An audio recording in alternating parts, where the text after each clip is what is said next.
Ah.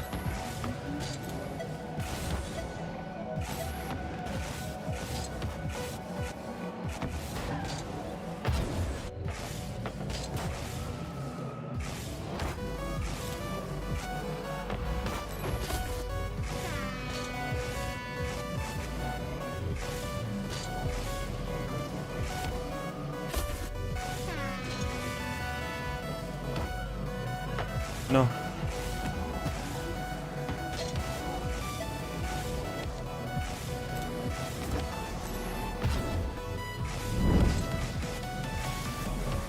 Swap. Wishing everyone a great night. Bob, thank you for the resub. Much appreciated, my friend. You're having a splendid time up there in the world. Haven't seen you around in a bit. Hopefully that means you're keeping busy in a good way, and not in a bad way. The opposite of good.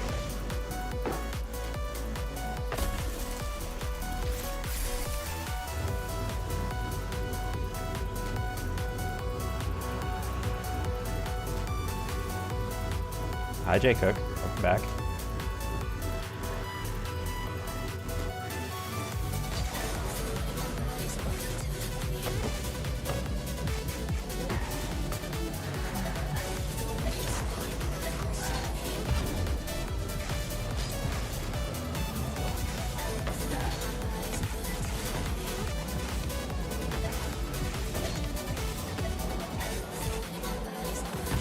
Night shift makes anything outside of work difficult? Yeah, I feel that. I never had to work night shifts, but I know a lot of buds of mine did. Really mess with their ability to interact. Same way. Hi, Storm Chaser. What's up?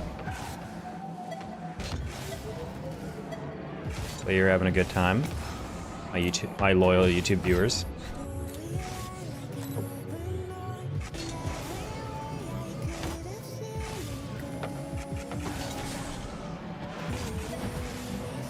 What do you mean last day to get SSL back? So this is the final day of the season.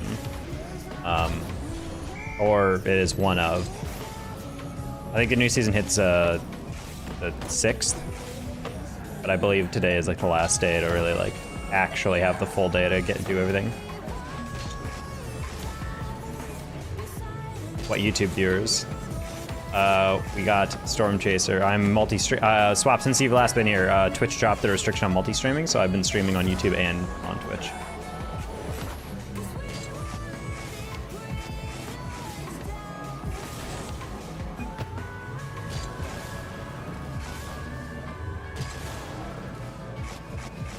YouTube audience is a slow but steady grow. It's kind of fun to have like a new place to reach out and get more viewers from. It's cool. Fuck yeah, the new CEO of Twitch. As much as people like to lament that Twitch doesn't really listen to anyone, the new guy seems actually like he's like trying. It's really interesting. He's like some older guy, so everyone was like, oh god, yeah, the guy in his like 70s running Twitch, but like he's actually like pretty chill. He's been like trying to hang out with streamers more, to like talk with them, build good relationships. And then like part of it is he introduced Partner Plus, which is a way for partners to earn 70/30, which I think is it's a good compromise. Granted, I think Twitch should pay more in general, but I think it makes sense for like, hey, if you're a good partner and you think you deserve a 70/30, then cool, get over 350 sub points a month, 3 straight, and then you'll get Partner Plus. And I felt like that was like a cool way to like for partners to like energize their communities. Like, hey, if you think I deserve it, then keep it going. Like, if you can get me to this level of support, then get 70/30, and then beyond that, being able to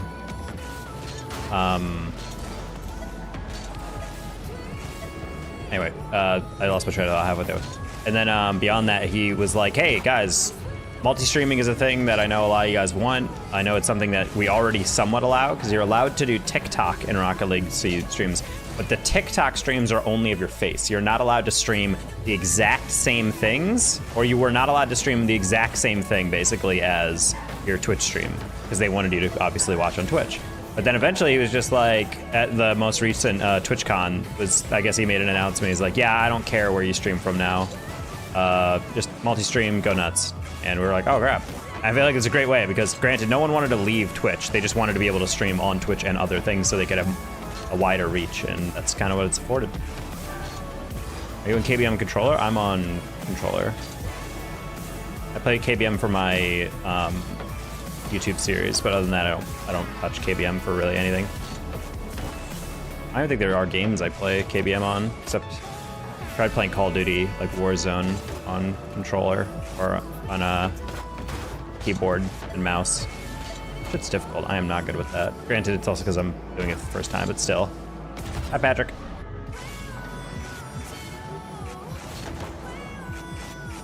Okay. Warzone yucky, BattleBit better. Yeah, well, BattleBit didn't exist back then for me, so. I do find it funny how BattleBit and like games like that come out, and it's almost like they're just outdoing the Blizzard devs. It always made me laugh. How that works. Just like certain people understanding what makes BRs fun, and then they just make one. And people are like, oh my god, the low res thing is so cute. I'm like, yeah.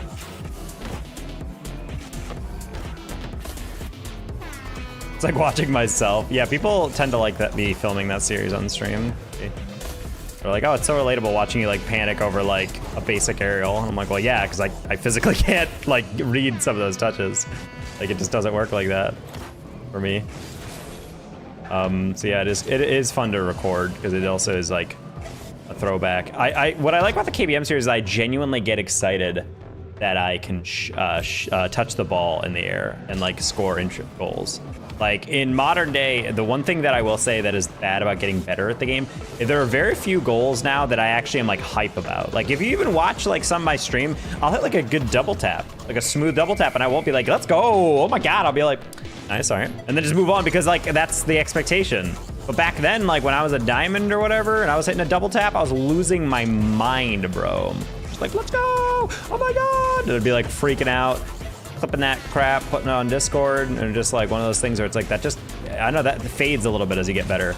Granted, it's because your standards go up, but it's also just way rarer, so I miss that feeling. The harder it is, and you press yourself, exactly. Also why I've been trying to improve my mechanics over time, because I find it really rewarding when you're like specifically grinding, learning your air roll, and getting soft catches on the ball, and being able to like then score goals in game using that stuff. Nothing is more rewarding than doing a custom training pack a lot, and then having a setup identical to that training pack you have, and then you nail it, and you're like, that's why, just like the simulations. Straight up Star Wars Battlefront type stuff. Oh.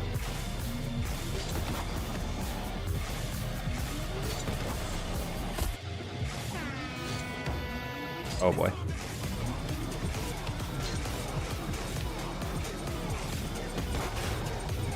Not wrap around that correctly.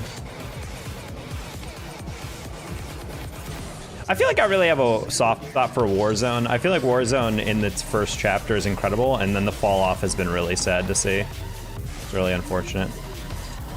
The Verdansk Warzone Season 1 was like lit. Also, the content creators loved it. Kill race tournaments, which content creators ended up hating because of more so network and hackers or whatever. It's a little frustrating, but like they were still super fun. I actually strongly dislike the modern Warzone format of everyone into a private lobby. Way less intense, in my opinion, or at least less intense in the beginning. What I liked about kill race formats is that you are forced to be as aggressive as possible. Just log into a game, try to get as many kills as possible, and it was kind of luck of the draw on some of those lobbies, but also it was like way more fun to just watch people like, all right, we need like as many kills as possible. And you just have a trio of like ridiculously good people trying to like get as many kills as possible, and then immediately queue up into a next game. Bonus points for winning the games and stuff. Like it was so interesting. Like that stuff is just non-stop adrenaline, because you know the moment they like are struggling or get a death, that like really impacts them. I think the modern ones are great, but it's just like, I don't know, I don't find a lot of enjoyment watching people like camp in buildings waiting for encounters. Like, yeah, it's kind of like a tack shooter, but that's never what Call of Duty has been about.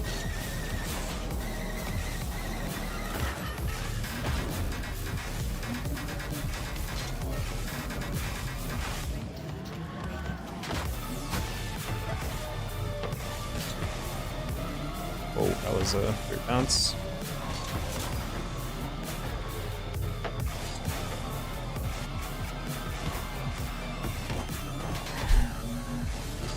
Come on. Yeah, one Zell's week. It's going well, though.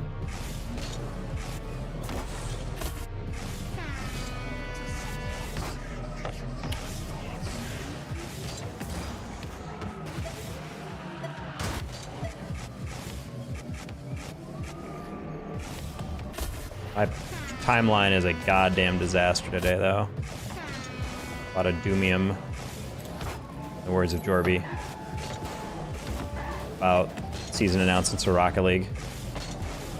Because they haven't put out a season awards trailer. It makes me feel like the season awards are wrapped into the announcement of the next season. And I have to think they're announcing that tomorrow. It'd be crazy to not do that. Or just put out no announcement at all. I'm curious to see how underfunded and understaffed Psyonix is lately. They're getting rid of traded. I don't know.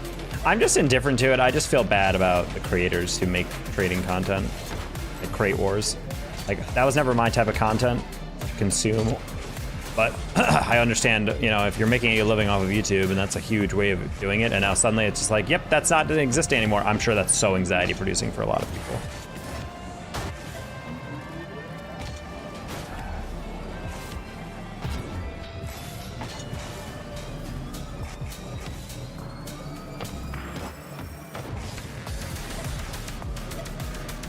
I think that's the one thing that bothers me the most, is trying to come up with reasoning to like placate those people. Sure, it's really just brutal to deal with that.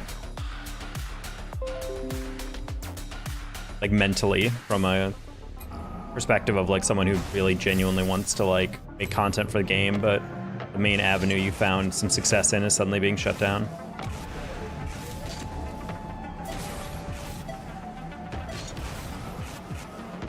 I don't know, I'm just excited for RLCS to come back. That's where a lot of my YouTube content was starting to gear towards, like pro analysis, breakdown of some stuff. I felt like those are like a really fun content to make, but when there's no RLCS on, no one wants to watch analysis, so it's just like, oh. I keep forgetting there's a randomizer and it's not the same shot every time.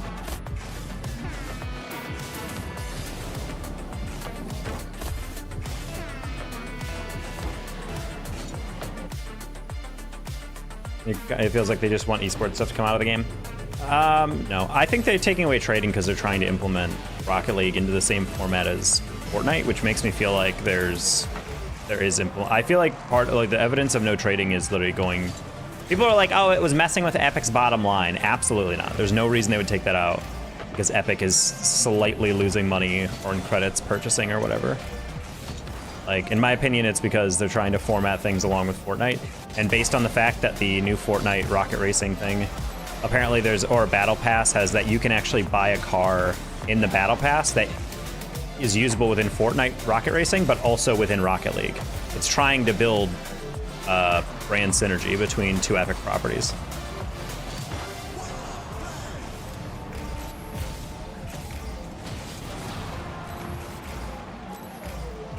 Other tournaments, well, the issue is with the tournaments is that people just don't know them. Like, yeah, it involves pros, but like, you talk to a lot of casual viewers, they watch RLCS and they don't know about any of these other tournaments. Like, they don't get noties on them, they don't know what's going on with them. Like, there's Flip and Spin, which is like, you know, Karmine Corps and a lot of really other good teams, but ultimately people just don't want to necessarily see that. And that's the difficulty. Oh. Okay. That last touch felt like it was a little too high, but I guess it just tucked underneath the bar. Because the thing is, like, because I've done that before. I've tried to do analysis of stuff that's like a little bit out of the eye, and it gets no traction because people just don't click on it. They just don't know what it's about. Granted, you can market it differently. The way that I've actually really enjoyed it is instead of doing analyses on games in general, I'll do player highlights. And I think people like those better. Kind of like I made one about Senzo at a series during the major. That was like, it was so incredibly good. His positioning the whole series when I was watching was like, this guy is everywhere he needs to be.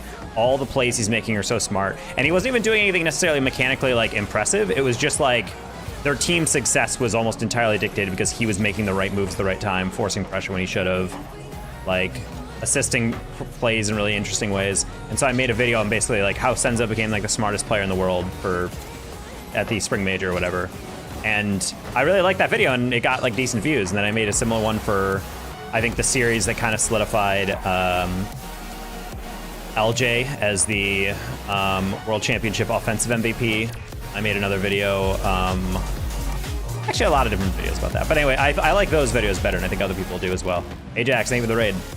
Welcome in. How's your stream? Take a 50. Or not, Pandy. Come on, buddy.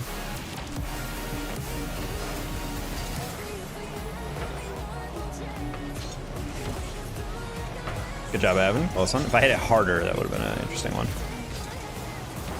Sorry, buddy.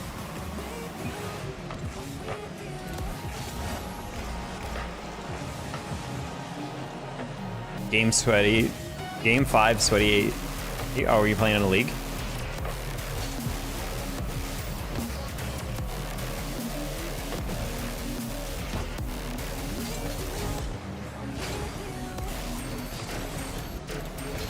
Casting for DNA. Do not ask.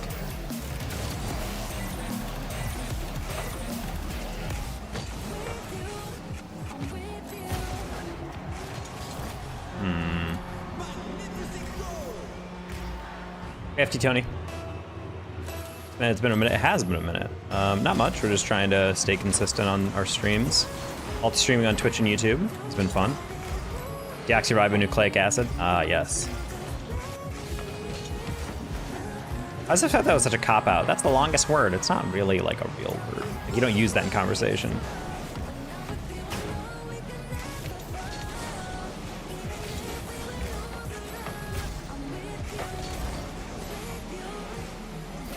All right, GG's.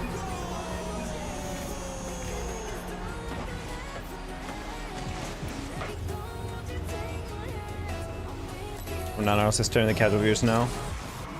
Well, that's the thing, though, because I consider doing that with, like, Carmine Core, but they don't really play in a lot of seasons. I was thinking about making one for Shopify Rebellion, like Parth and Two Piece, but even then, like, yeah, they're doing great in off-season tournaments. Like, they're winning a lot of the draws, and they also won Fear's 2v2 tournament, which is really impressive considering it was against, like, really insanely well-known players, but people still don't know Shopify Rebellion that well. And so I felt like that video would just kind of be weird because it would just be like highlighting players, but no one would know the players. I think those player highlights are good because it doesn't rely on any knowledge beyond just like, hey, do you know this player? Do you recognize their name? And they're like, yeah, I do. It's like, cool, then watch this video. Justin's new teammates? Yeah, that's actually not a bad way to do it either. I don't know. We'll look through some replays. Maybe we'll do that because I've been missing those analysis videos. Can't really get them going super well.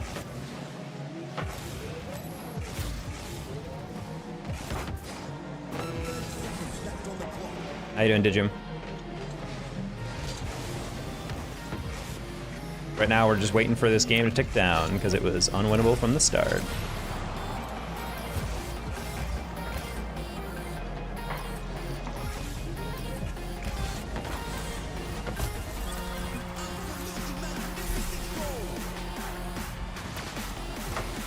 I'm doing fine. I'm just talking about content.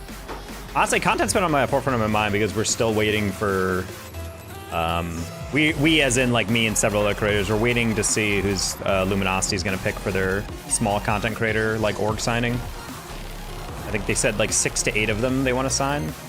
And like I said, I was one of the creators that the CEO liked their tweet when I made like a quote tweet advertising the thing. I don't know if that's just because I was one of the few people who made a video quote. But I looked through a lot of the quote tweets that he got, and he only liked like 4, and mine was one of them. So I'd like to think that means like he's at least like halfway interested, but I also understand that like that there's a lot of competition in the way. I also find it a little weird because like I don't know. This is not a complaint, honestly. This is more so just like one of those like weird, like, of course, this is how it works out type thing. But like there was other people that are being like, yeah, I think I would make a good thing. And then they like post that like, oh yeah, I don't get more than like X viewers, but then they have like 127,000 people on TikTok. And I'm like, frankly, I don't even know how you're not able to get Twitch success by just having a couple people come over to your Twitch. Like if you're averaging several thousand views on a TikTok live, I feel like you should be fine getting 75 in for a Twitch stream, but maybe that's not that easy. Or there's people with like 15,000 freaking Twitch, Twitter followers, so I'm like, And also they work in games potentially with better viewership, so I don't know, it's tough. Rocket League is a very hard game to like be a main in. And granted, while I think I could like branch out to other stuff, I do think it's a little... Sorry, Kitty was scratching something. I'm gonna make sure it wasn't the couch. Hey!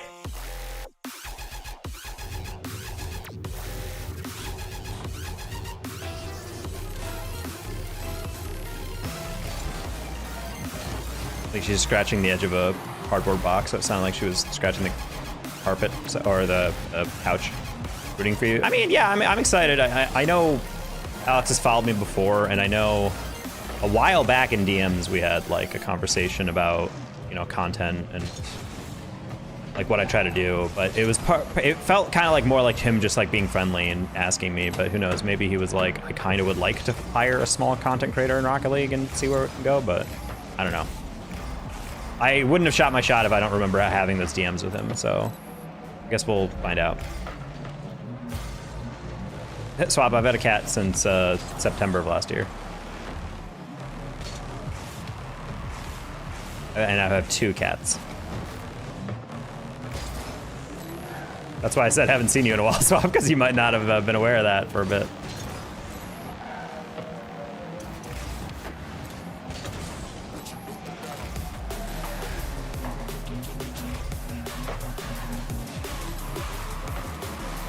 Bro, I have not seen Boost since Vietnam.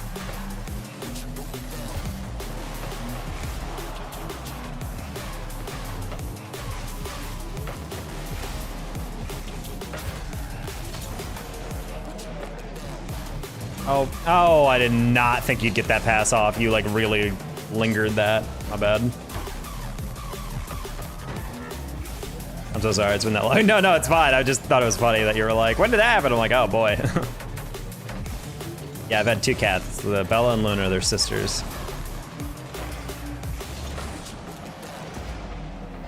They were 4 months old when I got them. Now they're getting up there.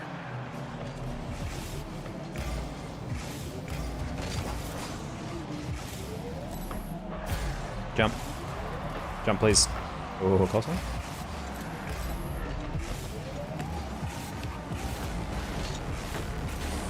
Oh no. No. I'd boost.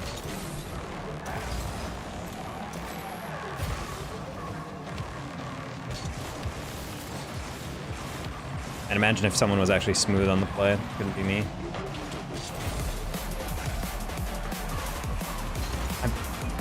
I'm sorry, Zane. It's just so hard to know when any of these teammates are gonna go. Like, they cut back and they rotate across. I'm like, oh, this would be the time to cut because he mistouched it. And then right as I turn, my teammate is also like, I got it. And then I'm like, no. Like, this is why it's so hard to read because I'm already on it. But he can't see me because I'm out of his camera. So, like, I understand it's not like a fuck up from him. He's doing what he can, but I'm just like, it's so hard to read playing at this low 18, high 17s level. People don't know 100% like what they want to do with the read sometimes, it feels like. How close you get back to sell? I have to win like 6-7 games. After last game, probably 7 games.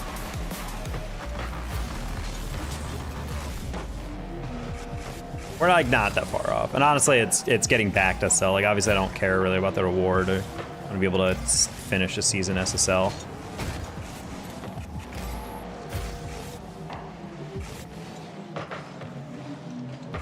Hate the cycle of like falling down, getting up, falling down, getting up.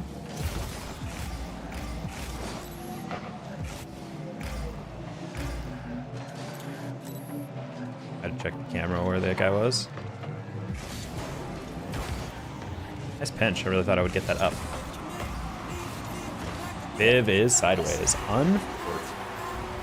Hate yo-yoing MMR. It's like, I mean, the problem is like I also have those issues of like you're playing and you just have like one bad day and it gets you just far enough down where it's like, I used to describe like 1700s as like a bucket of crabs where everyone's just kind of clawing at each other. Anytime anyone goes up, the rest of them go drag them and bring them back down.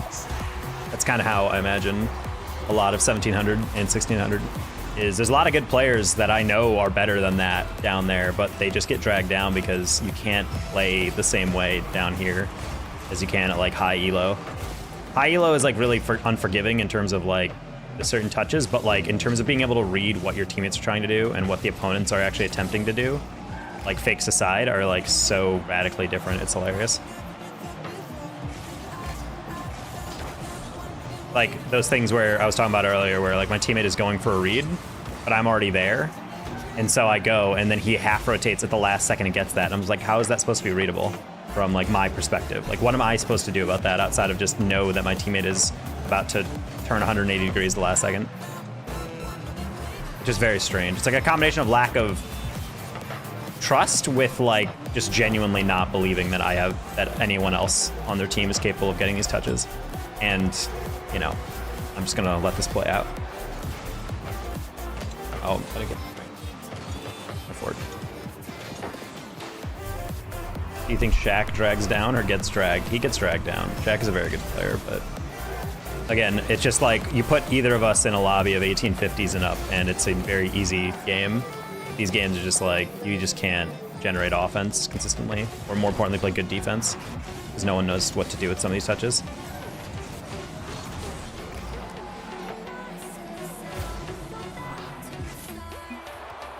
All right, let me put my drink real quick.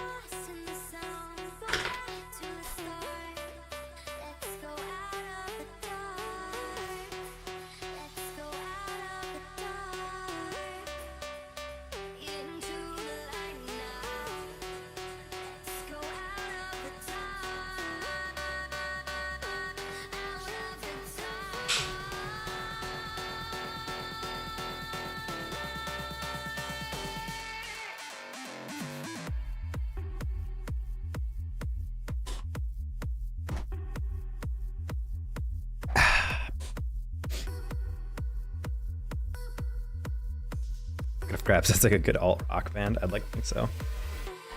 Yeah, that's how I describe a lot of lower ranks. It's essentially that exact metaphor of like, because if anyone's ever been like ever seen a bucket of live crabs, that's all they do. They all try to get out, but in order to climb, they have to grab another one and down. So it's basically none of them get out because they all just keep dragging each other down. And for me, that's the most frustrating part. I'm gonna queue casual just because I'm already can tell today is not gonna go well if I keep queuing without just warming up a bit more. I saw that trailer dropped. Oh, for the TV show. Personally, I'm gonna watch that. I actually really like the Fallout universe. I've just never really enjoyed the Bethesda RPG experience at times. I just feel like the whole time I'm watching this, I'm like, this game would be so much better if I could actually fight in an interesting way. How long is left in the season? I think Faded, it's like in its final day today. Well, it breaks over, so good luck in your wins. All right, Swap, much love, my night shift homie. Thanks for coming in and resubbing. I appreciate you.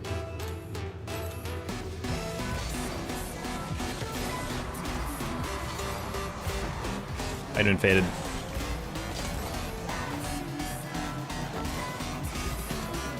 Yeah, we're just gonna play one casual game to continue our warm-up a little bit.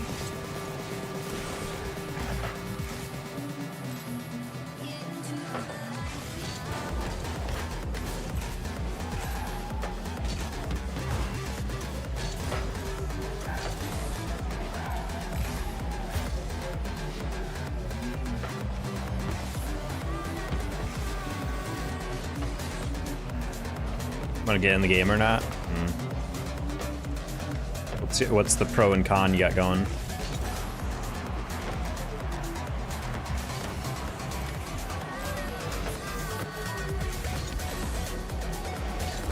No early challengers? Okay, I saw Crazer up. I didn't want to interrupt that.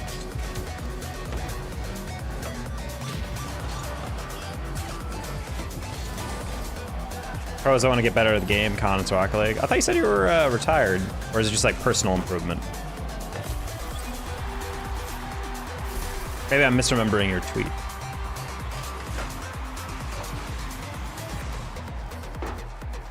Con, it's Rocket League.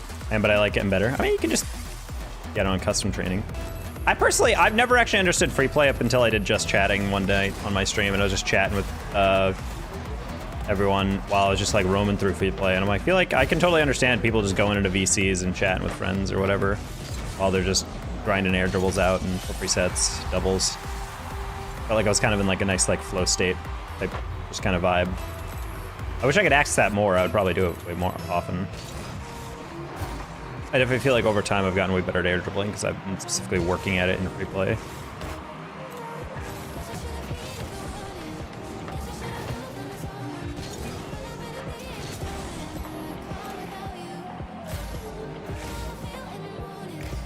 I miss doing team stuff. I would actually like to get a squad together. Not necessarily that I think I'm good enough to play and beat teams in the draw or anything, but I would actually like to get a team together and do quals. I miss actually playing in a comms environment. Oh, no landing? Oh, very nice. Oh, just completely missed that boost. It's fine.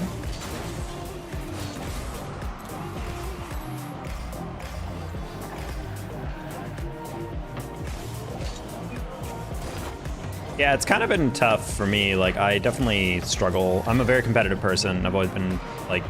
I mean, Faded, you and I, we share a lot, like, in that we both played high-level soccer for a while. And so it's, like... I think it's hard to, like, disentangle that, like, need for achievement and for, like, winning. But also just improving at a craft is, like, a very addictive thing in its own sense. It's kind of why I like Rocket League, because you're never truly done. You're, like, there's always something to work on. There's always something you could have been better at. And then being able to apply that in a game so pure like Rocket League is really nice. Ah, I was playing his dunk. He did not touch that ball. Game Run's so fun, absolutely.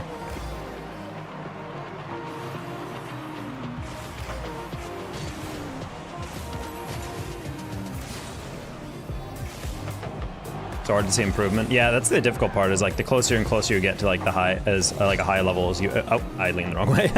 That's why we warm up. Got a new ones peak. I mean, doing ones can be a fun time to stay engaged with the game. Ultimately, ones is the purest form of Rocket League in a way. Like, you don't get the same team environment, you don't get like the same team plays and whatever. So maybe if you think about Rocket League that way. But I think in terms of just like, that's why I always envied Kali and like Ranny. Like, if you're just playing well, ones can't really tilt you. Because to be honest, like the thing that gets me angry when I play 2s and 3s is honestly what my teammates are doing, less so than what I'm doing. Like, if I'm playing fine, I don't really have a problem losing. It's more so when I'm losing because, like, if we're just straight up outplayed and we lose, it's like, okay, GG's. But, like, if my teammates are, like, cutting rotation, own goaling, like, missing reads that are just straightforward, it's kind of just like, brother, like, what are we, like, this isn't even playing the game. This is me, like, fixing others' mistakes. That's the tilting stuff for me. But overall, like, for me, I've been trying to reallocate my mental energy towards just self-improvement and focusing on that, and like not really worrying about the numbers as much, both in terms of like streaming numbers as well as MMR. And I feel like that it really has helped me, but I do feel the creeping in sometimes of like frustration with MMR. Because down here, even in like low 1800, it's just like people just don't know how to play the game straight up. they do not know what it takes to get them. It's, I would say like 30% of the people who yell at me are like so incredibly hard stuck. And I say that not as like, haha, I'm bullying you back because you insulted me. It's literally like people make very general mistakes that one coaching session with like a good coach could fix. It's so hard. Absolutely, it's very hard not to. Yeah. Streaming is an unforgiving thing, especially in the Rocket League wasteland. Not a lot of viewers to go around in general. Ones humbles the shit out of me. I mean, ones just kind of shows that you don't know how to take 50s or you're not as smooth as you think. I think when I'm playing really well, ones is very enjoyable because not like playing ones well. I mean, like playing the game well, like just in general. If my mechanics feel on point and I play ones, I feel like ones is like, this is the most fun game mode ever. Like, even when I'm losing, I'm like, this is like engaging. I can feel myself getting better. I feel more intelligent because I'm taking 50s cleaner or I'm putting them in weird situations more often. And overall, just like more rewarding. I feel like that's why I really envied one's mains, like I said, like just being able to like hop in the game. Oh, not gonna lie, I thought, oh man, I can't even win casual. I'm not even gonna lie, my brain turned off there for a second. I thought my teammates were coming back faster, so I just chowed immediately. I'm getting air dribble bumped every other play. I will say, yeah, I haven't queued ones in a while, so I decided, okay, I'm gonna get my ones ranked to something respectable. So I went from C2 after placements to like GC1, and I was like, I'm happy with that as long as I'm Grand Champ. That's like still a pretty high percentile or whatever. And I did notice that once I got to that rank, it was a lot of air dribble bumps. Like, it was wild how many air dribble bumps there were at that level. So I was like, yeah, that's definitely going to be annoying. Definitely have to focus on our approach. I think it's time for you to do some extra modes. I really do not want to do extra modes right now. I just hate how boring it is. Yeah, that's one thing that a couple of my friends who are very good at like a couple of ones SSLs even, like 1375 or something. They're like, yeah, it's like ones is kind of boring when people only do that because it doesn't feel creative. One plays only to win. Yeah.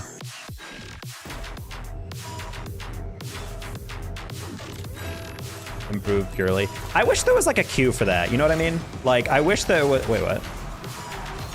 Oh. I saw Justin and I was like, please don't say Justin's down here for reasons I can't comprehend. I do wish there was a queue for that. Like, hey, I want to play comp. Like, put me in ranked against people like that, but make it like no for nothing.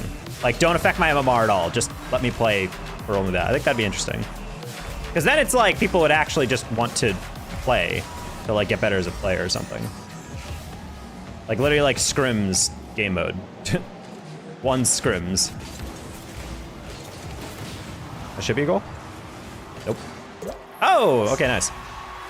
Just QEU, Keck W. They play to improve. EU is just significantly better because of that. That's the biggest thing for me. Also, I was casting just CRL, basically CRL in EU, their EU quals. I'm not gonna lie, they're just better on team play, straight up. Like, the NA teams, I think, are, in general, more mechanical than what I saw. Granted, I was casting, like, Qualifier 4, so most of their best teams are already, you know, in the league. I'll take blame for that. It took way too long to line that up. But, even just the teams remaining, I'm just like, God, these teams pass just so much better. Their rotations are better. Their comms look better. And I'm just like, this is so sad that NA is getting left in the dust because everyone's just obsessed with getting full presets. Dogs or cats? I own 2 cats, but I don't mind dogs. I just don't know if I'd want to own one. Just way too much things you got to take care of with a dog. Faded University? Yeah, I love Faded University. I just 1v3. I think you 3v3. You're just all 3 players.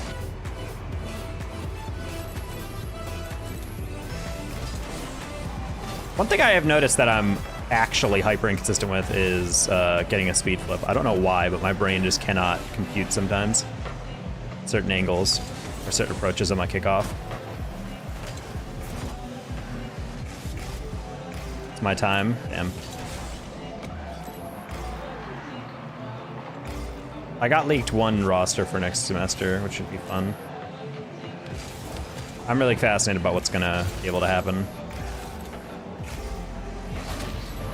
Zaf mentioned that Go almost went to Akron, which would have been like one of the craziest freaking roster moves if that actually went through.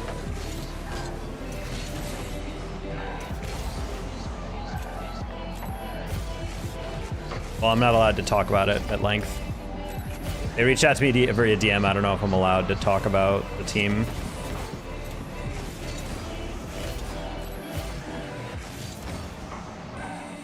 So yeah, I'm just excited for CRL to come back. A chance to get involved, even if I'm not allowed to cast actually the CRL broadcast anymore. Nice. Fan and Drew's patience on a lot of these. Why not? Well, I mean, I just feel like if I'm not necessarily someone who's like traffics in like a lot of roster stuff or whatever, but I feel like the big issue I have with like a lot of when people share stuff with me, I'll share it with like people that I know traffic in that area. Like I know with Champ League, like we've tried making a podcast with CRL during the CRL season. And it's been a lot of fun, and people have been like leaking stuff to us and talking to us stuff like off the record about stuff. And I think that's like good for that, but like it's also like one of those things where if someone says, "Hey, this is my roster coming in next season," da da da da, unless I get express permission to be like, "Can I share this with other people?" I feel like it's a little rough. I don't want to betray anyone's trust. Like, hey, I came to you and told you that because I thought you'd keep it on the DL. Like, what the fuck? Ah, buddy. Still a goal though. Just kidding. Oh, no one saw that. Thought I had that.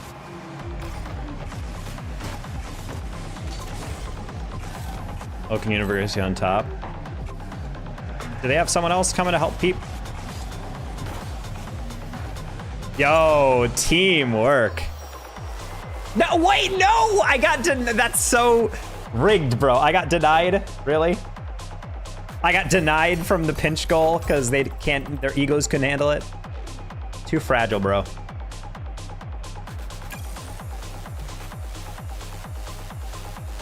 Faded, are you going to Oakland University and turning it into Faded University? Wait, why can't you cast? Oh, new roster. How new? Are they just replacing one player or are they getting like a bunch of new people? Wait, why can't you cast? CRLB stream doesn't exist anymore, so I'm not allowed to cast the actual stream. And from how it sounds on the top, Epic is just keeping the A stream the way it is for at least the next season. And maybe the season after that, maybe the season after that, maybe the season after that. Because God forbid we ever cultivate talent. But I'm not gonna get into that for the 900th time.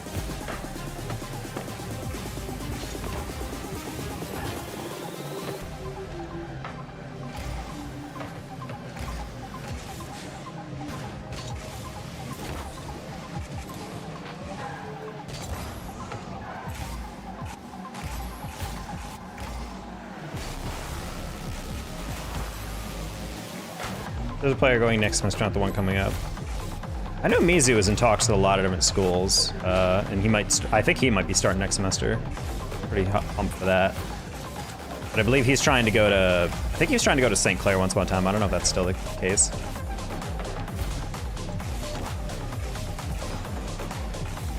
Wow, what a terrible adjustment by me. That did not deserve a goal, but I'll take it. We take those. Very clean goal right there by me. Great setup. Love the fake. I don't know why I diagonal flipped that in direct direction. It really took me out of contention for that read. There's one, maybe two to Oakland. Nice. I mean, Peep was on like one of the best high school teams out there, and he won like a national championship, I think, for AVGL. So honestly, I'm pumped if he has some teammates going there. I think honestly his team was fine. It's just like they just could not really compete in the East, and I think, to be honest, a lot of people need to look at that 0-15 and not be like, wow, they suck, and instead be like, wow, the East is incredibly good. Got ice cream there today? I love ice cream. I haven't had, actually, low-key, I've not had ice cream in probably like several months. Actually, that's a lie. I had an ice cream sandwich because they sell them at my corner store, but I don't have a lot because there are a lot of calories.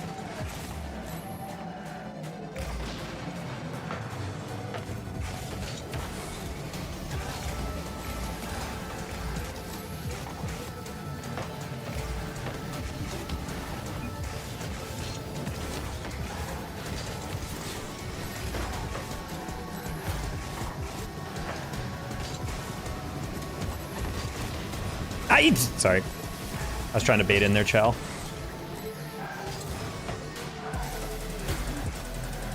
I want to play CRL Worlds. I would also like to play CRL Worlds. Just kidding, I wouldn't want to play that shit. Just let me cast one World Sonics, please. Or at least make it in Dallas so I don't have to, I can actually attend. I don't know if I can afford any flights in the future.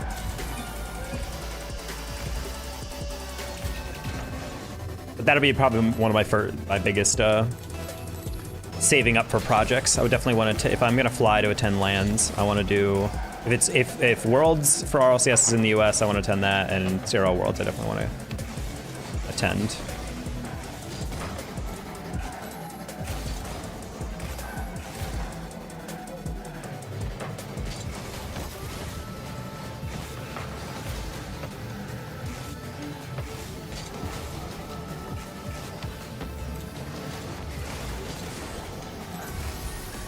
Never been to Rocket League I played. Really? You've never been to like a Worlds or a Major? You should definitely go. They're super fun. I feel like Rocket League does their LANs pretty well. People may disagree, but I've never gone to a LAN and been like, this is it? I've always been like, this is a bunch of fun. Also, merch tend to be pretty good. I've never bought merch at a LAN and been disappointed. The prices are a little bit high, but ultimately it's like, merch's quality is good, and that's all that matters.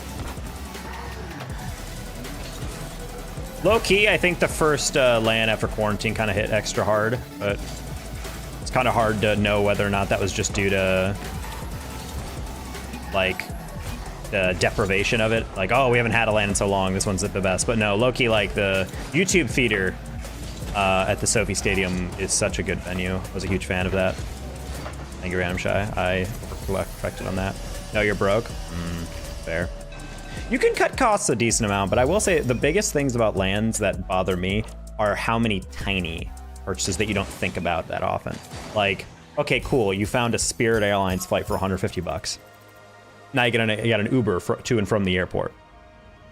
So that's gonna be like probably another $50, $60, $70 or whatever. And then on top of that, you gotta pay for an Airbnb. Let's say cheapest possible, you're gonna do like $100 for your split for a week or something in a small ass Airbnb. Then you gotta get food, then you gotta eat dinner, then you gotta make sure you're doing blah, blah, blah, and just like slowly goes up. I'm at negative 15 in my bank account. Oh my gosh, Faded, I'm so sorry. That overdraft vibe. I mean, I wasn't doing too hot about a couple weeks later, earlier either. Got one of my invoices paid out, and that's helped give me a float. It shuts down tomorrow. Your bank account shuts down tomorrow? It's not ideal. I'm not gonna lie. Do you need $15 to keep it alive? So your bank account doesn't get shut down? Because that would be ideal. Close one.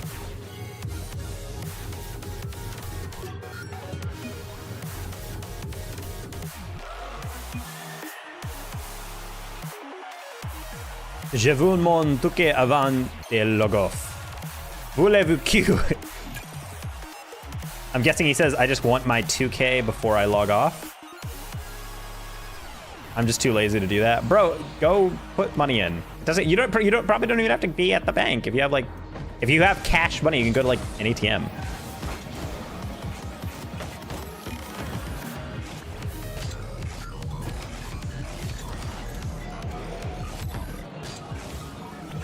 But also, money isn't real. It's a thing we made up. Down with capitalism.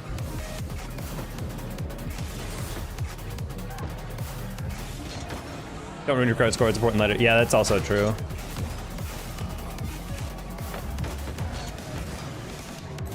I miss having a really high credit score.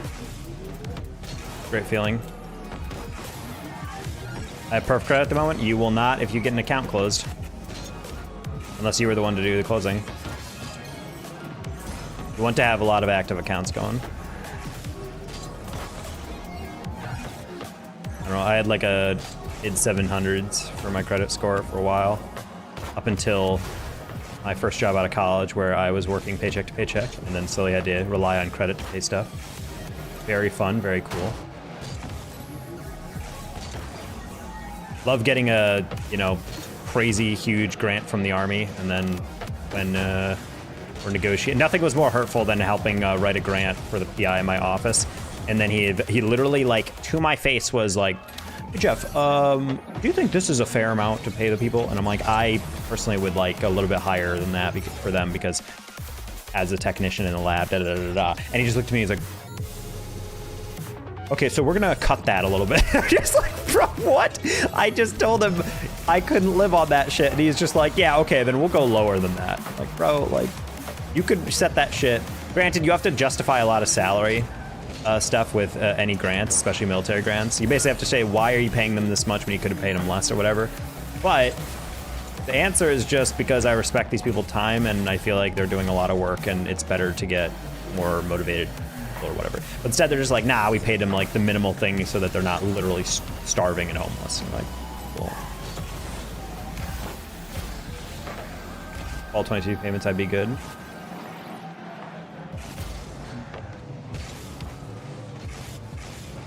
Yeah, I don't know what's going on with payments on the prize pool side. I've never understood what takes so long to get those. I think that money would be like locked in, Drews, I'm not gonna lie, I might have a boner for this dude.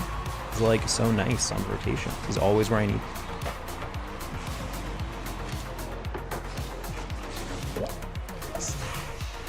I'm the only one who hasn't got. Wait, really? You're the. Maybe you should DM Mateo about it if you haven't already. He's normally the person who like interacts with Epic and CRL to figure that stuff out. Because sometimes legitimately people give banking information, but you like mistyped a number or something, or It's something stupid like that. I know that happened to one player where they tried to reach out and it gave like a bank error thing. And they just like contacted Mateo when it got buried, and then he checked his email again, and they were like, "Yeah, you just need him to give you the correct thing." And then he got paid like later that day. They'll look at my ticket eventually. Unfort for sure. Oh, Molly, I bumped you into it.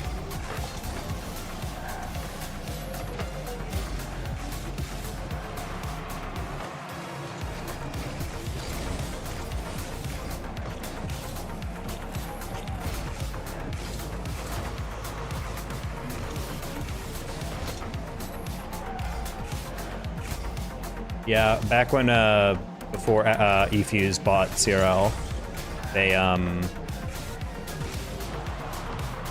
we would have to wait for about a year for our payments for casting. Did you say you were in the Army? No, I worked in an Army research lab though. I was as in like, it was the University of Arizona. Our PI was also a lieutenant colonel, and so a lot of his projects were to help people in the Army with neuro projects. I was the project coordinator and a lab technician before that in his lab, helping to run those. So all my paychecks were entirely paid for by the DoD.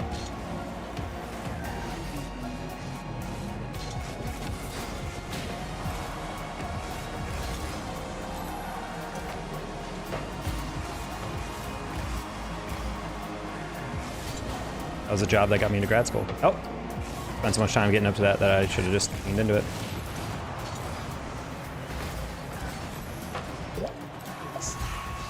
$2 years, 7 months. Oh. Yeah, it's a little yike. How much you owed? Like a couple hundred? $5 million?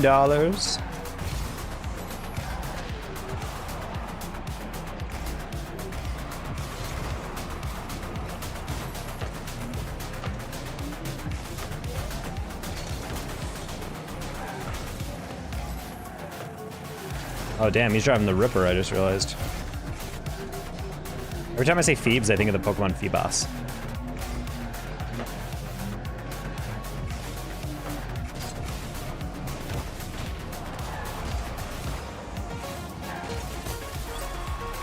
Hi Aiden. Yeah, a few hundred. Still, that's a nice paycheck to get.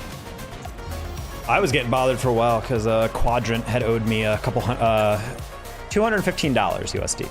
Not a lot, but still fucking money. So for a while they owed me that shit, and I was not happy that I was having to wait and wait and wait and wait and wait. However, shout out to Camo, the GOAT. He's always been a person I don't really interact with a lot, but every time I have, he's been a really respectful guy, and apparently he was in charge of stuff. And so I was like, hey, I haven't got paid for this, and I sent him my invoice. I showed him like the stream, and he's like, oh my god, I'm so sorry. And then he just like immediately was bothering people. And he's like, hey, you should be paid at the end of the week. Cool. And then I got the paycheck. So, cool dude. However, no shout outs to Rogue and Koi, more so Koi, for not paying me for like 4 or 5 months. And then the moment I threatened to tweet and expose them, they decided to pay me. So, yeah. They magically found the money that they previously had said they are not sure of the status. Very fun that we have to do that.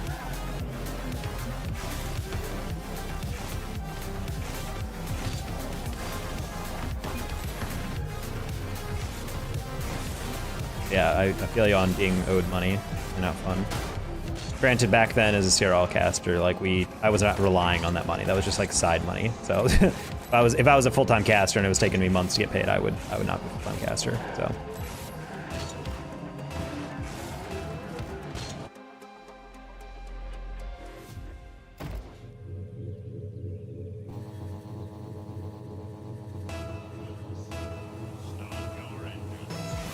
Hi, Sharo. How's ranked? It started off poorly, and then we took a slight casual break, and now we're back. Hitting resets with no tactical value. Poggers.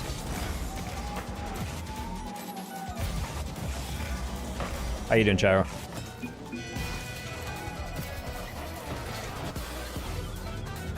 Been running you into a lot recently. Yep, there's only so many people still grinding this rank. I just want to get SSL back by the end of the season. Be nice.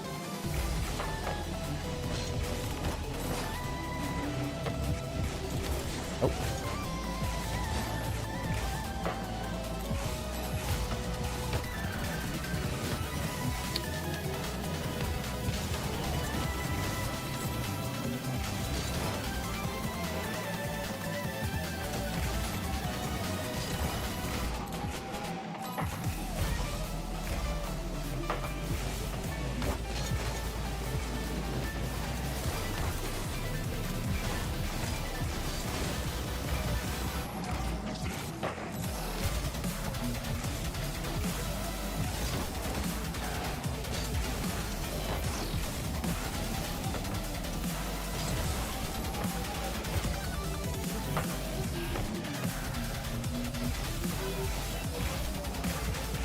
Play with friends, yeah, I try to solo queue as much as possible.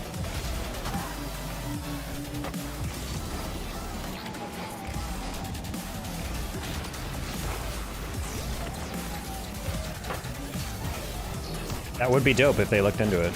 They did. I believe in the process. Sick.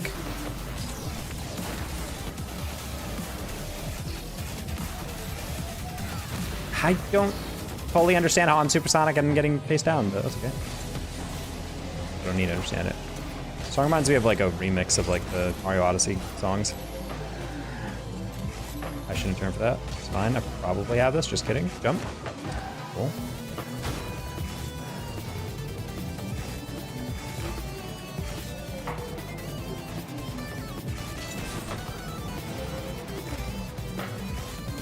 I feel terrible. Oh no. Well, enjoy your sleep, Faded. Thanks for popping on in. Best of luck.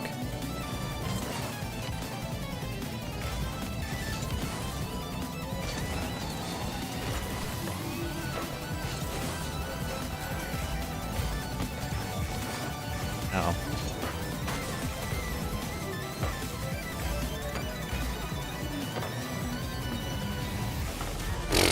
That's so unfortunate, bro. I think I'm like 1630 right now, so sad. Yeah. That's honestly why it can be a little difficult. In that, describing this earlier on stream was like, you can rank up and do fine, and then you have one slightly bad day, and it's almost like you are just being trapped in 1700 again or whatever. Like, there's lower ranks. I used to get really tilted about being down there. I'm like, man, I must just not be a good player anymore to be able to not rank out. And even like SSL viewers of mine were like, yeah, Taco, I think you're just bad now, straight up. Like, I don't think you're like able to, the fact that you're still stuck down here, and then they like one day got stuck down there and they started playing at that rank, and like, oh my God, no, bro, I 100% understand you now. Like, it is so hard to rank up, especially on solo queue when you're that low. And again, and I say it's because you're basically playing against your instincts, because you're like, everything you're like, oh, I can go for that, your teammate will like cut you on, and you're like, oh, wait, hold on.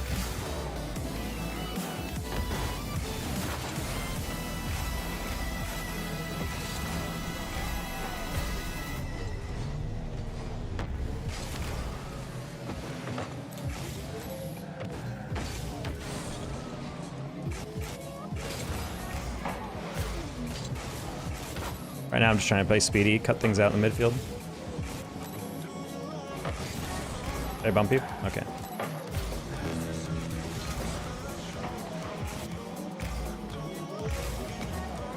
Sorry to hop air.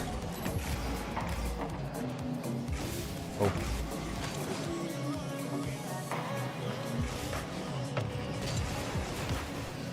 It's fine, as long as he doesn't get beat. And he's gonna get beat.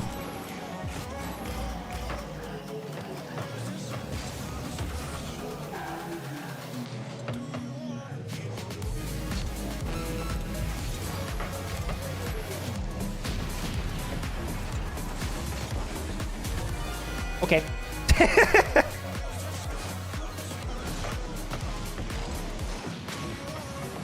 Personally, not a huge fan of my near post staring at the ball only on that.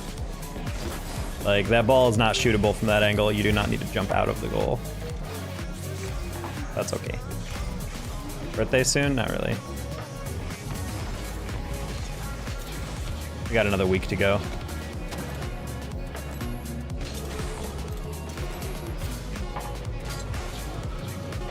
Ooh, nice touch. Wait, we lost? I don't remember the first goal. Oh, this is kind of sad that we lost that, I'm not gonna lie. I'm like legit, I'm not even like joking, I did not realize we were behind. This game felt like we were leading this whole time. Then we like just gave up the equalizing goal or something. Wow.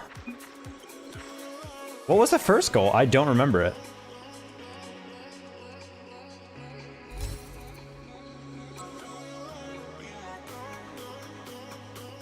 Yeah, I don't remember. Weird.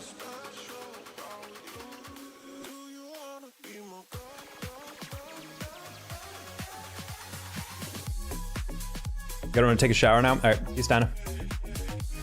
I mostly have inconsistent shots and difficulty hitting the ball, plus ball control to me is what is happening all over. Yeah. It happened earlier. Yeah, obviously it happened earlier. I just don't remember that first goal whatsoever. And then since then, I felt like we were kind of kicking the crap out of them in the midfield, which is why when they scored, I was like, okay, it's fine, it's 1-1. Like, I literally just did not even process that they already had a goal.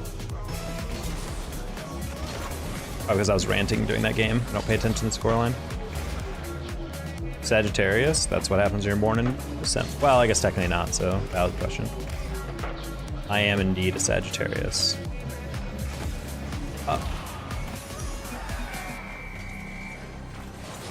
Well, that was a strange one. I meant to cut that and then turn away as he dunks me to the sideline, but I didn't actually cut into it late enough. So I ended up just going straight in. Fun. Huge fan of that.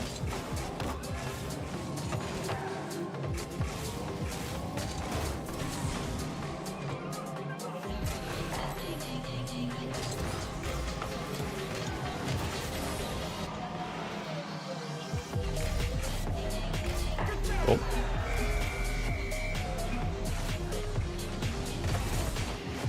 Badminton's fun early in the morning. Love badminton. Good sport. Some taco fangirl somewhere? I mean, sure.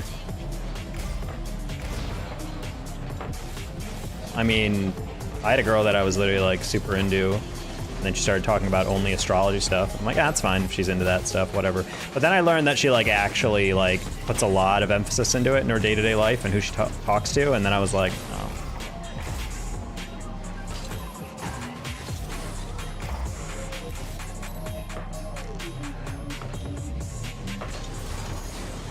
Dude.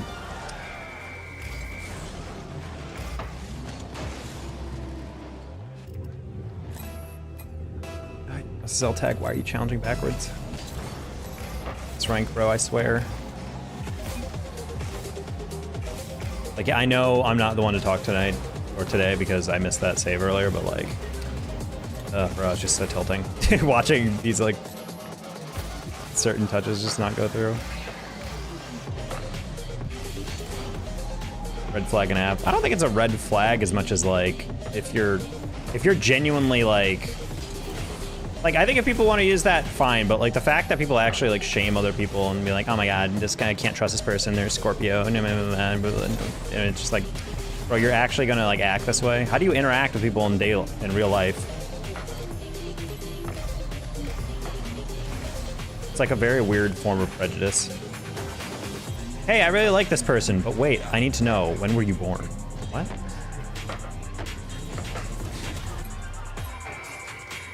I can't do this right now.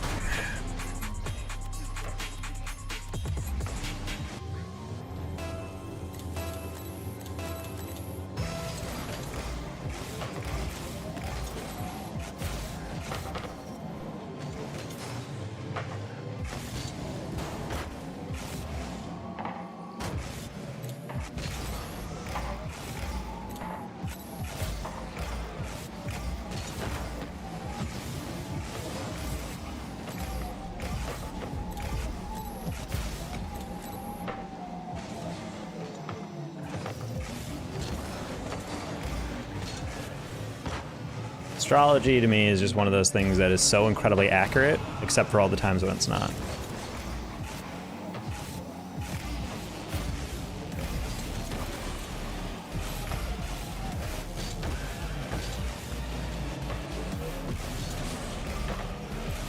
Which is like how horoscopes work.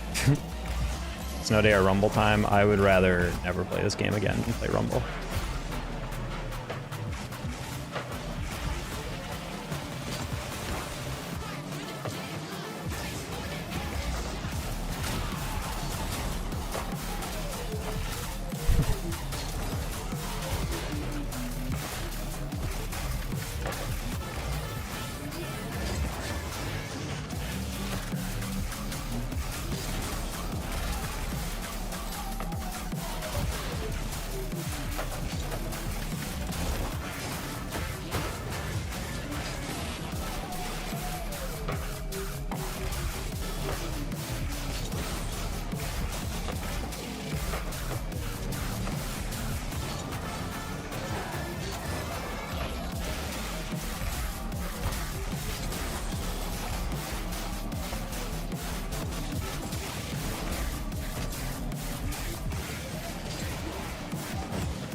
Aspect Creed.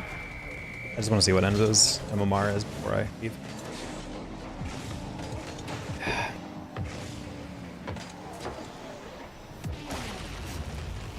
However, that miss earlier on was pretty egregious.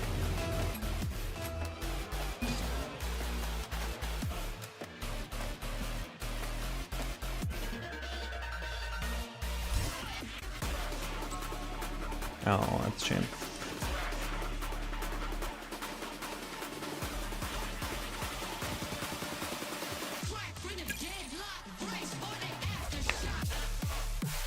Play a little other game modes. We'll chill from there.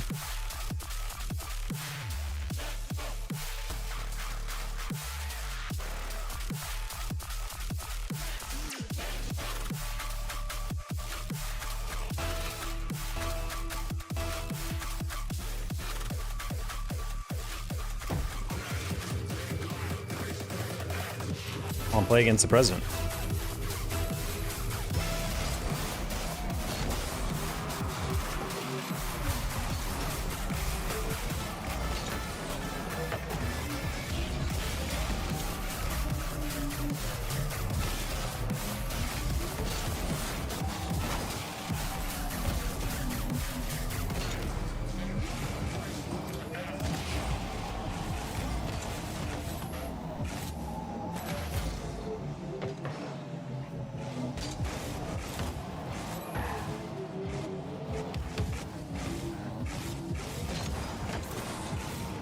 I wonder if it'd react to that in time.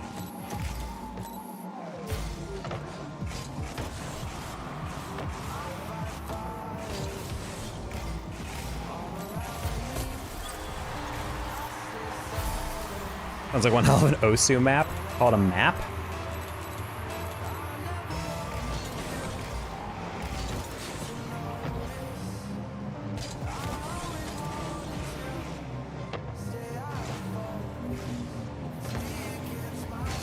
I hate that.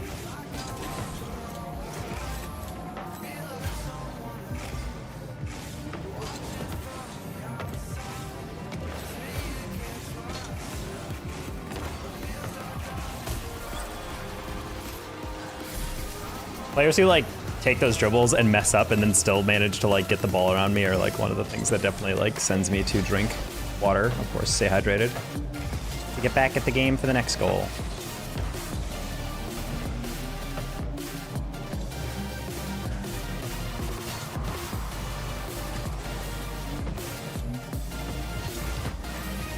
Cool.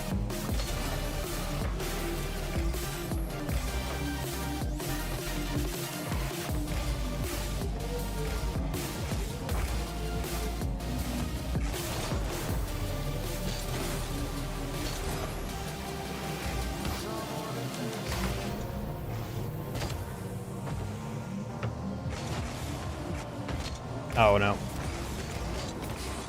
Oh cool. Oh no! I thought I hit it off the post. God damn, that was so stupid. I was trying to hit that with the lightest touch of my boot. My booty. Work.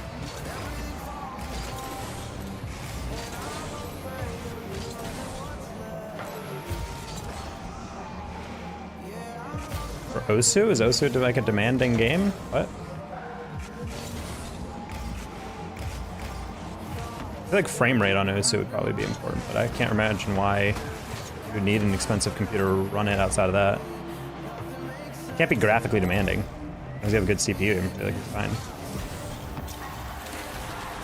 Great flick.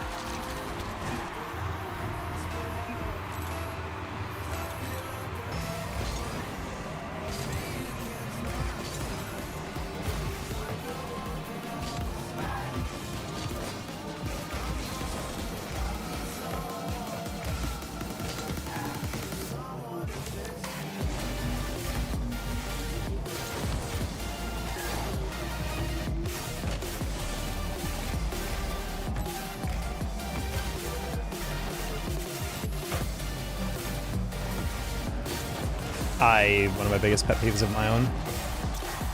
Thinking that they will fall for me fake clearing it for no reason. I have a Chrome block. Oh. Explains a lot.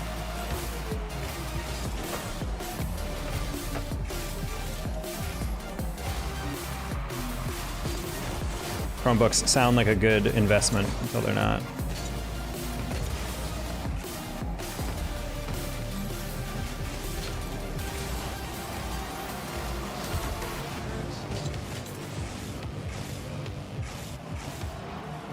Okay. I was about to say, I'm like, am I actually losing the wrangle on that? Processor can't run it? Yeah, that's the biggest issue, is you're basically running like a phone OS on your computer.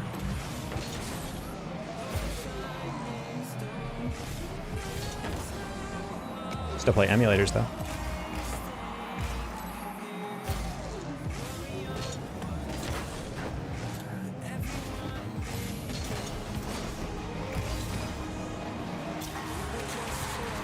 Yeah, I also don't mind getting bumped. What happened here? The sparks hit and it didn't bump him?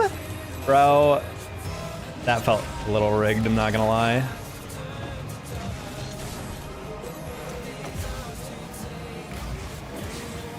Oh, that was pretty dumb of me. Yeah, emulators are fun. That's what I used to have on my phone. People were like, we have games on your phone? I'm like, technically. Downloading like the My Boy or whatever, like old school GBA stuff is really fun.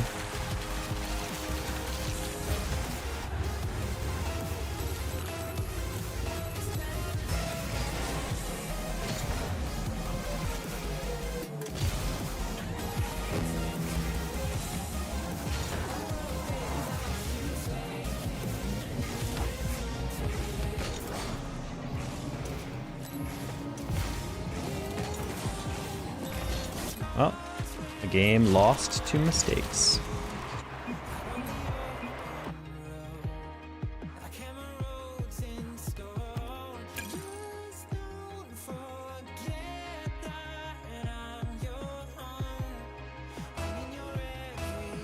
I mean, even on PC, hypothetically, because I would never emulate, steal money from a corporation, but like if you did hypothetically emulate on a PC, it's kind of nice to like see like PS2 games or something.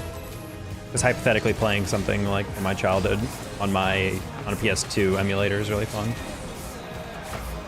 Especially since a lot of them can be like upscaled, so they still look garbage, but they look like shiny garbage. Nice. Take that.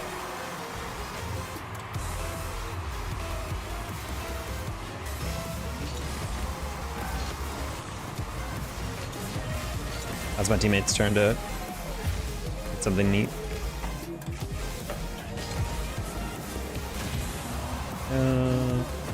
Thanks. Save.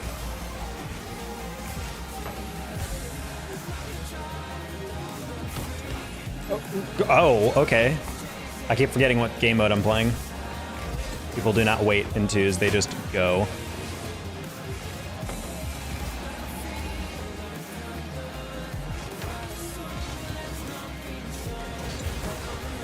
Ah, yes, 2 more people who just go.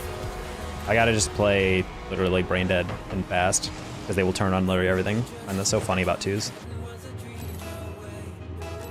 Like in ones you can have like a little bit of space to dribble, threes even give space to a certain extent, but in twos they just, you go chow everything.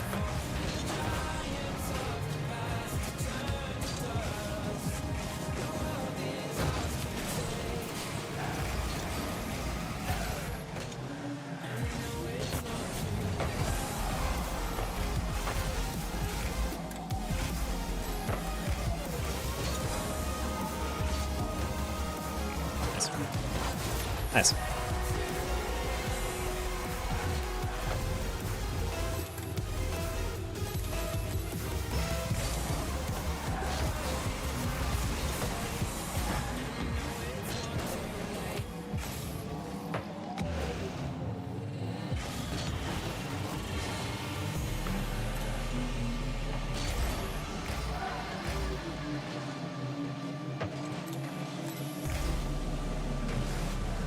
I'm not gonna lie, I was waiting for him to go for bump.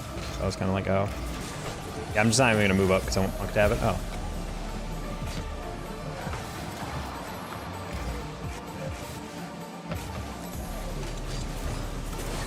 Yeah, me and my teammate both went at the same time.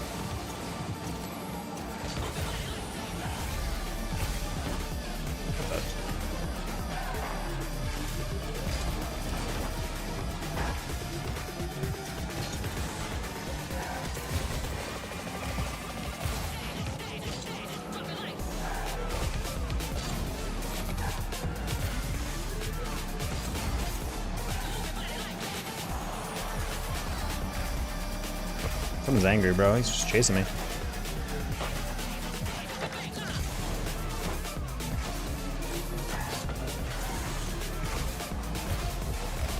How you doing, M-Dog?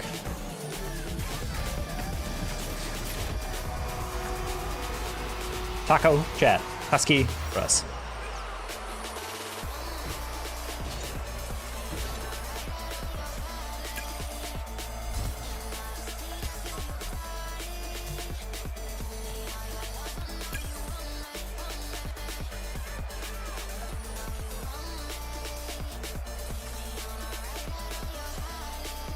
Bro, my YouTube short today has been ticking me off, bro. Upload a YouTube short. It has a 103% average watch time.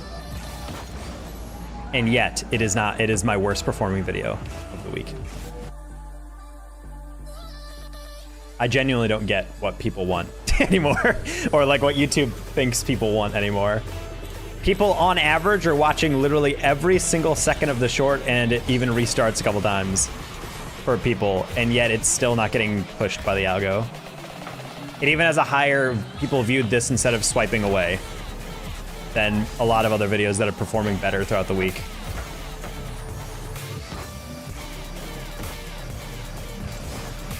It sucks until it doesn't. Yeah, I don't get that. Like normally shorts are pretty like reliable with like, oh, you know, you did this thing well, you got people to stay on for a couple seconds, okay, cool, they're doing whatever. But like this video like literally hits all the check boxes and I'm so lost. It's like, yep, 10 out of 10, but it's above average in watch time, it's above average in terms of swiping away rates or whatever. Like, so I'm just like, I don't know what the algo needs other than those two things. I mean, maybe they're just lower viewership in general on the weekdays, but doesn't seem to be a problem with other videos. Fuck you, we're betting this. Yeah, exactly. I looked at my view chart and it's just like flat. I'm like, how is this possible when so many people are watching it all the way? I literally even made the format so people would watch it all the way.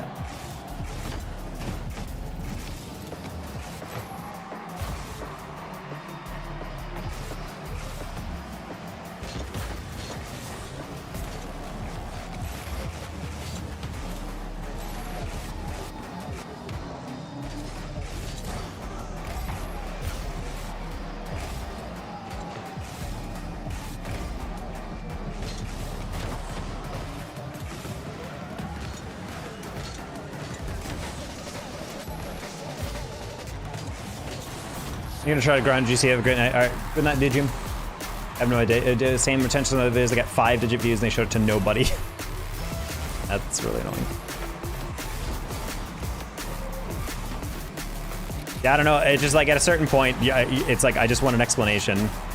Like, granted, YouTube does like kind of reveal like the reason why this video performed well is because blah blah blah, or your channel's doing well because of blah blah blah. But I really feel like on individual videos they need like a stream or like a vid doc to just be like the reason why this video is not being pushed is XYZ. Because if it was just like, oh, this video is like, you know, it does not getting the same amount of engagement, so therefore it's not. It'd be like, oh, not as many people are liking it or whatever. Like that's fine, whatever. But like the metrics everyone thinks about is like how many, the average view retention, like the percentage watched, what percentage of it on average people are watching, and then total time watched. Those are three things that are really important. And if people are watching the entirety of a 20-second video and it's getting less traffic than all the other 20 to 30-second videos that I'm uploading, which get way more views, it's like, what's the answer here, buddy? Did I hit the quota? Did I upload it just a little too late to catch the end of the train for today for Rex?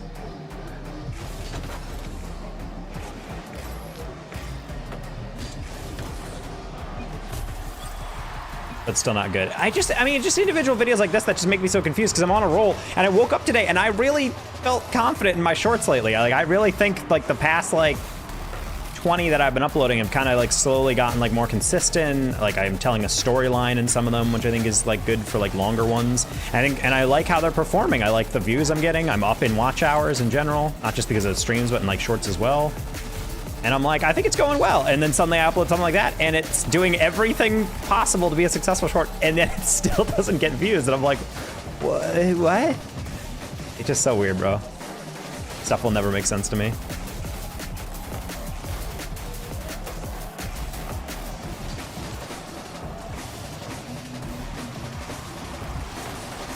Speaking of OCE, I still have to make an OCE video if I finish that script. Basically just a short video wondering why OCE has completely plateaued in RLCS despite having one of the longest, like, factions of RLCS level play. Basically, the thesis being that I think the reason why OCE is starting to get left in the dust with like APAC and whatnot is because they're the only regions that can't really scrim other regions. They don't have access to like high-level scrim partners except at majors. Whereas like MENA does have that, South America does have that, EU obviously has that, NA obviously has that. Could be out of control. Yeah, they should just move. Kami did. At the end of the day, that's the problem with OCE. On top of the fact that I do think that they have never really had one super team. At least in the modern era, it feels like a lot of teams like have like, man, this team is insane. If they had maybe this one extra person, they'd be even better. But it feels like every single time when you look at all those teams, you're like, I've never seen like one team be like the team throughout all of this.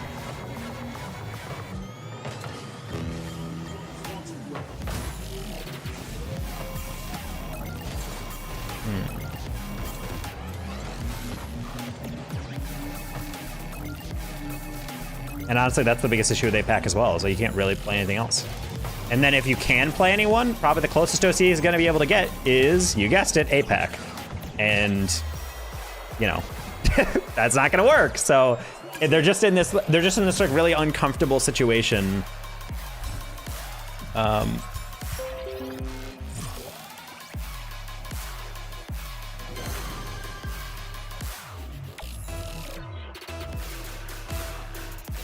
Yeah, they're just in this like really weird situation.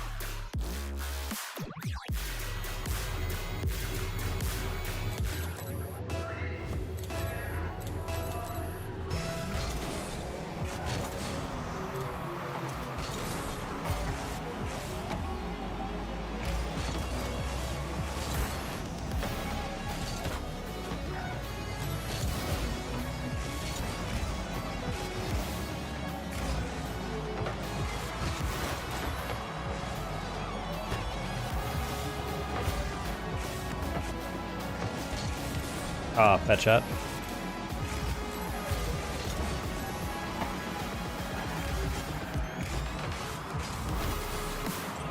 I don't know how I beat him over the top there, but that works.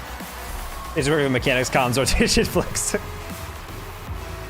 I really just get bothered over and over and over and over and over again because of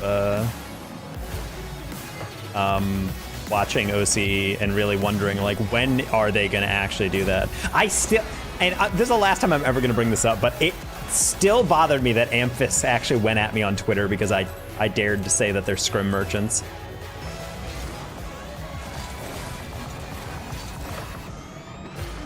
Like, you don't have to be content. Okay, sorry. You don't have to go into every tournament thinking that you're the fucking greatest. But I have a huge issue with the fact that I set like someone leaked scrims like they always do about RLCS stuff because they look through ball chasing or whatever. And they were like, hey, look at this. Power is yet again like wiping people. And then I said, yeah, but watch out, because that's exactly what they did last time before not really living up to the potential. That's all I said. And then Amphis goes, yeah, well, we finished 9th through 12th, which actually is a really good result. And I'm like, look, you can be happy with your results, but you don't get to look at a 9th through 12th and be like, yeah, that's actually an incredibly good result, all things considered. You should go into every LAN thinking you can beat any team in the world. And the fact that OCE is like getting a 9th place and they're like, that's actually pretty baller. And I'm like, no. As soon as I open the channel, you're there. That's kind of what happens, bro. I'm live at the normal time when I am live.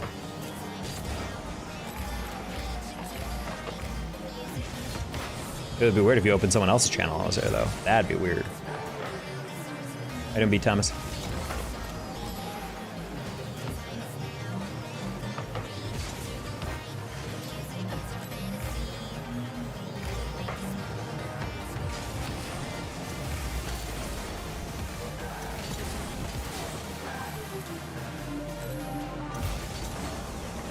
I was talking to N-Dog. Wow, toxic.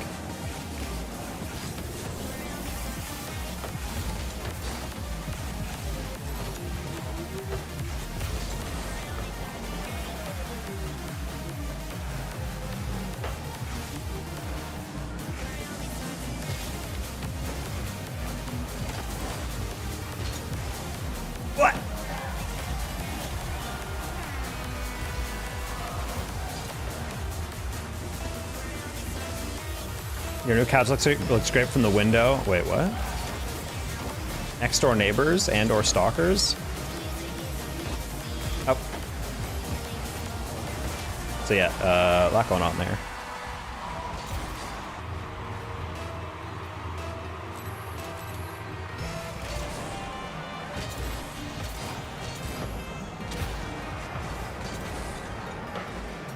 That's embarrassing.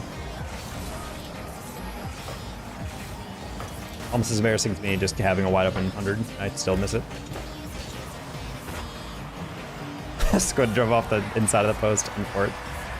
There's a lot going on here, chat. I missed that boost and then that cost me the read. Sad. I'm Jog as a stalker. Hi, Angie.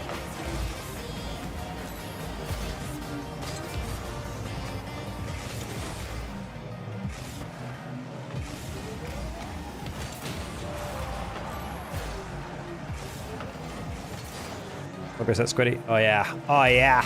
Oh yeah. Banger. Hi, Shep.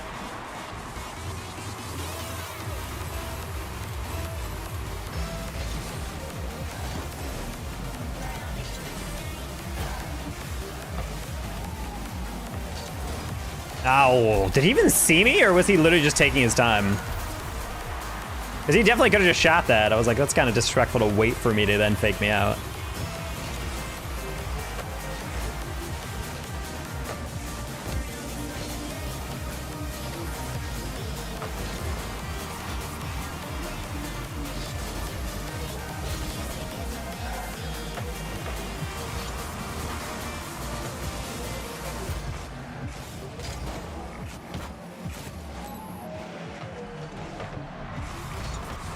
Nice. GTA got my channel awards for the first time ever, and I've been popping in my favorite streams. Cry about it. Played 7 hours. Cry about it. Like, cry, hopefully, tears of happiness.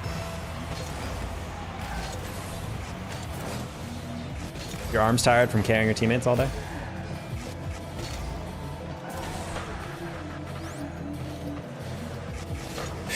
Bro, this is so janky, bro! Why are you there immediately to shoot that? That's so psychotic from blue team. Twos can be fun sometimes, and sometimes it's just like, I can't peer into the eye of madness this often.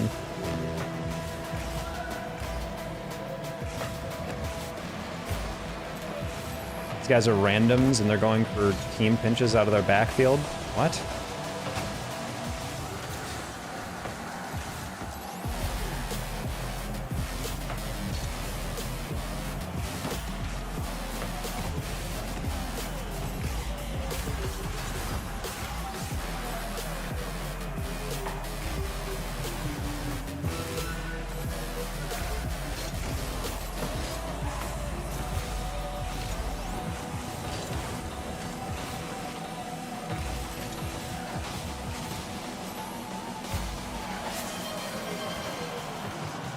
Hey, B. Thomas, thank you for the gifted subs. Appreciate you.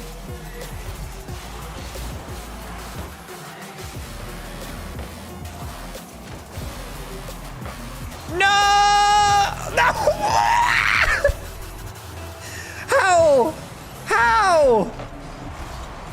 How is that not in?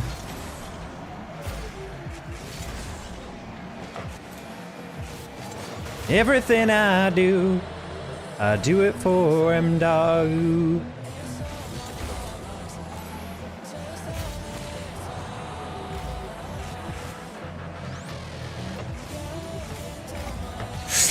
Ah, that's the exact bounce I was afraid of.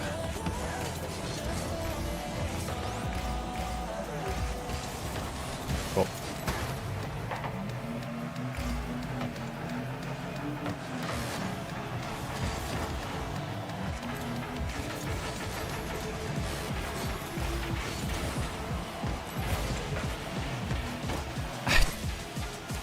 Damn.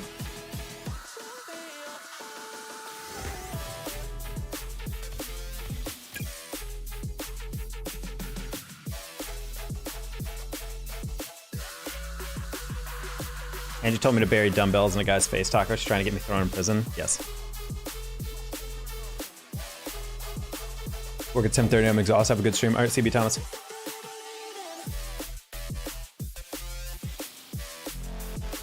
Honestly, that's my biggest pet peeve in cartoons is when like a character is in prison and they're like looking through bars and they're like, and I'm like, bro, if the bar is a foot apart, you can squeeze through that. You are not trapped in that cage. You can definitely escape.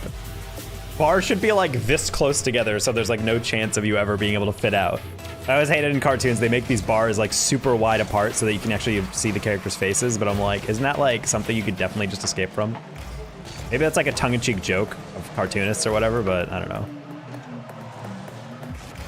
I mean, not tongue-in-cheek, but just like, isn't that like a kind of like a, haha, isn't this kind of goofy how we do this, but, ugh.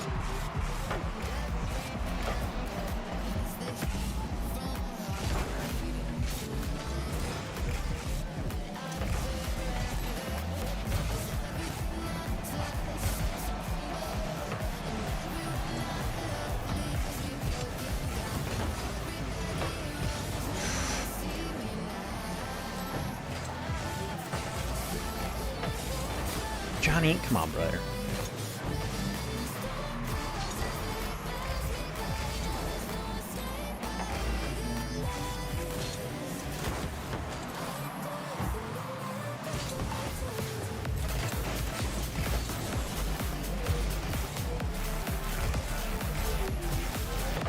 Oh. Our challenge timings are like a little off from what I would expect it to be. So, bad. Yeah, there you go. Ay, caramba! Did not think KSA would dodge that and then just tap it forward. Bro, I am missing all the pads right now. My body.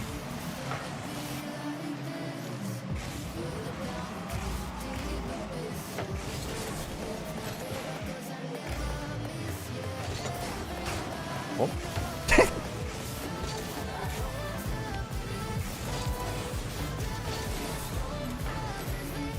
It has that, probably.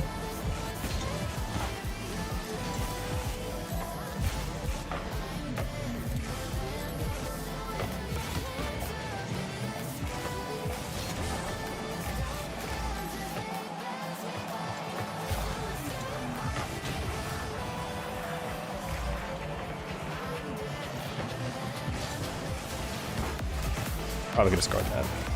Waiting for something else and I slowed down too much.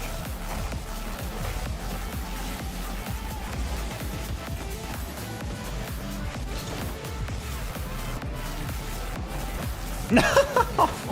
Tried to get that diagonal flip like up.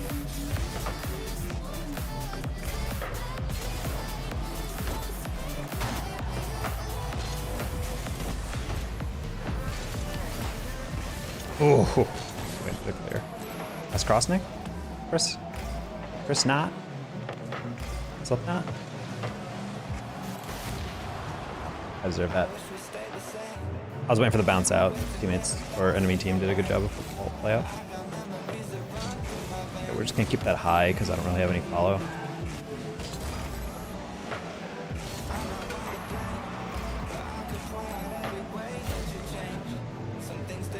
That place, take a 50. It works.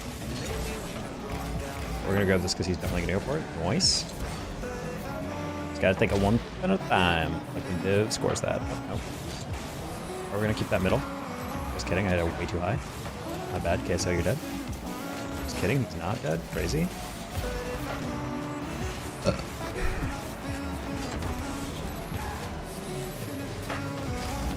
I did not have to flip into that. I thought I was trying to flick it around the first guy. Literally the second guy just stood there and watched me hit it. He didn't even care. Probably because he knew I wanted to hit it. Anyway, Sag. Oh, don't like that.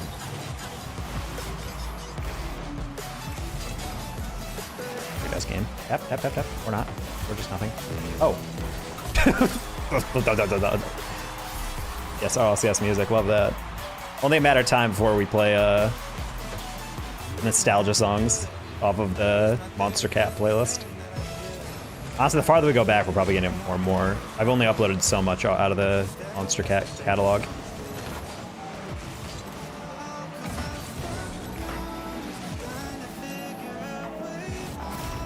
What is the lyrics of this song? Because I feel like it just says like, cause honestly I'm fucked now. And I'm like, wait, what? Every time I listen to RLCS, that's what I hear. Hold on, I'm gonna turn the lyrics real quick. Stuck. Stuck now. Every time I hear fucked now.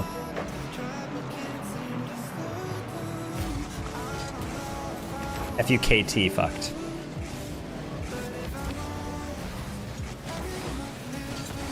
Nice. Bone dry? I don't know. I gotta check if it's a Monster Cat Gold safe.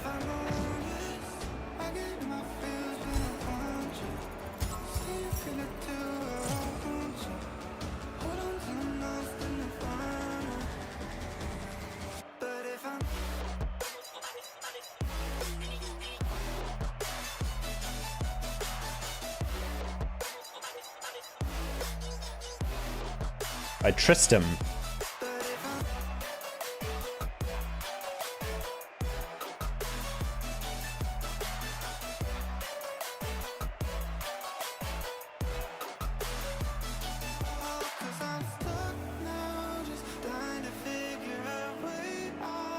Love You Need You. See, I just have to look back because some of these songs, like, they are approved and then they don't get approved or then they get taken out or something, so it's always kind of weird. I actually met Tristram in my Twitch chat a while back, I want to say. There was a dude who was not named Tristram, but he was like, hey, have you ever heard of this song? Like, nah. And I listened to it. I was like, oh, wow, this is really good. And he was like, yeah, that's my song. It's like, what? He's like, yeah, I'm Tristram. I'm like, oh, that's crazy.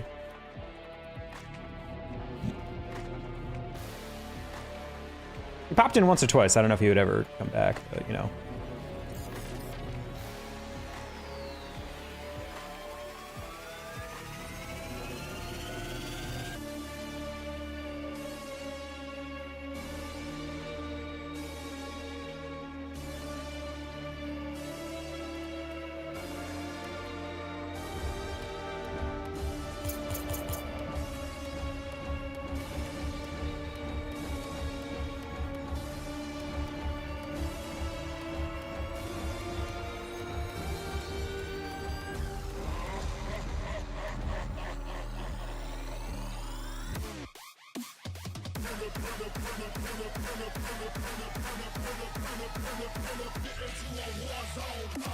I'm talking Minecraft montages.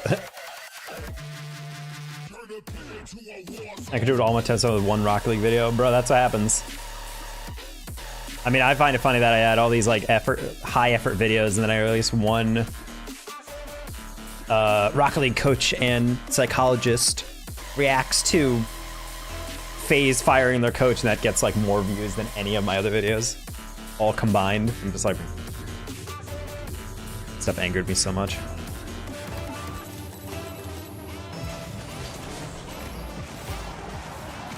FaZe name in the SEO really helped me out on that one.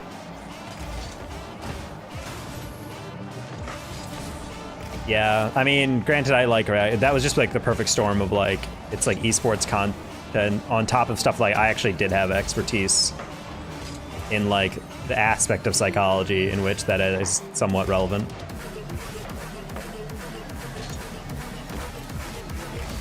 And also I'm a coach. Not like pro coach, but you know.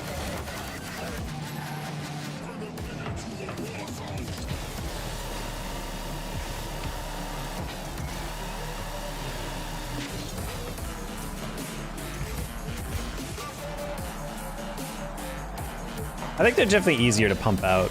Like, if they don't pop, then fine, and I didn't sacrifice a lot of time. That's honestly the biggest frustration with any of my highly edited videos, when they don't pop or I don't quite know like how to tell a story properly or how to like frame an issue or something.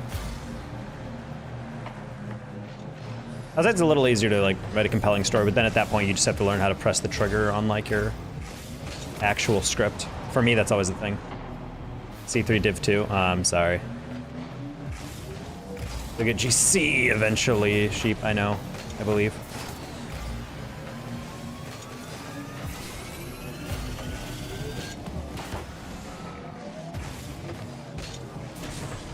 Oh, why did I flip that way?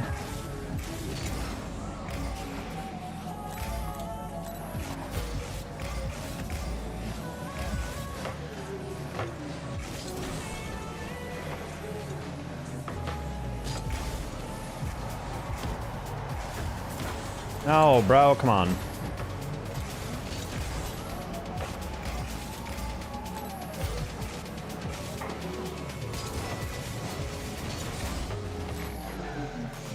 Okay. Nice. Also, I guess I can never stream. I guess I can never stream warm-ups on YouTube. I started streaming YouTube, I had like 3 viewers, and then I was warming up for like literally only 5 minutes, and then people immediately left. I was like, bro, what? People just can't even stand to watch me warm up. They're like, bro, this guy's not playing Rocket League, boo. God forbid I stick around to stream for more than a minute.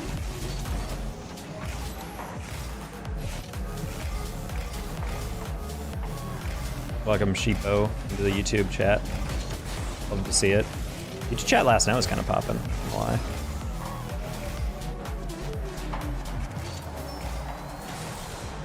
Close one. Noise.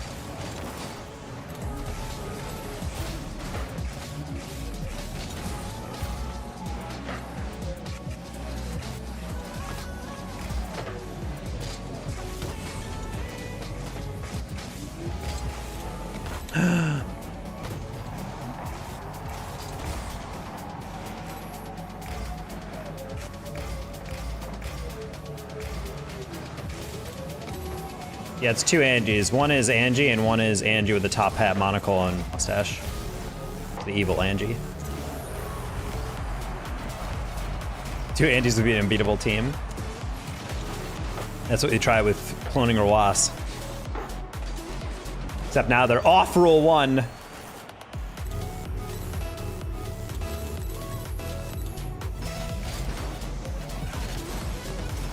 I've wanted to make a hot take video about Rawas and Killiers missing. Literally just like a drama catch up, because I feel like people did not truly understand what went down there, and I kind of want to like make a video about it. Because no one really knows what's going on, but like if there's a lot of speculation, I feel like it'd be good to like tie things up before Lawler inevitably covers that. Oh, thank you.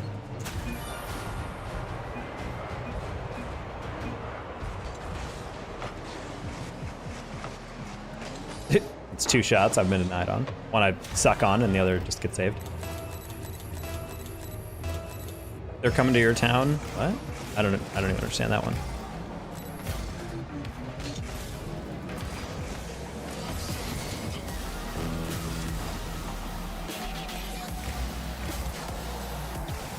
Mind rack?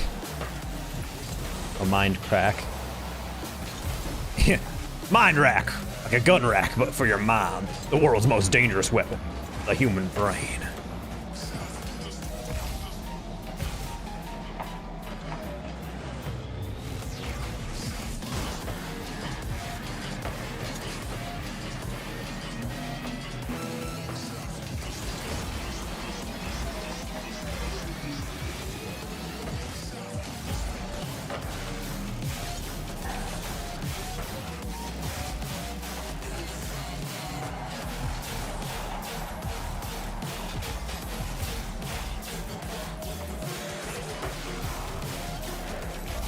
The weirdest shit I remember from the internet is like those really small shows like Whitest Kids You Know, sketch comedy, Office Sniper, The Grapist.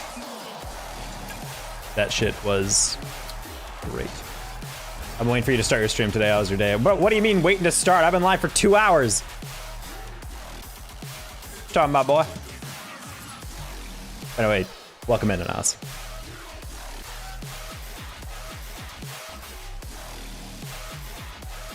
Have you guys been checking out the actual travesties online today? Half of, I think all content creators for sure are saying, I think there's something big planned because there's no reason why they would, you know, blah, blah, blah, blah. And then half of them are like, this is the end. This is the end. Hold your breath and count to 10.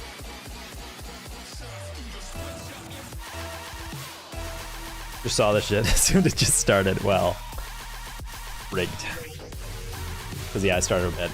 That's why you gotta ring that bell.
think we both had the exact same thought at the exact same time.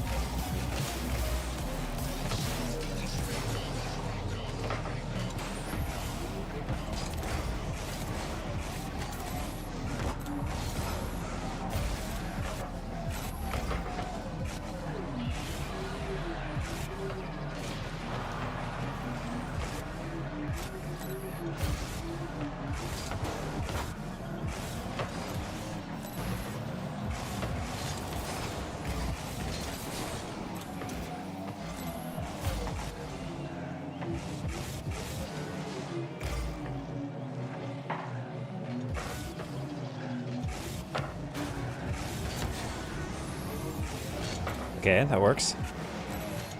This game is so weird. I'm trying to like process it in my brain. I just can't.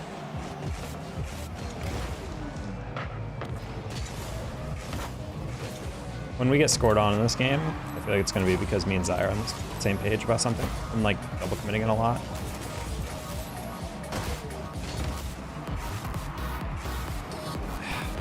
One day I'll be able to read the ceiling on certain maps, I swear.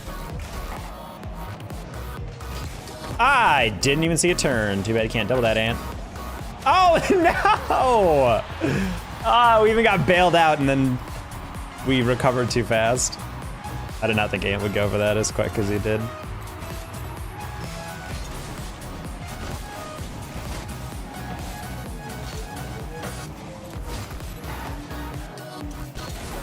One day I'll be able to read. Yep, that is direct quote with no edits. I did say those words in that order.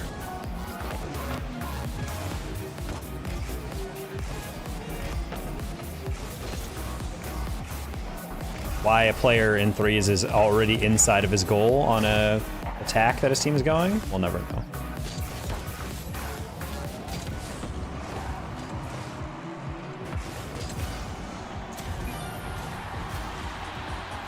That's Minecraft? Oh, that explains a lot. Thank you for checking, because I did not click that link yet.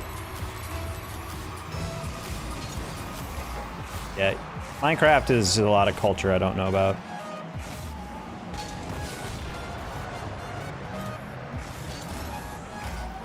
Hell, people are always like, yeah, this song's fine. I like the Minecraft parody of it. I'm like, what Minecraft parody?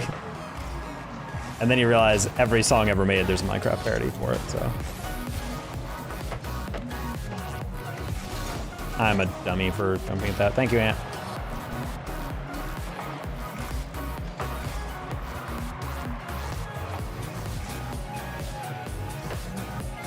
Hermitcraft. What the hell is Hermitcraft? Where you crack people who live alone?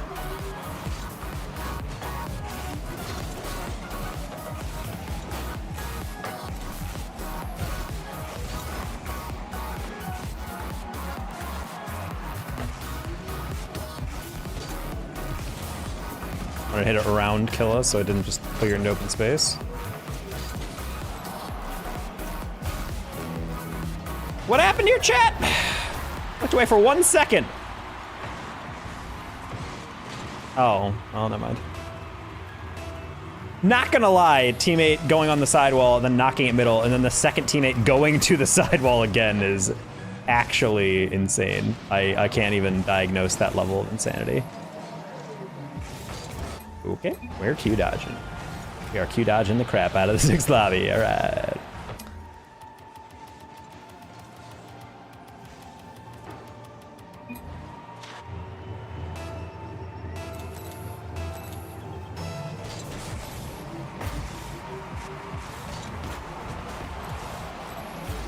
I actually did try to touch that one.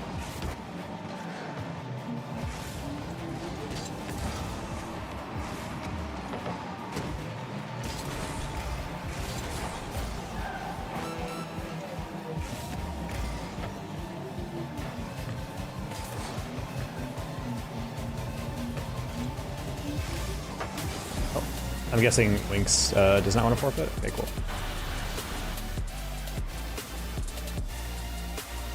Or not. Why do we do this dance, guys? 2 of you already forfeited. Thank you. Oh my goodness.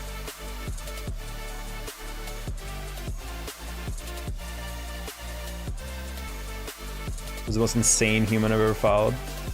Yeah, a lot of people were upset about that. I definitely missed out on a lot. Our check section.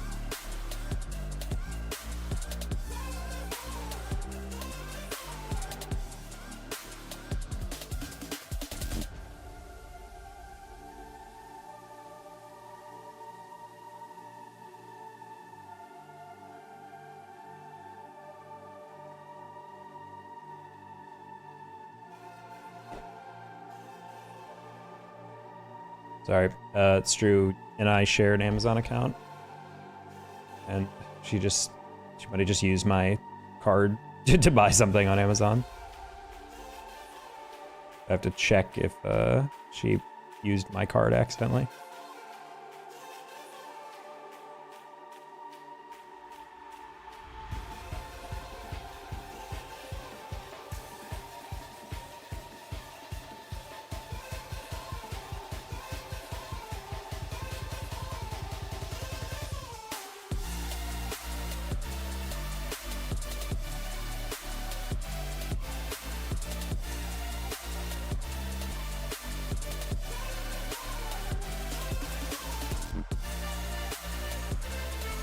Strawberry, I see you lurking in here.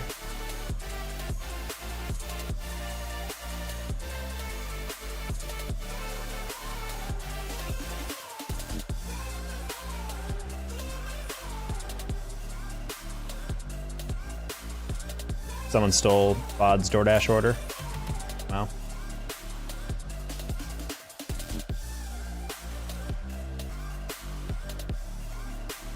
Apparently, the dude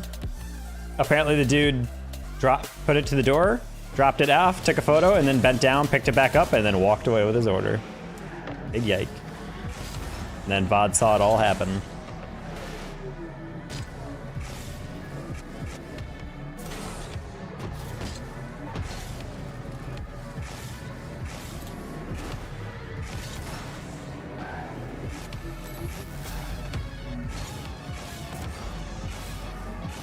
What I'm confused about is, like, how does that benefit the delivery driver? Like, if you're gonna steal their food anyway, like, it just, like, I don't know, it feels like a lot of work to do to steal someone's work. Also, I almost guarantee that if something happens to order something, you're probably not, because if it gets stolen, you don't get a refund, but if it's like my driver themselves took it away, I feel like that would be like, oh, well, then that driver's not getting paid for that order. They're literally just doing it for food, bro? Really? That's something you do? What? I would never steal someone's order. What? I've never stolen anything in my life.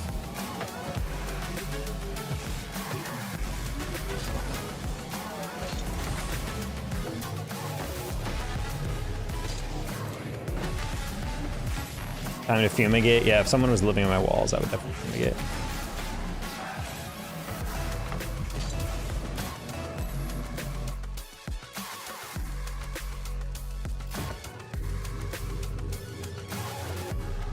That's lucky why I like my old apartment, is that my landlord was pretty chill. He had a security camera trained on the door, so if anyone ever tried to do that shit at my door, you could just be like, hey, can I get a tape from this time last night? Be like, sure. And he'd send me over a video of it.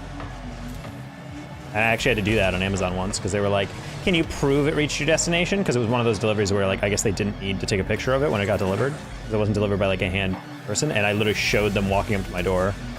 And then, oh my god, walking up to my door, putting it there, and then in the hours between, someone else took it.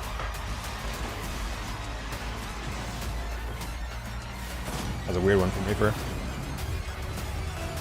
That's Low Taco, stealing a single mom's food. I wouldn't, especially a single mother. Steal a kid's food though.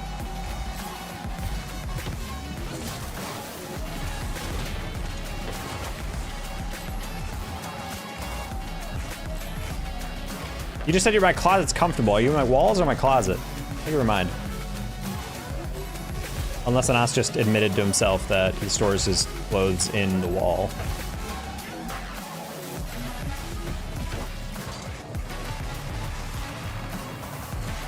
Wow, I love how I just popped that ball right up for him.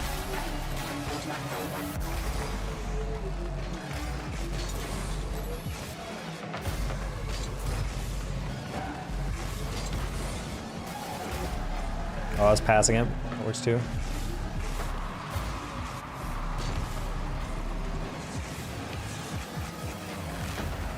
Nice read. I avoided.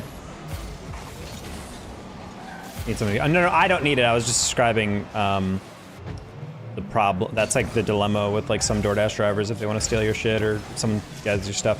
But right now for me, I have all my deliveries delivered to like a very secure place in my property. So I literally forgot I got a package yesterday and it was just sitting outside my door for like a day and no one touched it. Because you need a key to get into the facility, and the only people doing that are your neighbors, and my neighbors fortunately seem like people who are not interested in stealing my shit.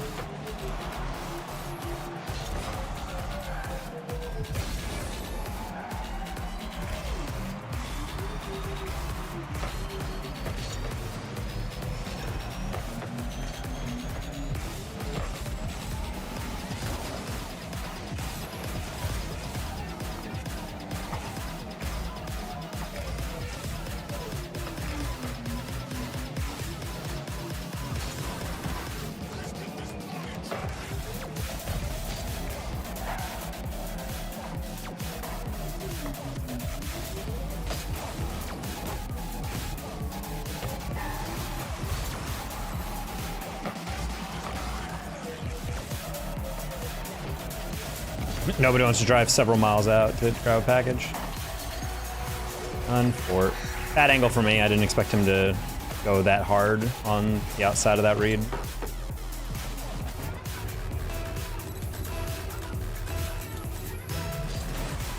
I do not like it living out in the country. The burbs are always my ideal because you have like enough people around, but you also have your own space. City just feels like too concentrated half the time.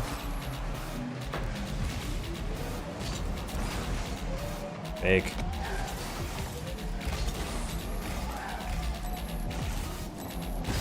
You actually just chased me down, bro. Crazy rotation.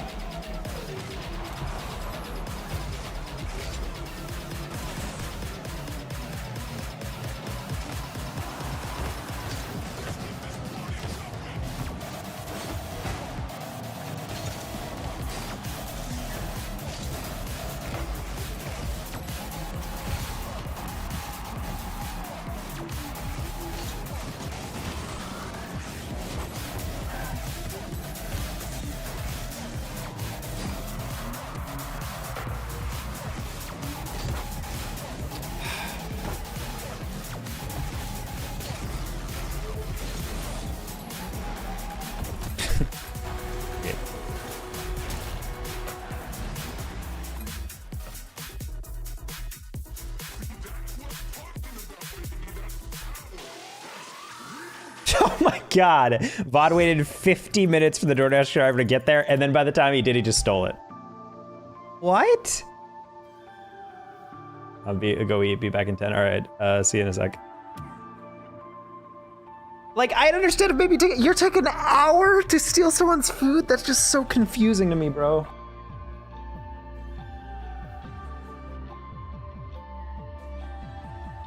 There are some DoorDash drivers I genuinely don't like. Oh, I do distinctly remember this, and I would never been more like understandable while also being angry. I think I tweeted about this where I did a broadcast after getting like, I basically woke up at like 7 a.m.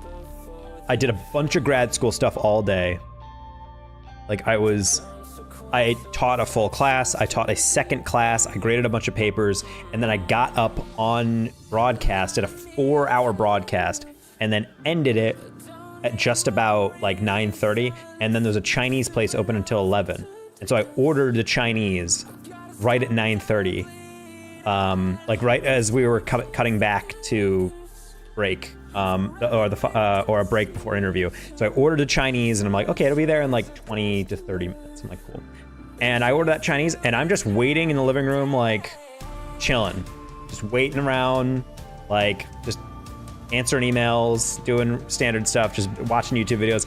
And I start checking the time, and it's like, sorry, your Uber driver's delayed, your Uber driver's delayed, your Uber driver's delayed, your Uber driver's delayed, your Uber driver's delayed, your Uber driver's delayed. And it's 90 minutes later. It is 11 o'clock, and I'm still waiting for my order. And at a certain point, I'm like, can I get a refund? But then it's like, don't worry, your driver's on your way. And I'm like, okay, well, at this point, like, I already waited. Like, let me just get my food. And then I get there. The Uber driver was the restaurant owner. And he said, sorry, I had to close the shop. Here you go. And I'm just like, you know, if you weren't grinding to get this money, I'd be a little bit more upset, because obviously you probably have to raise these kids. I don't know if he's a single parent or something. But why would you take that order knowing that you had to wait 90 minutes to get me my fucking Chinese? Granted, that Chinese was incredible. So great place, but get pickup, because holy shit, that was terrible. I still remember being seething. But when he said, I'm sorry, I'm the owner, I had to deliver this to you, but like, here you go. And I'm like, oh, thank you. And then he's like, yeah, I don't remember his name, but it was like some more complex name. But I remember looking at the thing and it said the Uber receipt and the pickup guy was his name. And I'm just like, he actually opened his app and accepted a delivery for his own restaurant. I was fucking losing it. His kids were in the car too, so I was just like, no problem. And then I took it and I'm like, this is such a complicated thing. Because if it was anyone else, I would have been like, bro, you're getting like a 1 star. Like, what the fuck are you doing taking 90 minutes for this? But no, exactly. It was like understandable to have a great day. But thinking back, I am like 60-40 on this guy is kind of scummy. Like, I understand you want to drive and do Uber orders, but you can't make a customer wait 90 minutes for their food. I was blown away at the audacity of that man. Part of me wonders if like traffic wasn't that heavy or something, and he was just like, oh, I can take this real quick. It's like a quick way to make an extra buck. He's only like an hour and a half, like a mile and a half away. And then he probably got like a bunch more orders, and he's like, shit, I have got to take care of these. Maybe got like a late night rush, like people exactly like me. Make it out of here, take a certain finesse. Down trying to earn him a rep. It's cold to the shit you gotta learn to respect. Getting paid by a college program to promote their program soon. It'll be fun. You guys want powdered donuts? I have some. Angie, no. Powdered donuts are the worst type of donuts, and that's on God.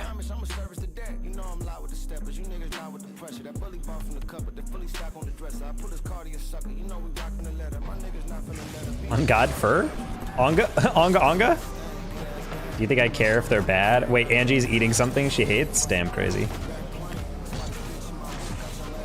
That they're unhealthy. Angie just wants to gain weight at the end of the day. She's so small. Strong breeze the other day actually carried her away.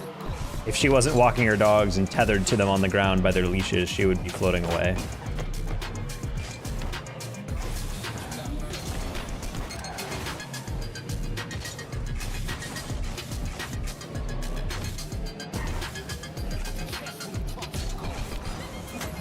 Yeah, actually, that's probably the way to do it. You just eat a bunch of processed foods, put a bunch of junk calories in you, and you'll slowly bulk.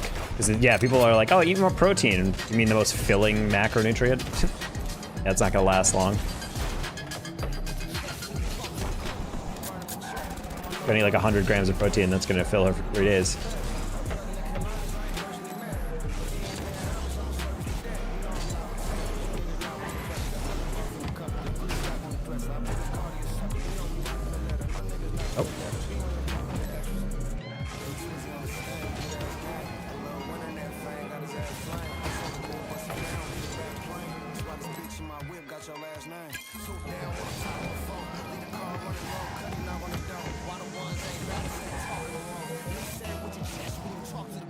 Angie's trying to gain weight, it's fine.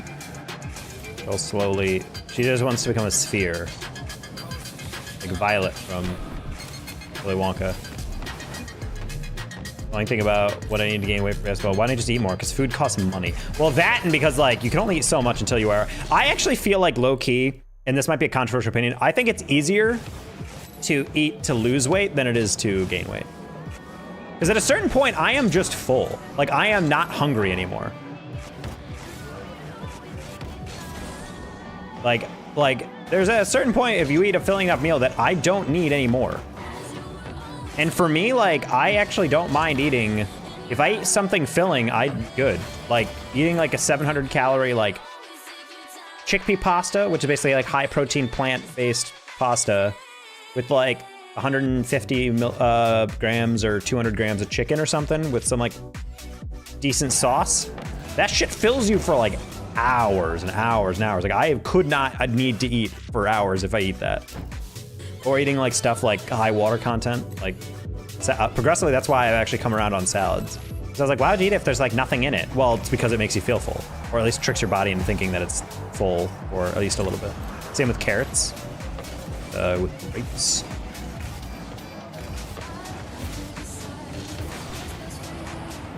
Broccoli, especially.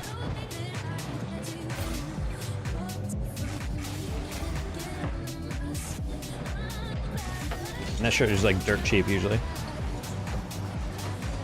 And so that's why I actually really like, and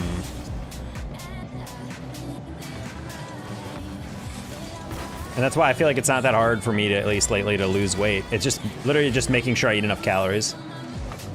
Honestly, I think the reason in college I used to not gain that much weight is because I would accidentally undereat sometimes.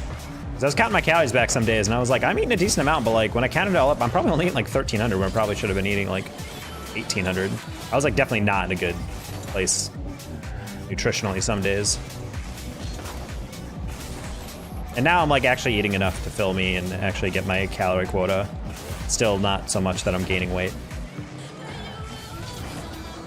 Also, I just like don't really crave processed food the longer I go on with this.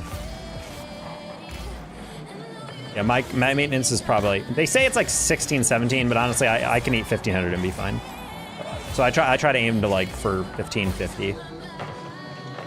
So it's just enough that I'm like consistently underneath my maintenance, because I don't know my true maintenance. Not that many people do, but also eating less salt helps because you retain less water weight.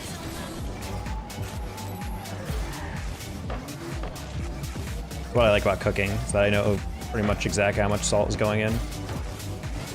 As opposed to like literally anything prepared at a restaurant. It's like, yeah, this is delicious, but how many fucking full salt shakers of salt are you putting in this shit? Like, I do not need 4,000 milligrams in this goddamn serving. No. Salt's so tasty. The thing is, it's not at a certain point for me. Like, there's actually a lot of places I've gone to where I've eaten it, and I'm like, this is good, but it's like way too salted. Like, not like to the, like, obviously if you concentrate salt too much, like if you guys have ever been like salted steak and you poured too much in one place, like you can taste it, you're like, oh, a little bit like of a bitter taste for a second. But the thing that bothers me is the people who, where it's like, this thing already tastes good, but they're just pouring on salt. And I'm like, bro, like this does not need that much. Like Chunky Soup has a soup that I love. It's called like creamy chicken noodle soup. And it's really good, but you could literally cut that sodium in by 2/3 and it'd still be tasty. Like you can just taste it and you're like, this is good, but like it's also, you can just tell like there's no reason for it to be this salty.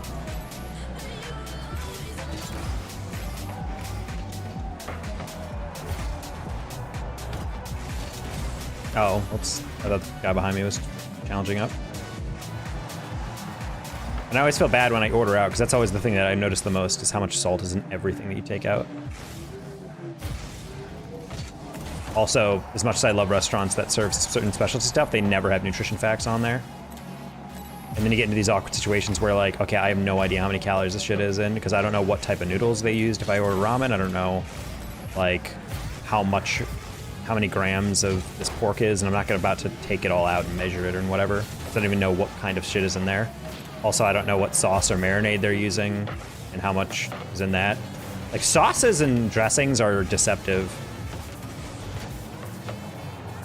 Like, if you guys know Halal guys, they have a white sauce that's delicious that you put on, like, anything you order from there, like the rice bowls. The sauce packet alone, which is, like, the size of your palm, is 300 calories. The whole fucking bowl itself is, like, 1,000, but the dressing is, like, 1/3 of all of it. I thought that was crazy to me when I read that nutrition fact. Oh no, it's insane, but it's delicious. I was just blown away by how much of the total meal it takes up.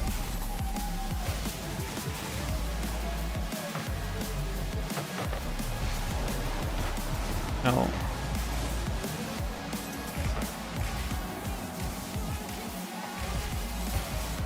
$1K to $3K. I try to aim for at least 1K. My goal was 2K, but lately I've just been not feeling super good. Like mentally, so I'm like, okay, we're gonna tone it down a little bit, but we're still eating well. That's my compromise, is like I'll not go for my walks as much, especially if it's cold as shit outside sometimes. Very windy down here. Plano lately. I hate everything about you.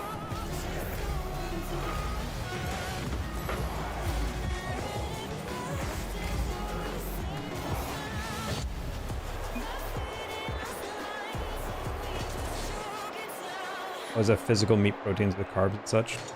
Red, why are you yelling at me?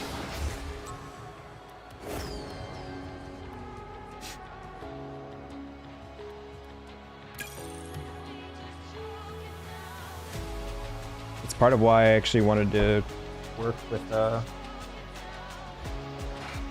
my apartment was hiring people to take the trash out around the facility, which is definitely something that would give me several thousands of steps every time I work that. And I was kind of like, low-key, just for the exercise, that'd be nice. Obviously, I'm making like only $15 an hour, but it's like, put on music, and then you're just walking around doing a really easy job.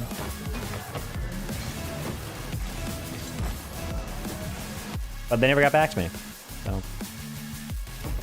Or maybe they did. Yeah.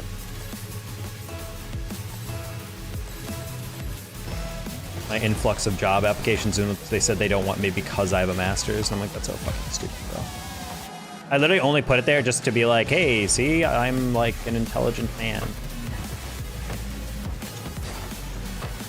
Please give me monies, please. Oh my gosh!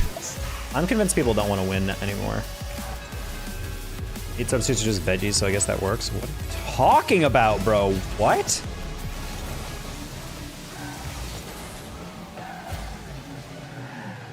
You're like all capsing, and then when I ask you, what are you talking about? You don't answer me, and you just keep spouting random words in my face. What are you talking about?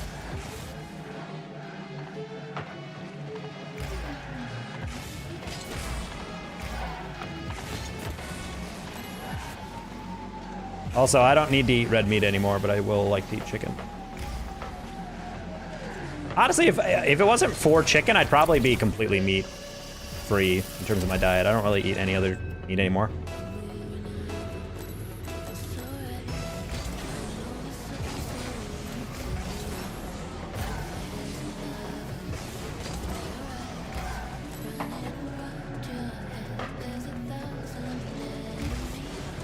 Like, I love steak, but I'm not actually gonna be fiending for it all the time. Like, yeah, it's great, but ultimately chicken's the only meat I really need. I don't know how the hell this works. Holy shit, Red, you're pissing me off, bro. You literally are just talking about something. I'm like, what are you talking about? And he goes like, I'm not a nutritionist. I'm like, but what are you talking about regarding the food? Like, what point are you trying to make? And you're like, I'm not a nutritionist. I'm like, that's not what I'm asking. What's your real name? My name is Jeff.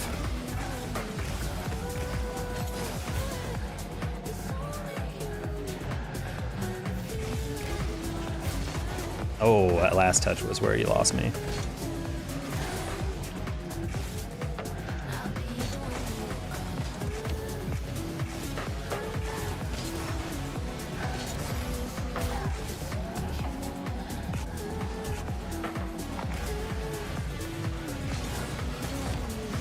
Interesting.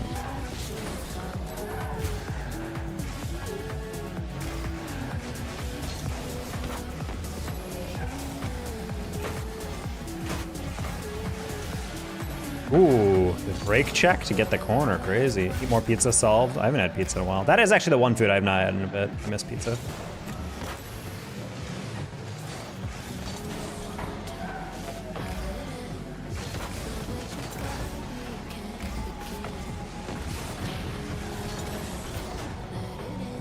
How you doing, Pavlov? Rate my ice cream.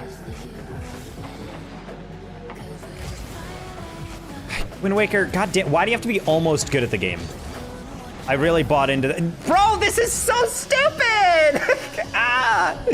He flips into it, doesn't hit it, and then freaking misses his read again and plays his face for a 50 and it goes in. Bruh. These people at work start messages with hi Morgan at 9:23. Just tell them which one. Yes, I also like that. Can I ask you a question? You've already DM'd me. You might as well just say, can I ask you a question? And then type your question, bro. That also bothers me. My favorite is when someone goes like, hi, can we talk about something? I'm like, sure. And then they don't answer for like 45 minutes. I'm like, brother, I'm not waiting around for this freaking message. You're wasting all of our time. The only thing that makes sense in that regard is like if you're like, hey, can we have a meeting? And then you need like an answer at that point instead of just like framing the topic of the meeting and talking about the meeting and all that. Like I kind of get that, but.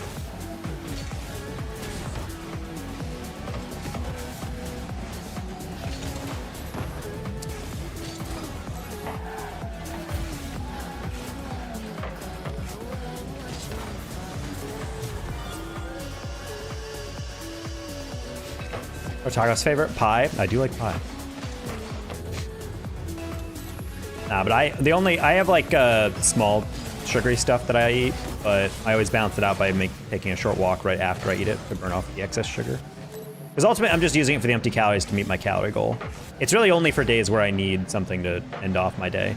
Like when I need to eat like 300 more calories, and then there's like a little Debbie's thing or whatever that's like 300 calories, and I'm just like, well, let me just eat that real quick, burn off sugar, and then I'll go to bed. And then I still hit my calorie goal, but I'm not like trying to find some like random snack or something that counts as calories. Also, to be honest, sometimes the day is just stressful. It's nice just to have something slight sugary. But I don't like I don't like having unhealthy food because of a bad day, because that's just a bad cycle to get back into.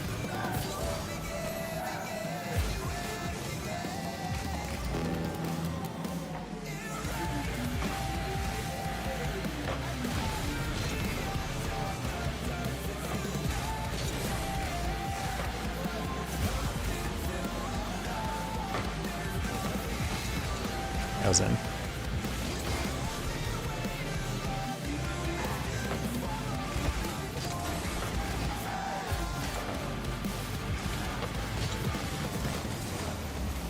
This is a Monster Cat song? Yeah, there's like legitimate pop songs as well. Monster Cat. Oh, I guess we didn't have anyone. All right, GG's.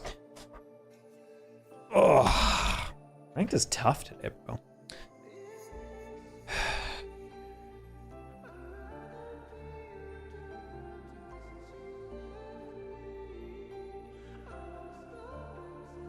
Modern metal song. I don't know, this sounds like kind of the stuff that Illenium does nowadays. Just helps like produce for pretty much anyone.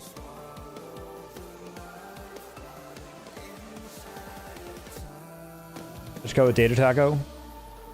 Just something my friend came up with.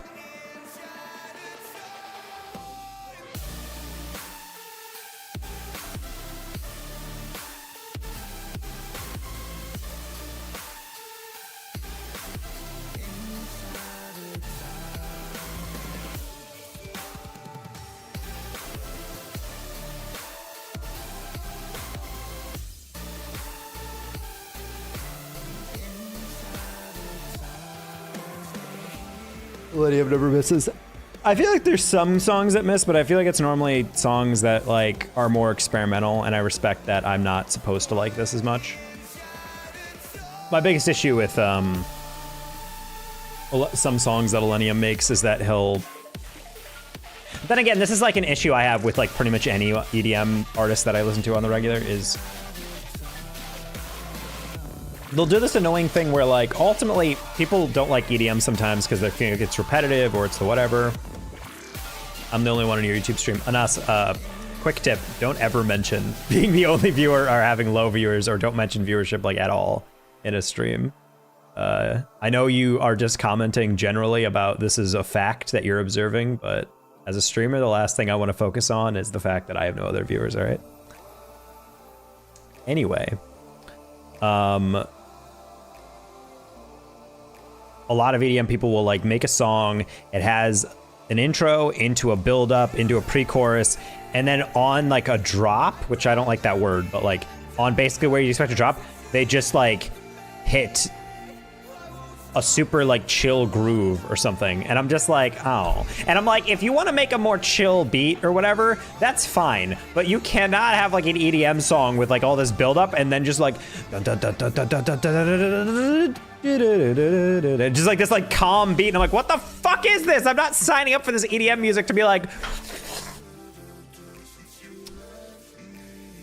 just like, and then to like nod and chill. I'm like, I hate that stuff. And some people are like, oh, it's kind of interesting, it subverts your expectations. I'm like, yeah, but if I expect to listen to this type of genre, I don't expect to hear something completely different than what I want.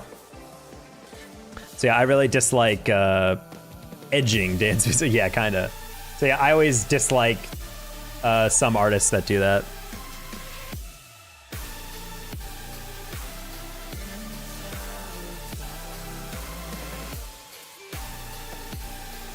So yeah, it's been weird. Also, I don't know what to do right now. I'm like in this weird in between. Ranked has been really like a nut punch today.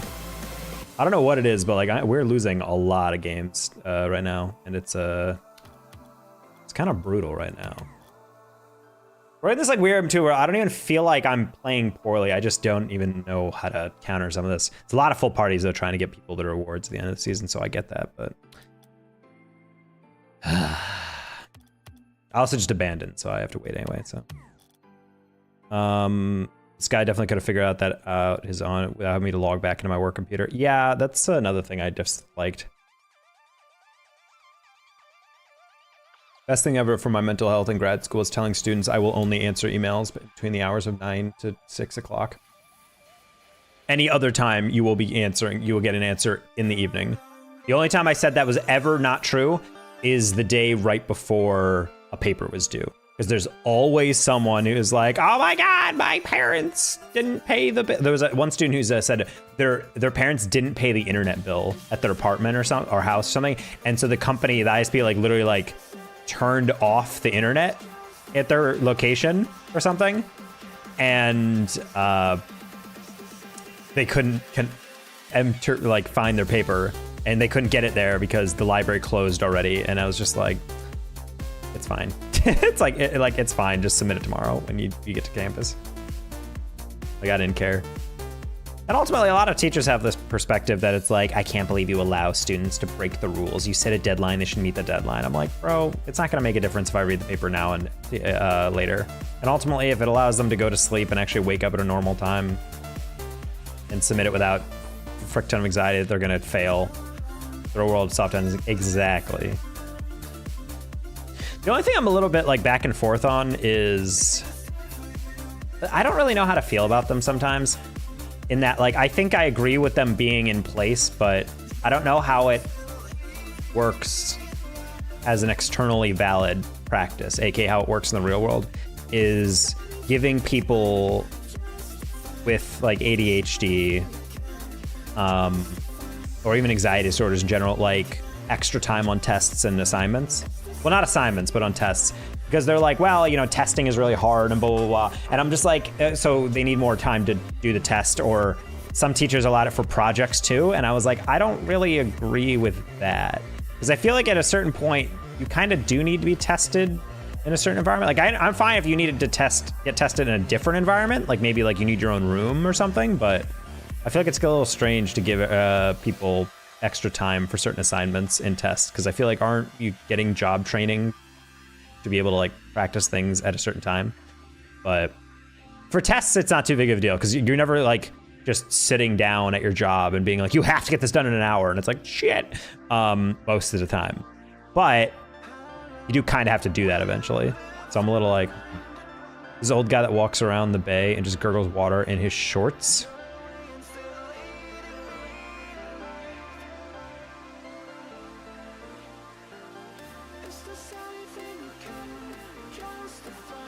What? Yeah, I don't need to know about that.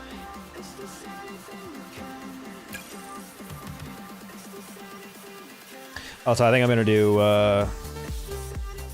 if the games continue to go bad, I might just immediately switch over to Elden Ring, because I don't know. Today's weird. I'm in a decent mood. I feel like I ate a good meal, and I just cannot frickin' buy a win right now. So who freaking knows what's going on right now? You've been wonderful to listen to rant as I organize my Pokemon cards. I'm glad. Love me some ranting. I had severely ADHD coworker, crashed and burned pretty hard. It's hard to watch. He moved for another job and got let go from that one too. But that's the thing is like part of what comes with the territory of having severe ADHD or anxiety disorders or panic disorders is learning how to cope. And that's honestly what people think. That's honestly my biggest issue I have with people who go to therapy and they're like, the therapist didn't make me feel better. They were just giving me exercises or whatever. And I'm like, that's the point of therapy in my opinion, especially CBT or something, is like, you definitely need to learn, like with medication for sure, you can help curb impulses or something. But the point of therapy is to teach you how to deal with those things on your own. Like a hugely important thing for people who are anxious is learning how to ground yourself, learning how to like walk yourself down from having a panic attack. When you do have one, how to like deal with it well and not just like let yourself, you know, be swallowed whole by the abyss. As someone who's had panic attacks, they are not fun and definitely don't feel like some like la la la la la type thing. Like it's definitely a horrific thing to go through. And when you have ADHD, or specifically when people are like depressed or anxious or something, like a huge part of therapy is teaching you how to deal with it. And then also recognizing in yourself when you're letting your anxiety get the better of you. Like you're always going to be anxious, but at the end of the day, like having tools to actually walk yourself off the plank is really important. And I think people don't recognize that enough. I've seen a lot of people say like, oh, I went to a therapist and they didn't like it's been like several months and they keep giving me exercises and like it doesn't work. And I'm like, bro, like it's not working because you're not buying in.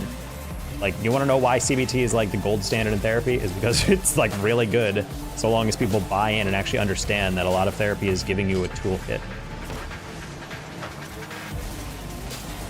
So I don't know. I'm not going to say therapy is perfect for everyone. I'm not going to say every therapist is perfect. There's also a lot of like matching and fitting you have to get with therapists, like find like a good fit for you for like what you need.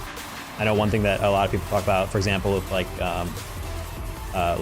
in some Muslim families, people talk about how it's hard to find a therapist that understands like Muslim family dynamics. Because sometimes there's a lot of therapists who are just like, well, why can't you just talk back to your parents and tell them you don't want to do that? And you're like, that's not how it works in like the family dynamic. Like you can't disrespect your elders. You can't do blah, blah, blah, you know? Hell, my friend was a Hmong, and a therapist apparently told her like she needs to, wow, that was a pass and a half. I didn't mean to do that, Loki. But she's Hmong, which means like your elders make decisions and you have to follow through with them. And basically the therapist is like, you should just disrespect your father. Like you should just not follow him if he's not in your best interest. And you're just like, that's not how it works. Like, like I can't disrespect these people. Like I can't disrespect my ancestors. I can't like do all this shit. Like, and people don't understand that. So you need a therapist that's like culturally sensitive to those things. Because granted, that's also one thing that I've struggled to deal with when it comes to culture clash. Like when someone will talk about something about like, oh, my parents want me to get married to this person that I hate and blah, blah, blah. And part of me, I'm just like, why do you just tell them to like, let you live your own life? And then I think about it and I'm like, wait, I can do that, but I can't do that. Like other people who don't have that luxury. And also it's different for me to tell my parents off because I don't have a super close relationship with them. But like obviously it's way different when your family life is so incredibly crucial to like your cultural functioning, your existence within that culture and your family's life, your extended family's life. Like some people are really close to their cousins, for example, and I don't fucking see my cousins at all. I barely even remember their names. So it's like, it's a hugely different dynamic.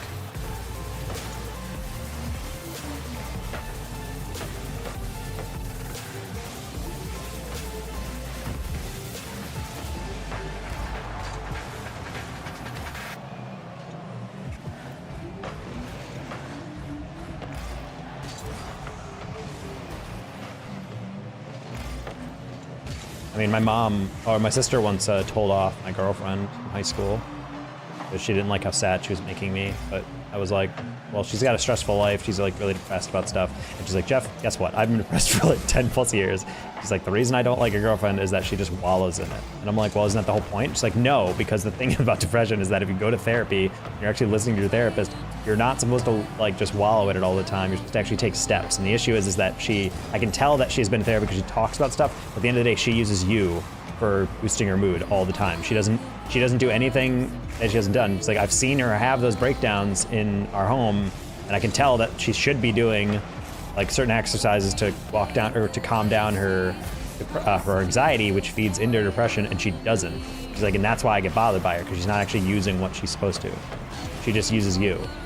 And it's like, that's why she feels so dependent on you, because she's like, oh, well, he makes me feel better, so therefore I don't have to make myself feel better. Or not feel better, but like to curb my, thoughts.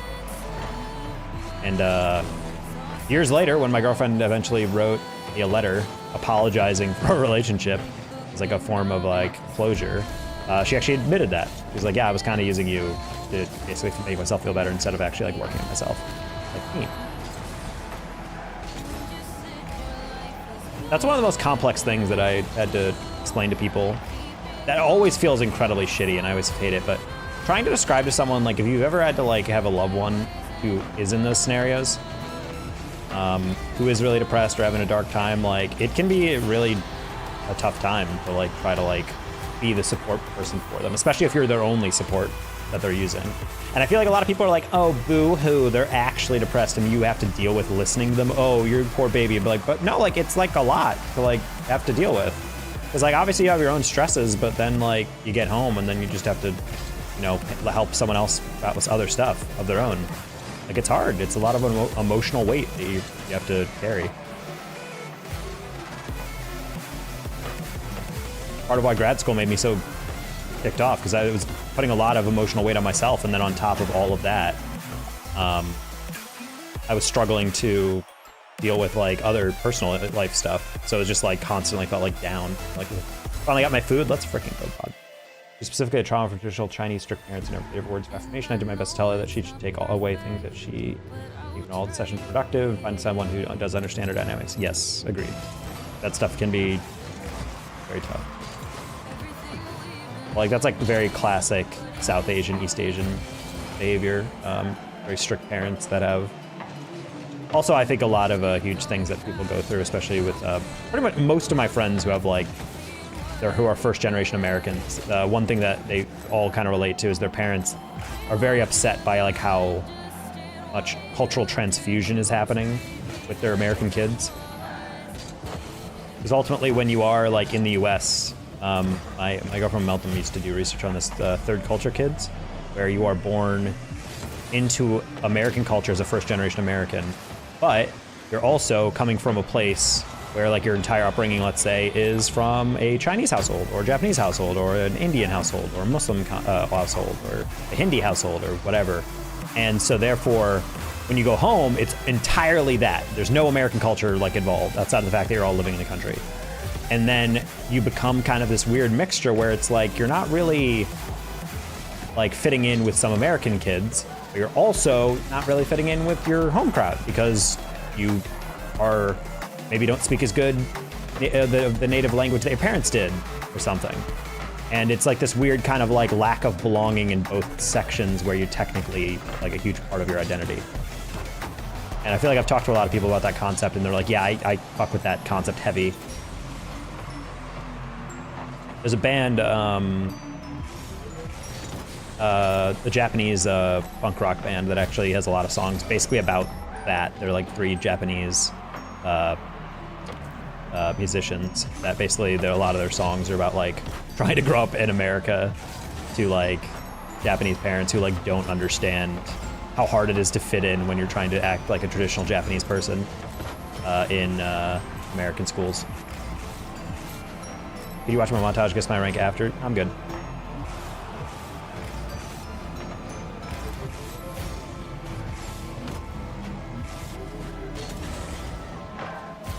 Definitely overuses that. Yeah, it's tough. That's why I've actually been really one thing that myself and Stru do with a lot is like sometimes if we're venting, but one of us can't handle it, we're like pretty comfortable just saying, I'm not like emotionally able to handle this right now. Do you mind if we like don't talk today or something, or don't talk about whatever? And I feel like that's been really nice for me because it's like just kind of like acknowledging like, hey, some days I like just cannot do this. So I feel like that's really helped because there definitely are days where I'm like, I'm just trying to feed myself and get through my day. I'm just really down in the dumps. So like if someone comes in and be like, something happened, I want to vent about it. I'm like, I can't. Like I genuinely just can't do that. All right, DT, I gotta go to sleep. All right, bye, Anas.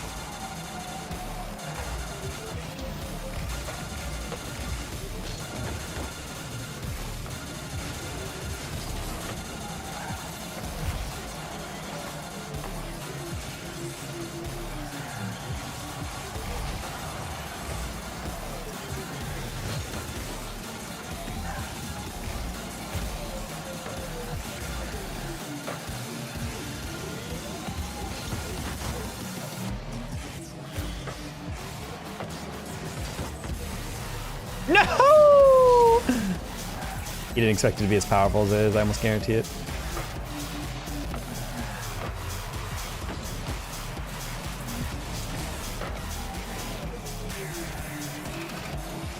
Be sad or anxious about? Yes, because you are the only person ever who has been stressed. One of my biggest pet peeves is people who, also my least favorite saying of all time, why are you sad? There's people who have it way worse than you. That's not how sadness works.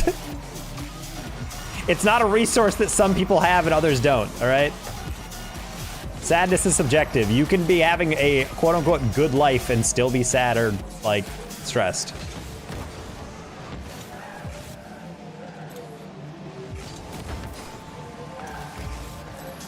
Also even worse when it comes to your like mom, where it's like, oh, what are you stressed about? And you're like, you, mom? Like I have to deal with you all day? Especially when you're being a sad sack and basically using me to like comfort you all day. Do you have any idea how exhausting that is as your son? Like it's just very hard to express that without hurting them. And you know, if you did, it just makes your problems worse. So you just decide not to, because it's like, bruh, it's better just to not say anything than get in a fight. But you know, the longer you wait, the more eventually it's gonna come out. Been there before.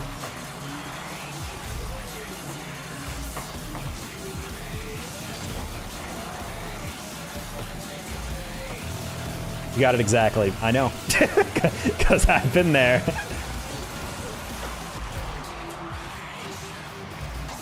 That was my first and third girlfriend. To a T. It was also me and my dad for a while. Just complain, or eventually I would like speak up and be like, hey dad, I don't like how you do this. And he's just like, well, I can't believe that. And he just like starts up this huge thing and I'm just like, you know what, it's not worth it anymore. Like I'm not gonna start an argument over this. And then in a twist, why do you think I'm not home for holidays or whatever?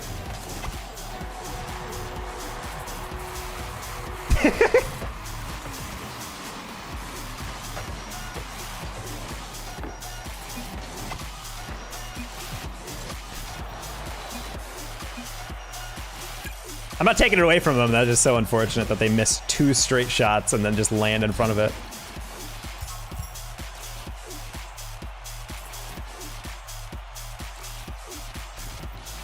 Oh, I wasn't trying to insult them. I was just saying that's a funny way to lose.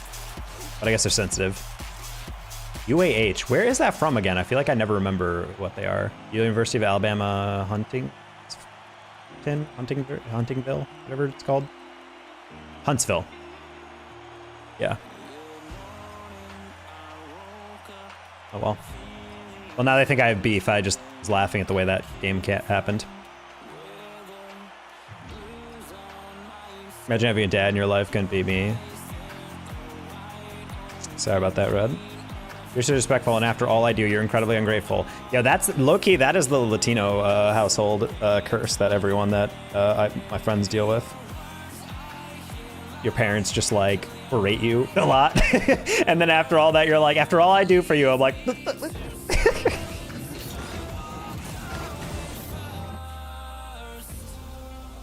Alabama, Hawaii, hell yeah. He's just an ass and a felon. Oh, well that's not... No.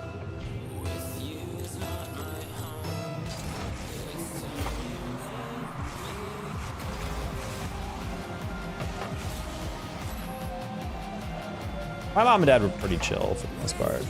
Although I did get bothered occasionally by stuff like...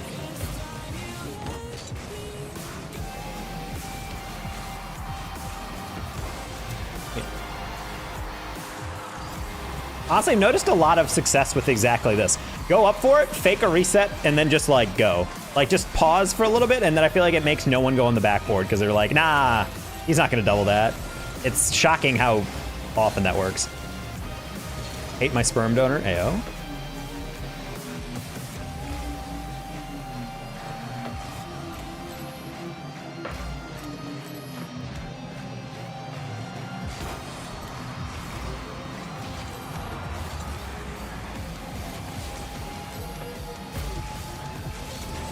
My dad, I see. Yeah, you were using a detached word. I was like, wait, what? I was like, how did they allow a felon to be a sperm donor? Like that's disqualifying.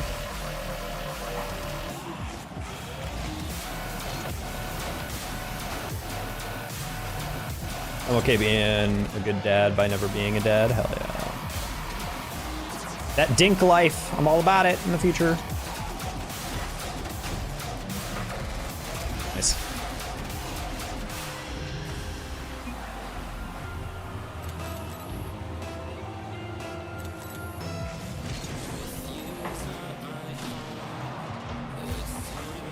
Weird flex.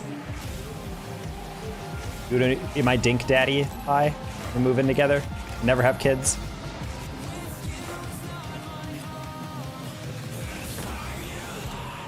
Somehow you're on the sink. Single income, no kids.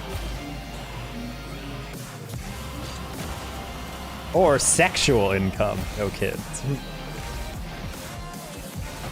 That's what the OnlyFans is, the sink income. No kid to support, just doing OnlyFans for the money.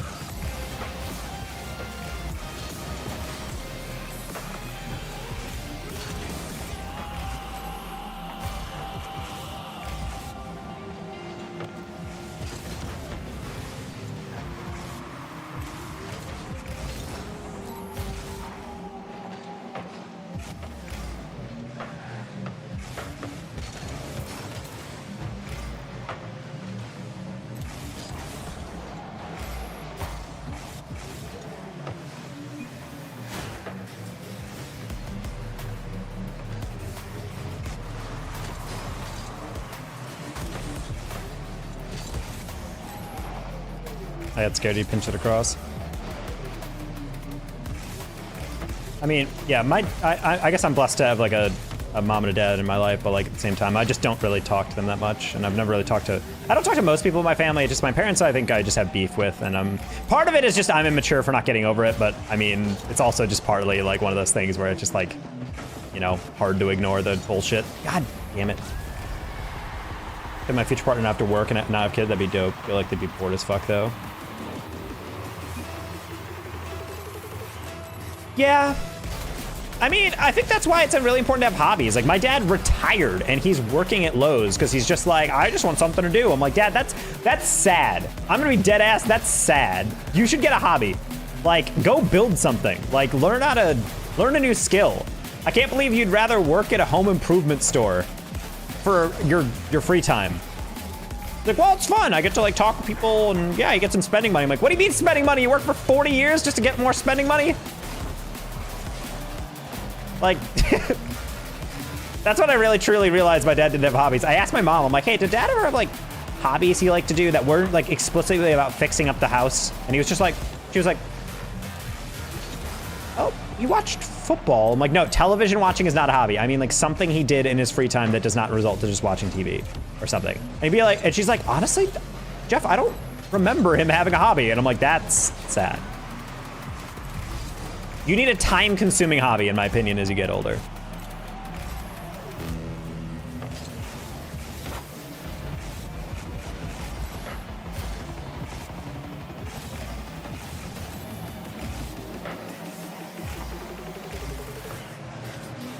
They weren't perfect, but I'm grateful. Yes. At the end of the day, I feel like parenting isn't really hard, so I feel like if you get a passing grade, good for you. Like, I don't think anyone's truly ready for being a parent. And a lot of people make mistakes. I think my parents, you know, got out the clunks in the first two, and then for me, they kind of got a little bit better, but it was mostly just like a little stilted because my sister was kind of fuck-ups growing up, and then they like slowly matured into like good, hardworking people. Whereas for me, I started off really hard working, and so therefore they gave me way less leeway once I got responsible. So I was able to get away with shit more as a kid because they were like, oh, he's the good kid. He's the guy who does good in school and actually listens to us and da-da-da-da. But it definitely got like a little bit weird to like, it definitely got like a little weird sometimes because like after I graduated, they were like, oh, he's doing great. I don't need to help you do anything. And that's where I kind of have my beef with my parents because I made like no money, super broke, like almost couldn't pay rent like 2 months in a row, but I barely scraped enough by before this is a streamer or caster or anything. And my parents would literally look me dead in the eye and be like, Jeff, what do you want for birthday? And I'm like, Mom, I desperately just need rent money. Like, if you want to do me anything, just send me like $50 or something like that. And they'd be like, that doesn't sound fun. And then they like, bought me socks or something. I'm just like, bro, like, and just like tiny stuff like that. They're just like, no, I don't know. This is like a life lesson you need to learn. And I'm like, bro, isn't the life lesson that I am already paying off my college debt and I'm doing fine with a job right out of college? The only one of your children with a college degree, by the way. And then getting into grad school, and yet they're still just like, yeah, we don't need to support you at all anywhere. Anyway, move on. Like, shit like that always bothered me because it was just like, when your kid is like really in a bad area, by no fault of their own, just they get paid like $1,900 a month basically, and they're making that work. And they're just like, yeah, you don't need help. And I was just like quaking in anger from how much bullshit that was. But they were just like, nah, my job as a parent is done. I have raised you and you are currently an adult, so. Anyway, best of luck surviving with like single-digit dollars the end of your paycheck to the point where like you're overdrafting a lot. I'm just like, yeah. I feel like that shit also, like living so close to like that type of money for a while, I think it definitely changes your brain. Also like 30 years of social psych agrees with that. Scarcity mindset, call it.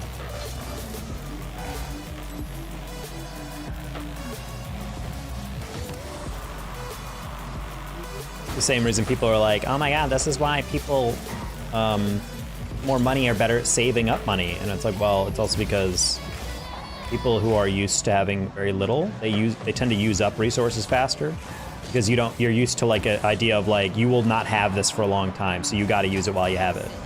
And so it's kind of like that mindset, and it's very hard to shake. And that's kind of how I relate to it, because sometimes I get money, and I'm just like, I need to buy groceries, and I need to get it like right now. And like my last thought is saving, because it's like, when am I going to get time to save? Whereas if you're a rich kid, you have more than enough money. It's like, who the fuck cares what I'm doing with my money? Sure, I'll throw in a 401k. I'm not doing anything else with it. Whereas like for me, my first thought is like, can I pay my bills? Can I pay this? Can I get groceries? Can I get my food for my cats? Do I have enough litter for my cats? They're not pooping on the floor or whatever. DoorDash, yeah, I don't order out anymore. The closest I'll do is order out if it's like for a broadcast, and I know I'm getting a paycheck soon, because then I know, one, I can write it off of my taxes as an expense. I have that?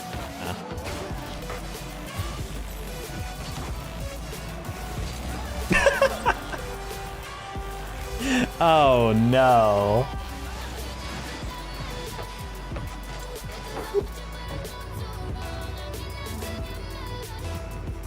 Figure I'd just shoot that back just to make sure the defense doesn't get off the hook. Yeah, it's just always kind of bothered me how my parents don't really respect financial issues.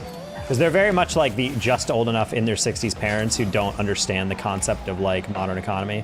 Where like they understand as business, like my mom understands as a business owner to a certain extent, like the taxation and the health benefits they have to give employees and how much that costs and whatnot. But they're also just very much like the people who are like old school, like, well, it was pretty easy for me to do this. Why can't you do it? And I'm like, it's not the same thing. I thought my mom would wake up because she was buying a house while, you know, the housing market is like this. And she just didn't. She just straight up didn't. She just didn't understand it and didn't really change her mindset. She's just like, well, I guess it's just how it is nowadays. And I'm like, oh, I hate how that's how you think about it.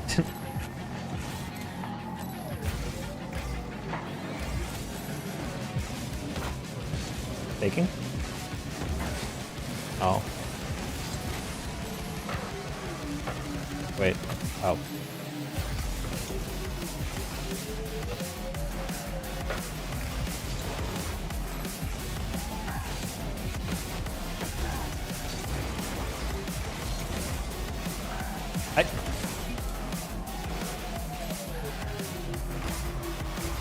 Your mom lives above your means and she's living with you. That's my first. That would be my first critique. Because the thing is, like, I was living in a pretty low-grade apartment in Arizona. Like, I was definitely not living like. Because if I was living in a nice ass apartment and I'm like, I can't save up, it's like, bro, I was paying $500 a month in rent. Like, I'm fine. I was paying an okay rent, I think. It's more so just like paying for my car so I could actually get to work, and then paying off student loans as well. Well, paying for just food and groceries in general. And then progressively that got more and more expensive because you have to take out loans to pay bills if you couldn't afford. Now I have to pay all those loans back. Obviously maxed out credit cards don't help after a while because you're basically paying, you can pay $300 in a credit card payment, and ultimately some days only pay like half of that, if anything, because the interest gets added back on.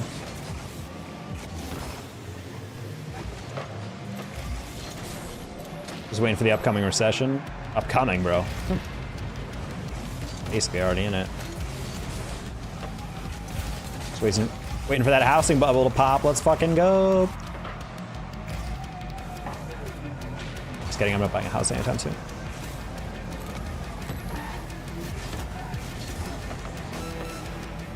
More juice than the rock. Well, that's good that you're feeling like you can get through that clean. Good to hear.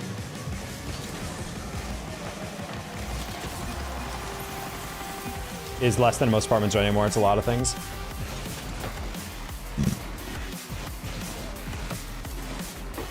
My mom lives above her means, and potentially will continue to do that. That's why I think it's a valuable thing to just like learn. Because at the end of the day, if I understand my parents were like,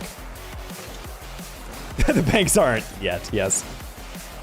But like, that's why I feel like it's like really weird to, like, when my parents were like, you know, that's adult life, you know, you just got to get used to going through hard times. I'm fine with that. Like, I understand that concept, because there's definitely times when I was like swimming in like paychecks from casting and I was in grad school, and I had a month where I cleared like 10K income, and I was just like, hell fucking yeah. And I used that to pay down all my cards back then.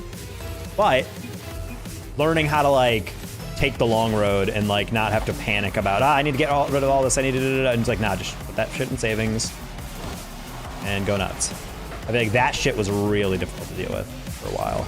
So like figure that all out.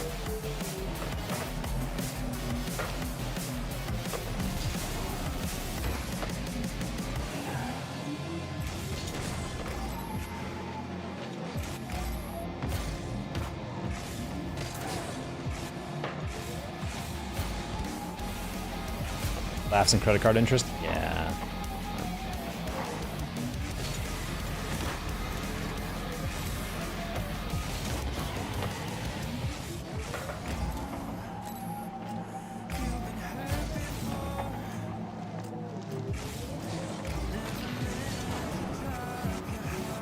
Wow, that's the closest I've ever seen it get to the ceiling and just actually not even scrape.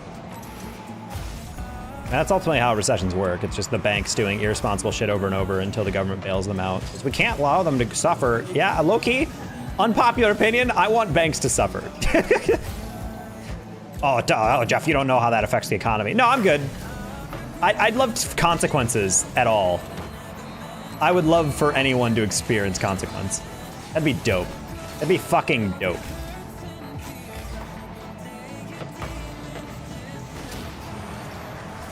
I work in a bank. I mean, I understand there's like ordinary people that are also hurt, but I just want, it's just shit like the Wells Fargo situation a while back, where like an executive is like shaking his employees to like, commit fraud, do this, just fucking commit fraud. And then the employees do it. And then the executive faces no punishment and gets like a huge fucking payout, and then he retires. And I'm just like, how does that work? How are you not in jail?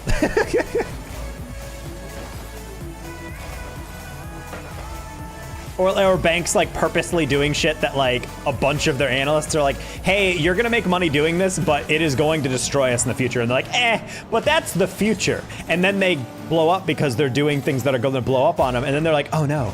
And the US government's like, all right, well, we can't allow them to fail. And then just pays billions of dollars to bail them out. And I'm just like, how does that work? You like, imagine any other business just losing a fuck ton of money and screwing over millions of people and then being like, it's okay, pat on the back, and then gives like a bunch of money.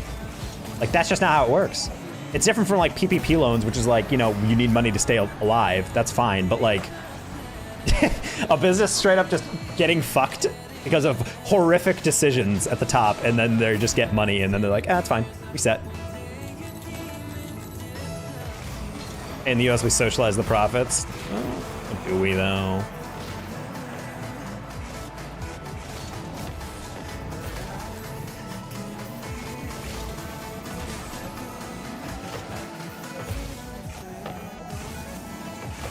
Nice. I'll be proud of my country once capital gains taxes reaches past 15%. Or at the very least is like somewhat commensurate with traditional income, in quotes.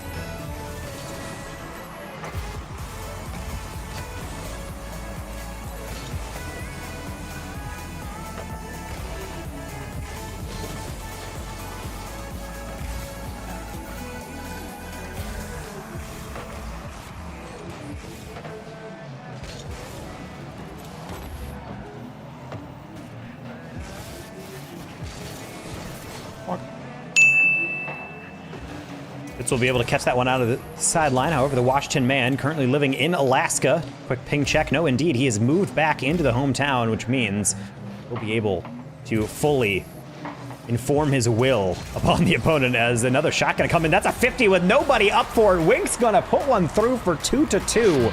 Under 2 minutes ago. For Troy, bunch of numbers, just like on Twitter. I don't want to hear anyone that guy has to say, because he's got nothing important to input as he's gonna get dunked into oblivion. And now it looks like Orange team back in it. But now with a kickoff like that, another loss to the back corner. Mies trying to go off the ceiling. Pretty ambitious, but with his skill, you never know. Now here comes the counterattack. Fitz into Troy, bunch of numbers. That's another deflection straight down. Winks is thinking about it. Dean Taco is as well, but the boost starve means he's going back. He's dodging the first demo. That air dribble from Mies up and over, getting the double, but well wide of the target. Everybody in Orange somewhat flailing around, but at the end of the day, we'll be able to cross that midfield line. Whoops. That's fine me. Ooh.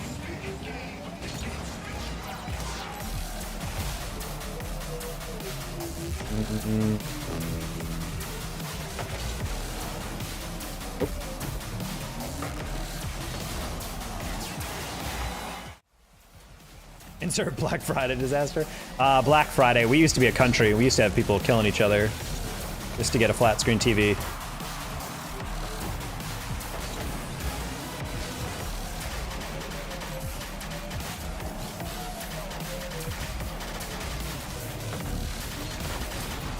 It's crazy that people don't realize we have mostly socialized medicine, but we pay for-profit companies for it. That's my favorite counter-argument, personally, to the idea of, like, I don't like the idea of me paying into a system that's going to fund someone else. I'm like, do you have any idea how insurance works? Like, do you think all the deductibles you're paying are going to a piggy bank that explicitly is only used for you? What do you think happens to that money when you don't get injured that month? That's literally how the whole system works. that's the whole idea behind the system, and people are like, I don't like it. I'm like, but if you like insurance, then what the fuck is the difference? Because people don't like freeloaders. Oh, grr, someone who I don't view as socially responsible as me is gonna get treatment.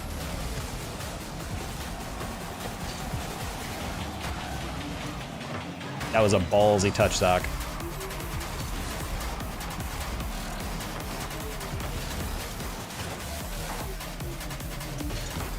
Gonna lob that one. Hey, Ramen.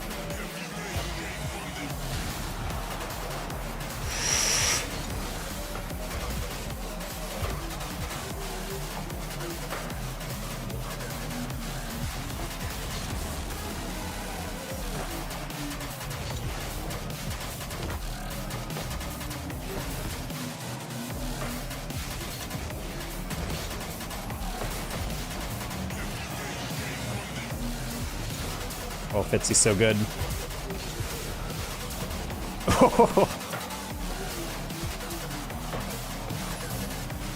Sorry, what's that? I didn't think you'd land there.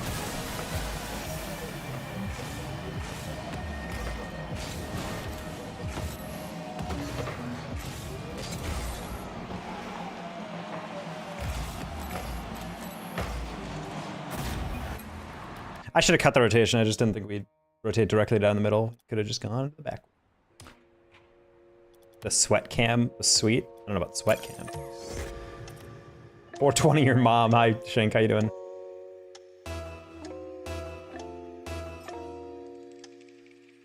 You're so close to SSL. I am not. I'm like 10 games off at this point. 8 or 10 games off.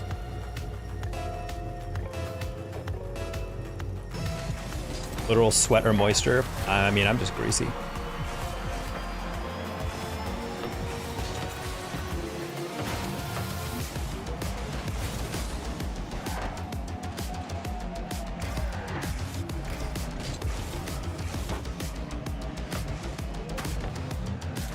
Three days our worlds collide. Them Fork Knife and Rocket League build up. I wouldn't say our worlds collide yet, but I still believe that there's going to be an epic metaverse with Rocket League involved.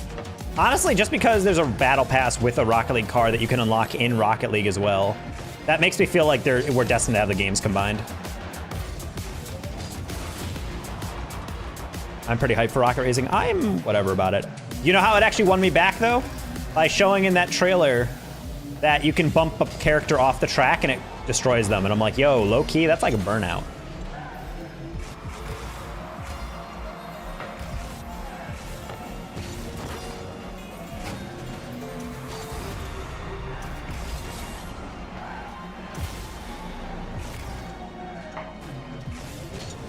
Oh, I didn't know. Pass back.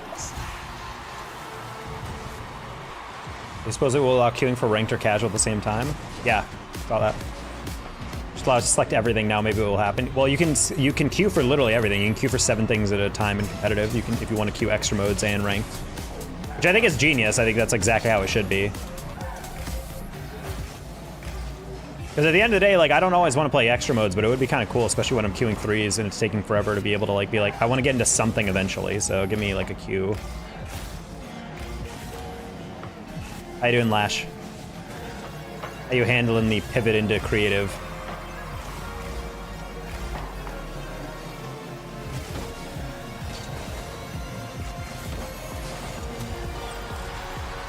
Extra one's gonna be lit, one would hope.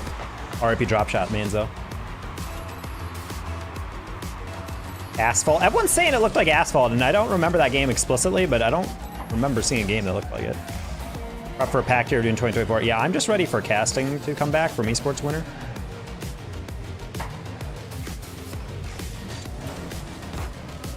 And for whatever comes our way in terms of jobs. I don't have anything going for DreamHack Atlanta. I'm hoping I can find something for DreamHack Dallas in June. It'd be dope if there's another Rocket League competition I can cast. Oh, what a redirect squirt. Holy.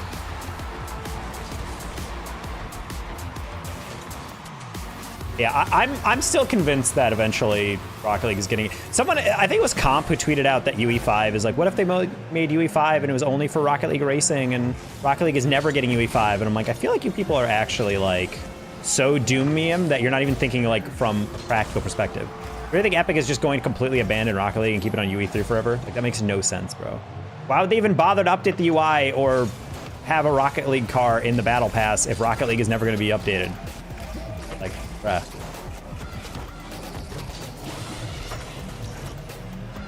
It's just me, like, I don't like using this word, but they're being stupid right now.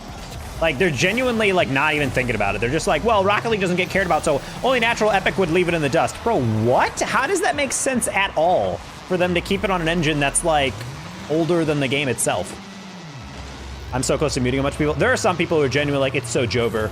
Epic doesn't care. Also, I feel the need to make an argument that I don't know how explicitly accurate this is, but the way that Epic seems to be is that they like to keep money in their bucket. If Fortnite's making money, then Fortnite's gonna get a lot of updates, gonna get a lot of attention, gonna get a lot of care. If Rocket League isn't making money, then it's not gonna get as much attention. There's not gonna be as much social coverage. There's not gonna be enough mods or whatever on the Reddits and whatever. Like, that's just how it's gonna be. And people are acting like they have so much money they can give. Why aren't they giving it? Because they want Rocket League to create its own money, like Fortnite can. Are you playing against Player of the Year winner Durtho? I am playing against Player of the Year Durtho.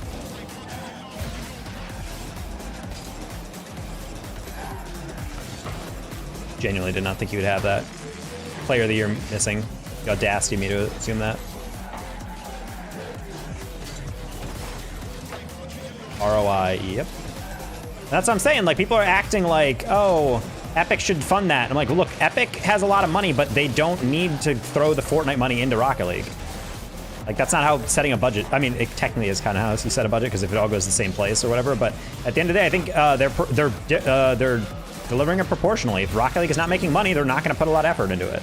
But they're still putting effort into it on the dev side. To act like the devs are like completely doing nothing is ridiculous. They're definitely working on shit. They probably can't say anything because the company doesn't want them to leak anything until it's ready. Like, to my knowledge, Fortnite didn't fucking give updates on the UE5 creative engine until it was fucking out. They weren't giving, to my knowledge, they were not giving any like updates like as it went along. Like, oh, this is something coming up. Hey, look at this feature we added. Hey, soon you'll be able to do this. Hey, look at that thing. Hey, look at this thing. Look at that. No, they were just like, hey, check this shit, and they dropped it.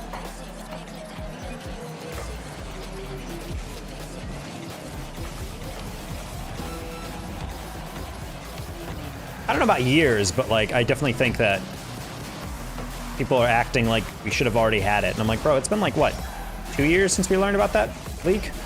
Completely reverse engineering a game in 2 years seems pretty ambitious, especially when all the engineers responsible for it are also engineers working on the game already.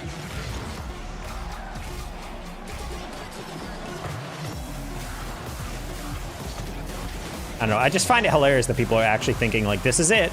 Like, okay.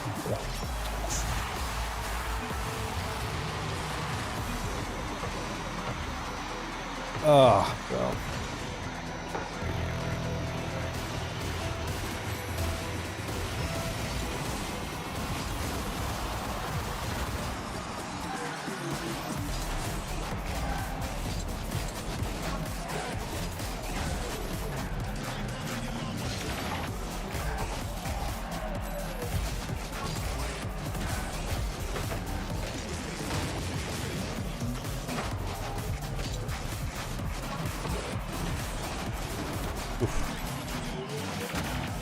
That's a heavy touch. Oh my gosh.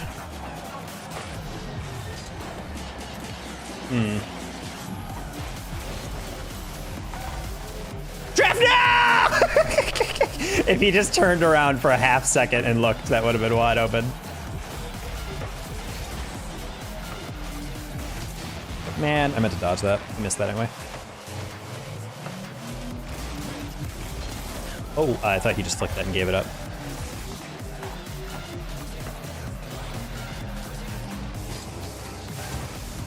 Whoa, heavy touch on Mellow.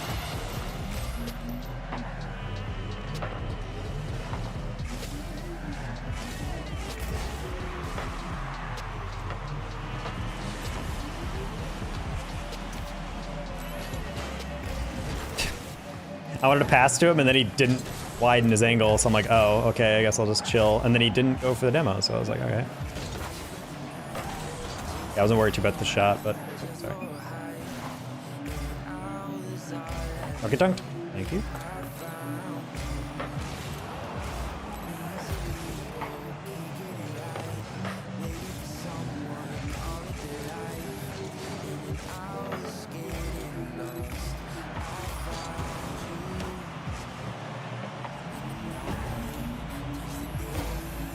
Bro, the Ubisoft ad in the middle of the game, I literally like, I thought that was a shit post. I thought that was literally like, this is gonna come next, and then people were like, nope, this is real. And I was like, if I bought a $60 to $70 game and I got an in-game ad, I would lose it. Pausing my game and be like, hey, look at this other thing. Kezi, what's up? Thank you for the raid. Hi, Caterpickle.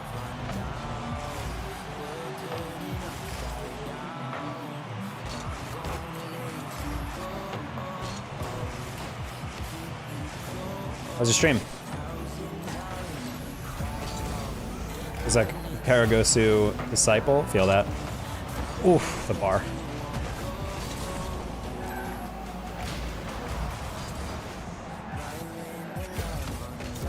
What?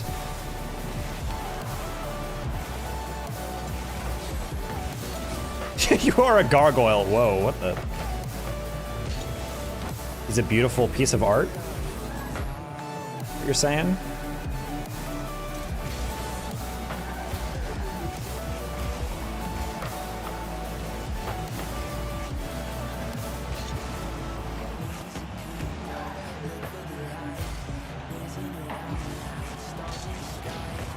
Oh, whoops.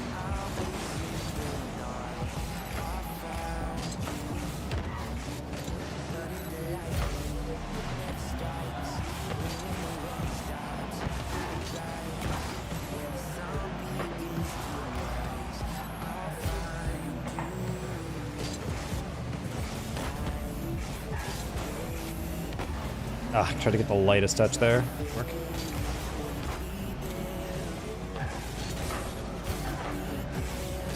Let's go, giraffe. Hog!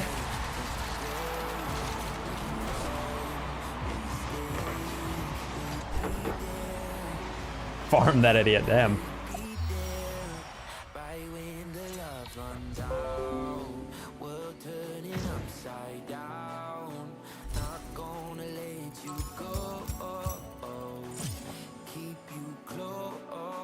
Elias getting...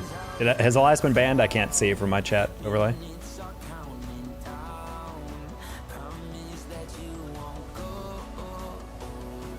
Oh, you got Taco Bell VOD?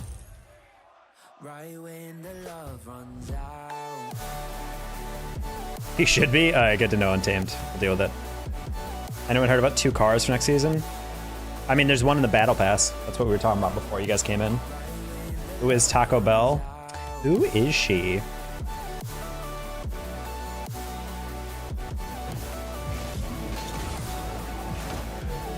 Got sold by my DoorDash first on your beats. Make sure I got it. I can't believe the audacity. You said you saw it happen. Like, did you not want to like open the door and confront? You were just kind of like, did you like not realize until you walked away? And then you like looked down. You're like, wait.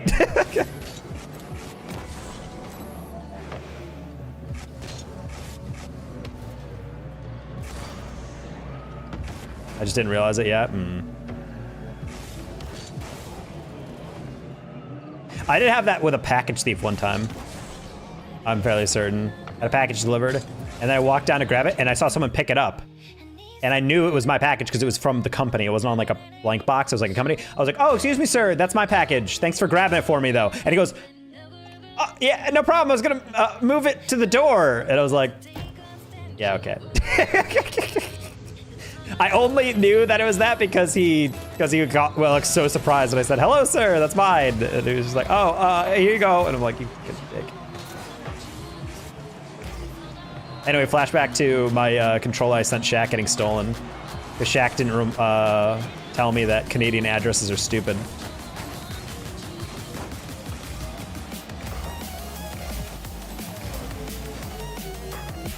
Oh, sure, bud. Didn't expect 2 of you guys to go and both of you guys to not get the contact. Go for it.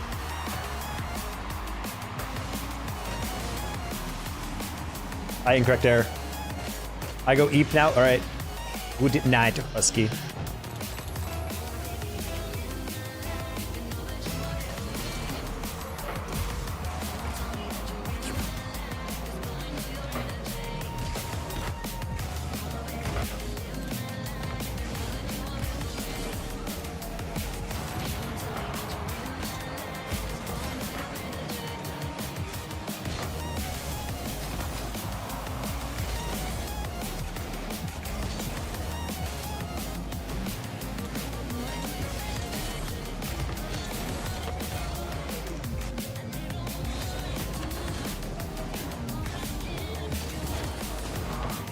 Oh, it's a weird way to land.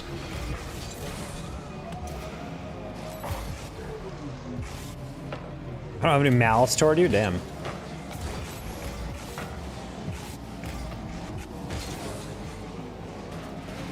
The barrel of monkeys.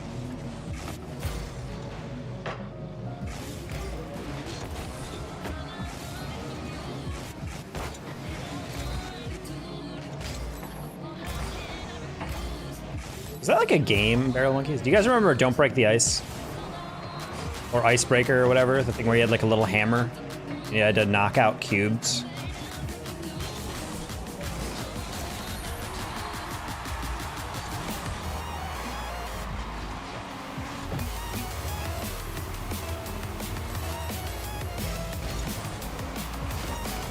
I like the name of Angie for Anjo. Anjo. Anjo Mama.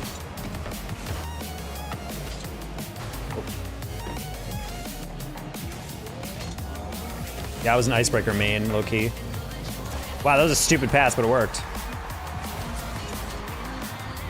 I have to sleep roughly and wake up at least 2 times after pee, but it's 7 a.m. when you have 45 minutes left. Oh, bro, that's the worst thing you can wish on someone. Not to wake up in the middle of the night, but to wake up like just enough time where it's not really even worth going back to sleep, and then you're like not able to go back to sleep.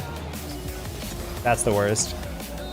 Nothing like the fury of like at school waking up at like 6:20 a.m. instead of 6:30 or something. You're like, oh, there's 10 minutes, I'm not getting back. I think I'm so angry. Angie, I don't think has slept in days.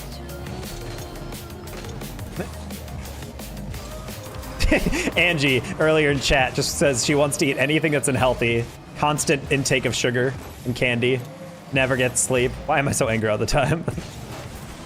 I don't know. I don't even know how you're alive anymore. That's not angry. Closer to hell. Not say anything about rewards. Devin Connors said that they are goal explosions.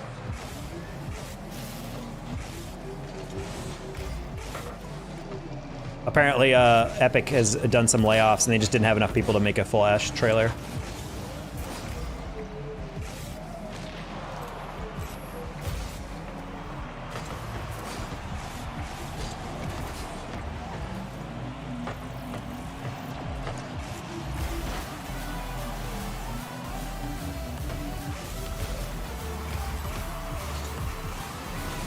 Ooh, wow, not even close.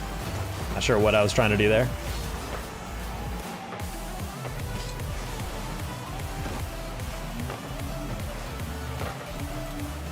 They didn't say anything about season though? Nope. Yeah, Devin Connor said he just, they've been kind of overstaffed with putting out an announcement. So yeah, I don't know what's going on there. I think Epic's layoffs during the esports winter really destroyed them and their ability to like actually organize stuff appropriately. I think we're probably gonna get something tomorrow at IMO. Or at least some announcement. Maybe not like a video, but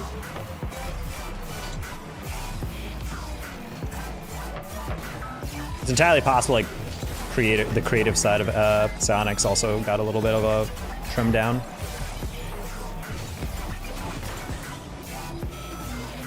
I know they used to have, like, a couple GFX and, like, editors on staff. Maybe they only have less, and they just weren't able to get around to stuff.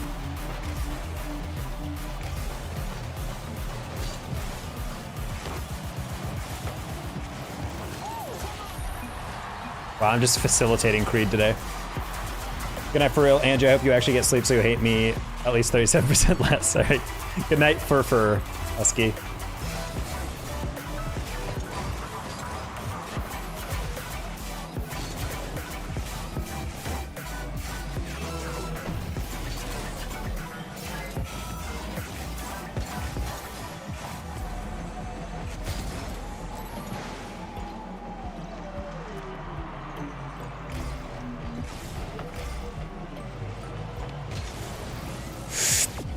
Did not expect him to get bonkedy, dude.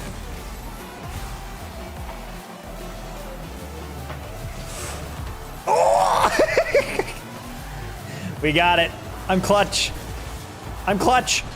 I'm clutch now, not bro. Creed just staring at that one. Little Squirt pre-jumping him is legitimately psychotic. I cannot actually believe that he free jumps a play where literally all he had to do is get any touch whatsoever. Why are you not just chilling on the backboard for that?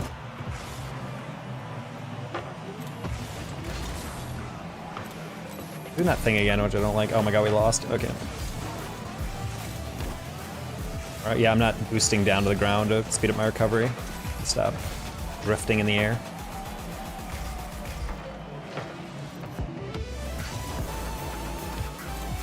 Is your hand off, Creed?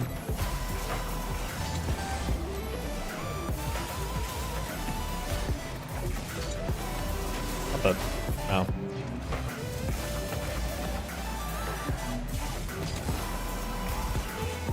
Let's hope he catches that and doesn't try to rotate on it like that. That's exactly why I get scared about why you rotate that way. Hose? No hose? No hose!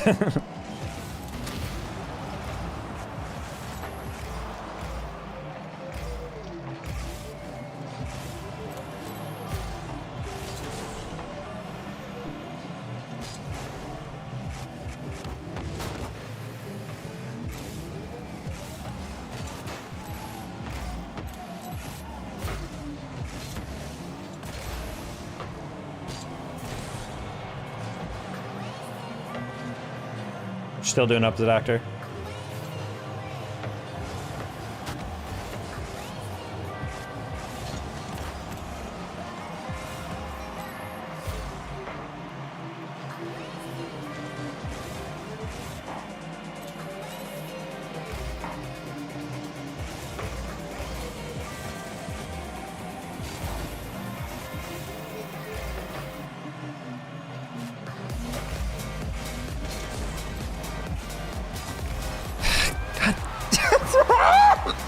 I didn't expect him to get was 100 zeroed by that. Jesus.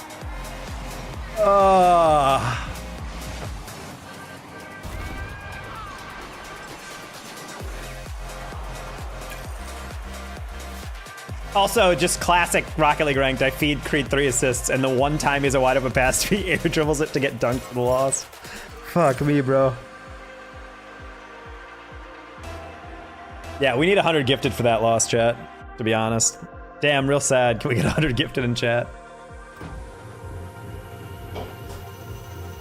One day when I'm Shroud levels of popular, that'll be a thing that can legitimately happen. The amount of times I've actually seen someone say that, be like, oh, damn, guys, what a brutal loss. Can we get 100 gifted for that? And then someone will like legitimately just gift like 50 and another person will gift 50. And I'm just like, that's psychotic. There you go. I want to game on Fortnite. Let's go, Ramen. Will they replace the Twins? They're probably a team, but what I'm guessing happened is that Rule 1's Twins, they asked for a bunch of money, and Incivic and Sunless were like, bro, no. Like, let's be real. And then they were like, all right, screw you. And then maybe some other team offered them a bunch of money instead. I'm guessing probably Twisted Minds, but people are saying Falcons. I don't know why Falcons. Falcons are literally winning every league in Saudi right now. I don't know why they would replace their roster. Like, hey, 2 of the players of the team that we're currently shitting on want to join us. Let's pick them up instead. And I'm like, why? Like, they're already playing fine. Nupo and the Twins would go kind of hard. I'm not going to lie, though.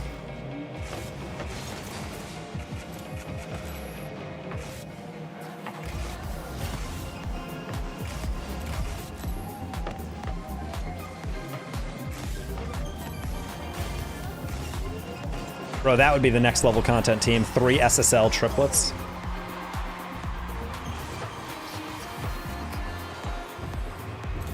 It's been at least 5 minutes someone gifted. Yeah, that's what I'm saying.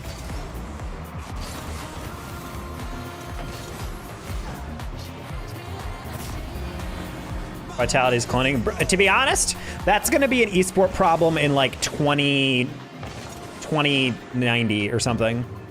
People are going to be like, is it ethical for esports organizations to get the DNA of their players in contract and clone them 2 times to make the perfect team?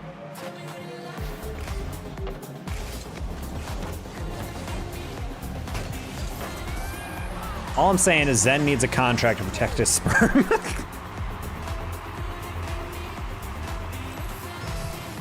The agent's like, by the way, you cannot harvest my client's DNA for future cloning. Well, we would never consider that with the current technology. What was that? Last part? Nothing. It's fine. Please don't say AO when he is. People need to understand this in a cloning capacity. Fuck, dude. Just far enough away I can't read his angle. Gattaca? Sure.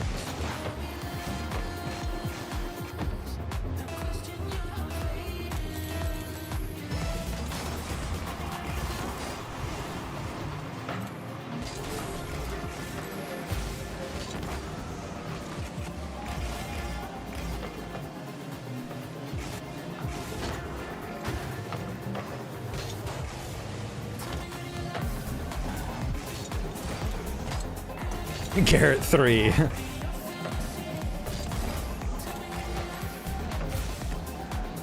No, it's Garrett. Garrett's clone and then Robo Garrett, which is like a cyborg version of Garrett.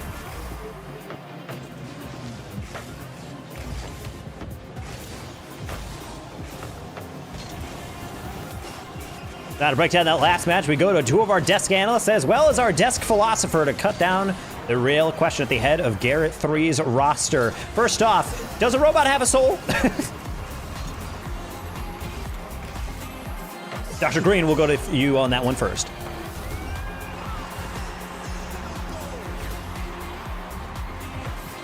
We haven't got a donation or sub for an hour. What the fuck? How did my whole speech about how I need subs to get this stream going? Look, everyone, see, the problem is you guys work in tech, so if anyone assumes money's gonna come in, it's from you. Meanwhile, there's one guy watching with a net worth of $7 million being like, look, I can't always be the one. I already spent all that money on Amaranth this morning.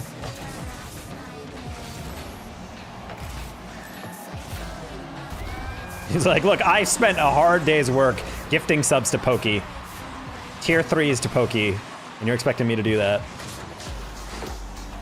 $5 a month, how do you have hours to watch Danger Taco? And you can't give $5. When you think about it, $5 isn't even that much money.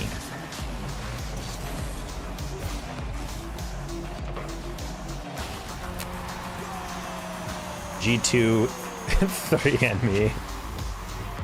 Is that supposed to be referring to the 23 pairs of chromosomes?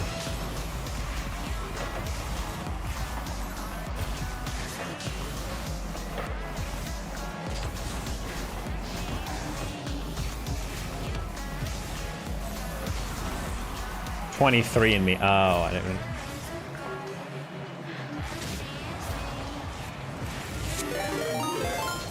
Hey. Thank you for the gifted sub. Appreciate you. Thank you for saving that. I don't know if I had that.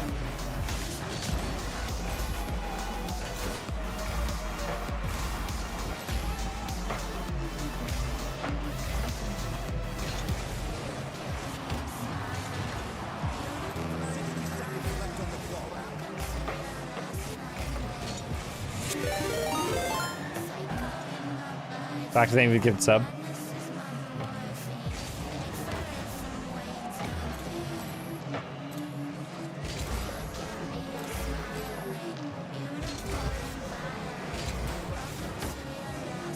Please.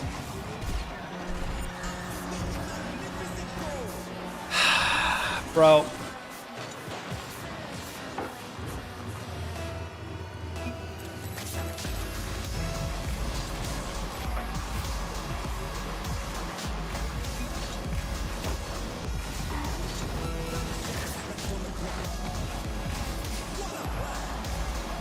We just, sorry, but we're just not just no win today.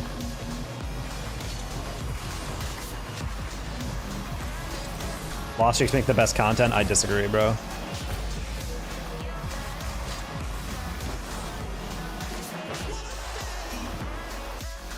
Ooh. Zyra, thank you, yes, for the 2 gifted subs for Kara and Junkie. Carry me to 1800. Bro, I need to carry myself to 1800. Jesus Christ, bro.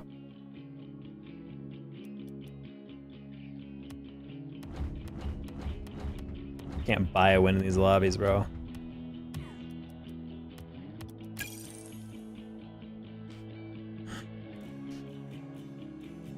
I just play Creed. Unfortunately, when I'm on YouTube, I can't play that because it got copyright struck. Which isn't necessarily an issue because it's not like those are ever going to make me money in the future, but still. I just don't want to risk getting in trouble or dealing with something.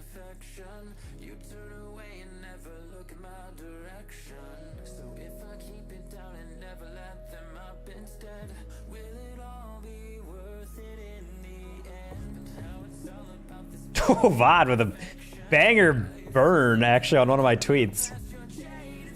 Legitimately hilarious, by the way.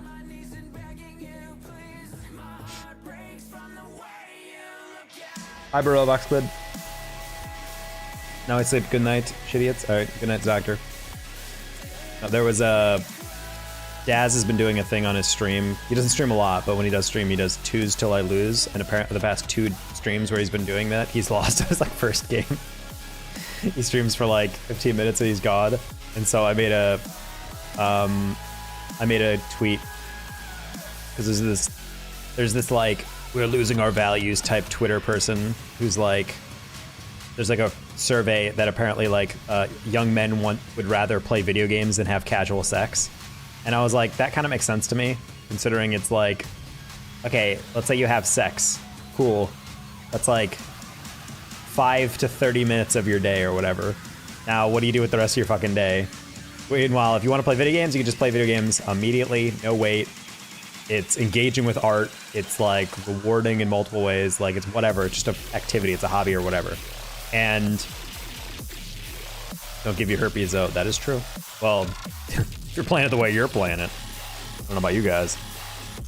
But yeah, people are viewing it as like, oh, this is the downfall of civilization. Oh my gosh, these men are so soft. Oh, or they'd rather sit inside instead of conquering a woman. And I'm just like, what a weirdo fucking response to that. Anyway, they would tweet out all this bullshit, and then Chicken commented below mine. He goes, what makes you think I can play more than one game of Rocket League before getting off the game? And then Devon replies and goes, @Dazrin has this problem currently. Great fucking burn, bro. Great freaking dagger right to the heart. I do severely dislike this idea that like, also like if it was about anything else, like, oh, men today would rather play sports or something than have casual sex, then suddenly it would have been like, oh, that's fine. See, it's good people are getting out there and not focusing on sex and being obsessed with blah, blah, blah. But just because it's the stigmatized activity of video games, everyone's like, suddenly love casual sex. It's not even conservative, it's just this like alpha male mentality thing.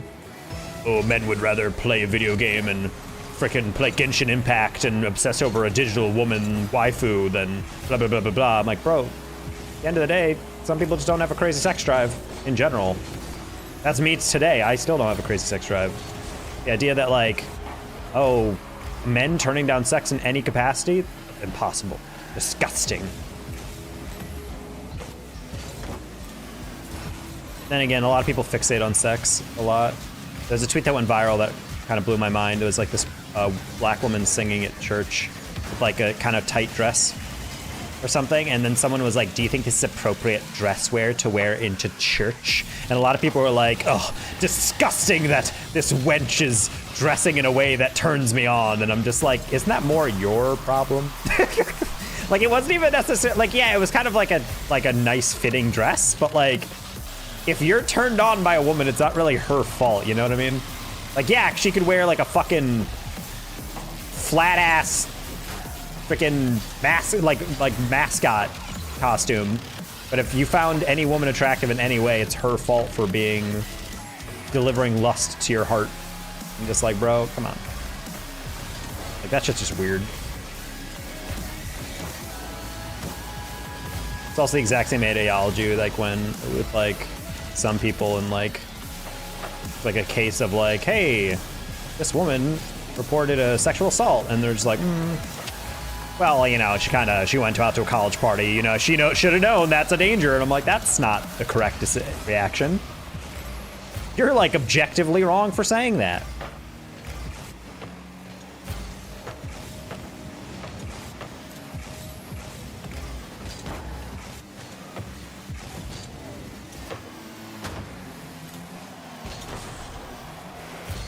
Is it waifu or waifu? I've mostly heard waifu. Maybe that's the weeb pronunciation. Maybe it is supposed to be waifu or something, but it might also be like an English conversion of something, because like it's WAI, which at least in English would be like Y. I feel like.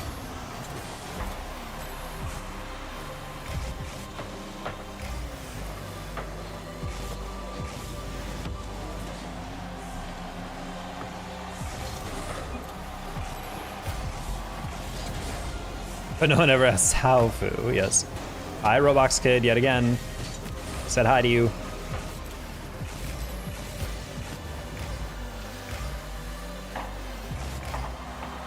I swear to God, please score. Yes. I'm like, how many goals can get rejected off their bar and sit there?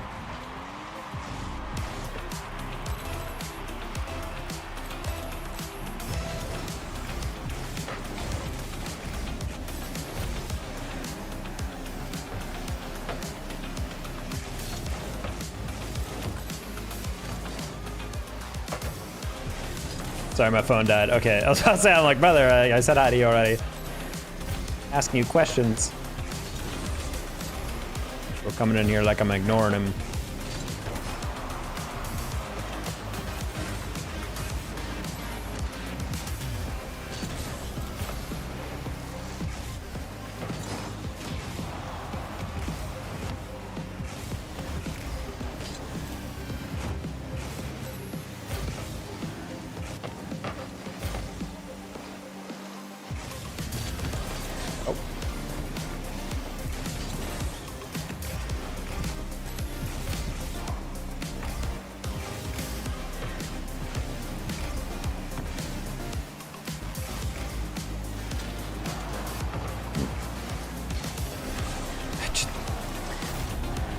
Can we just stop doing this? Like, why are you faking underneath and then missing the catch?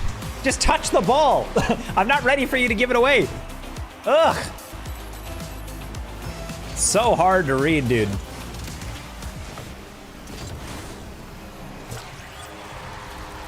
Interesting that that guy did not think at all of the threat of getting a bounce into a shot, but whatever. Moving past that.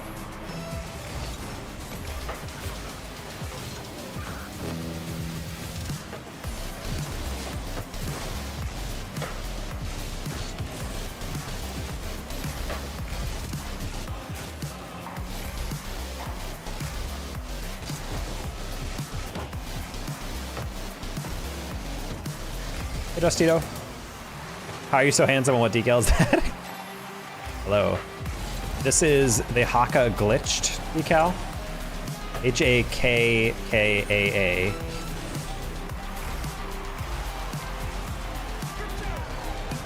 What? Thank you, bro. H-A-K-K-A-A. So it's 2 Ks, 2 As. Hopefully you can trade for it soon. Trading's almost gone. Or at the very least you can find it in Bacchus.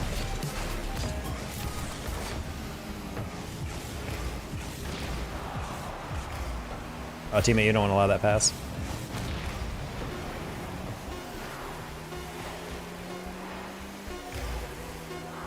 We win these. Surely we don't throw this with 3 seconds. We jumped. Hit me, hit me, hit me. Aw. Wait, wait, wait, wait, wait, no.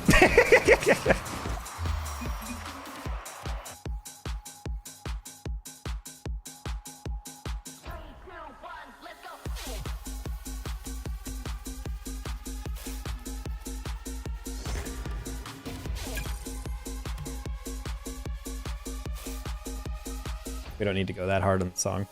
Too many breaks in it.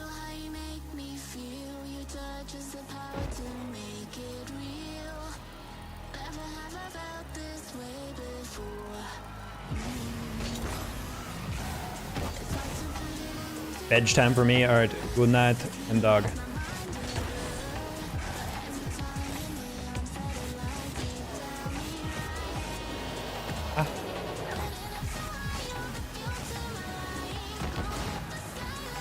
Good luck is the most accurate thing when you say going to bed. Nothing more frustrating than wanting to go to bed and just not being able to. The only time I've genuinely not been able to sleep, I remember was before a college showcase for a soccer tournament I attended. There's like a bunch of scouts there, and I laid in bed with like 7.5 hours to go in that hotel, and I could not for the life of me fall asleep. It was the worst. I only got like 5 hours of sleep instead of 7.5. I place matches for doubles with 1 day left of the season. Let's go.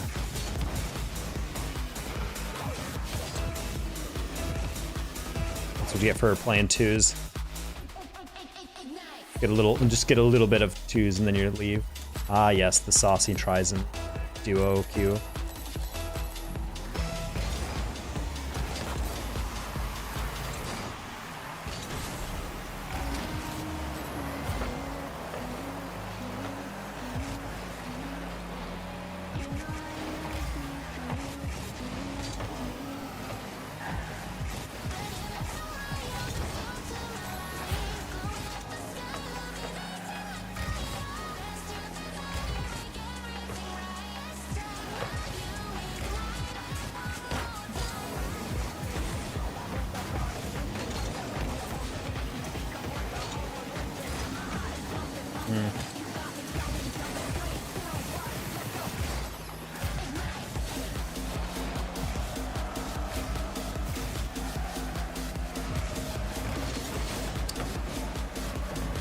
These guys almost always goof off at some point during the season.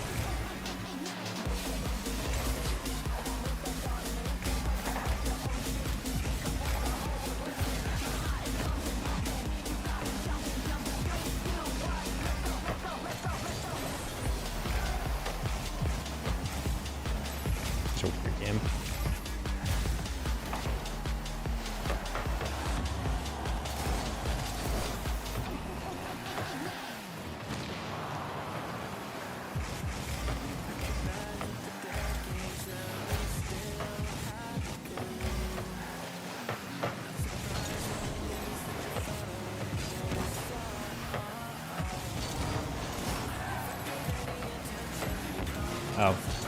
I completely didn't read what's about to happen.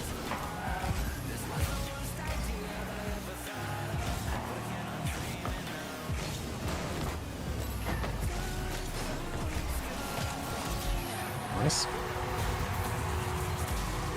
The problem when I'm peeking the GCP for the first time ever, that is like a very classic 1600 attitude, where you get into a game and they're like, "How are you 1800? You're terrible." I'm like, "Let me already tell you, you're 1600 for a reason." That's why the only players that tilt me. People can like call me dog or whatever and get angry, but that doesn't really tilt me. The stuff that tilts me is players making terrible decisions and then acting like it's my fault for not like reacting to them. Like, bro, if you own goal, it's not my job to save it, you know? Like, if you're just directly screwing up and it's going into our net, that is not my fault. Yeah, but then people act like, oh, you know, you need to do X, Y, Z, and da-da-da-da, and I'm just like, no, I don't. Like, I don't, my job is not to clean up your mistake. People act like it is. Just the unearned confidence or whatever. Oh, we had the exact same, oh my God.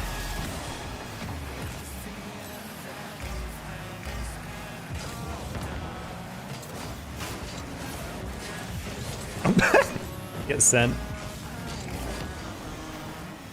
Minty from GCU? I don't know about Minty. I haven't seen him in a bit. Wow, that was very cool, very meme. What happened here, chat? That's just a classic double. Also, low-key in those situations, you shouldn't boost after the ball. I think you should boost straight to the ground and then get the rebound. Yeah, I didn't expect my teammate to be directly behind it without challenging.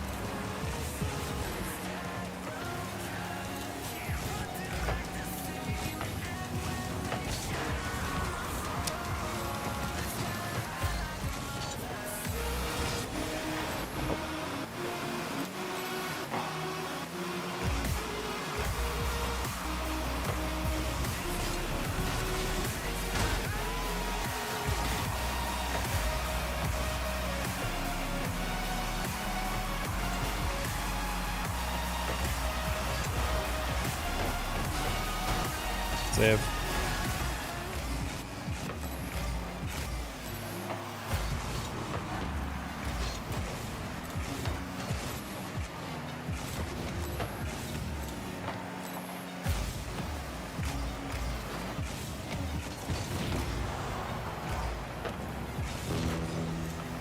Terrible bounce there.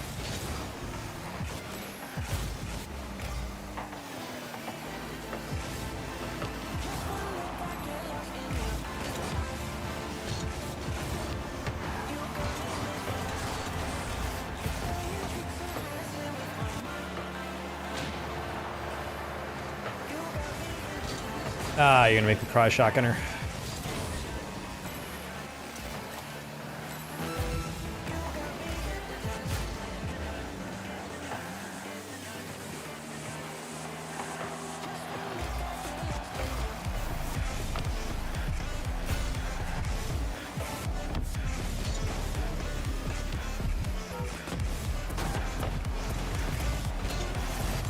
Oh no, shotgunner, not you passing the ball down to no one.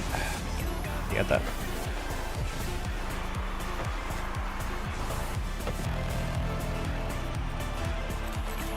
We have different styles and deserve the rank we have at the same time. I mean, yes. I just feel like what bothers me is like at the end of the day, even if you have different styles, the whole point of playing in a team is that you adjust to each other. Like if one player is playing psychotically and they're missing the ball over and over, they need to calm down. Like the solution is not just keep doing what you're doing. But some people just are like, nope, I'm gonna play this way, and if you don't like it, then get out. And it's like, okay, well, then we're gonna lose because like I'm trying to adjust to you and you're just kind of throwing yourself into bad decisions.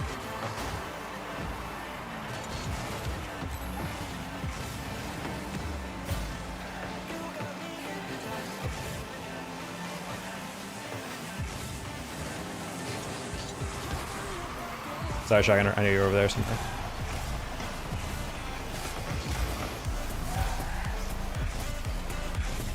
What bothers me most about this lobby is that it's very obvious that Tryzen never tries in these lobbies because he's just memeing, and yet we're still not able to freaking beat them.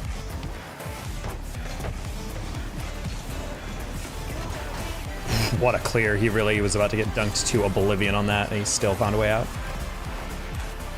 Other day when your roommate was sick.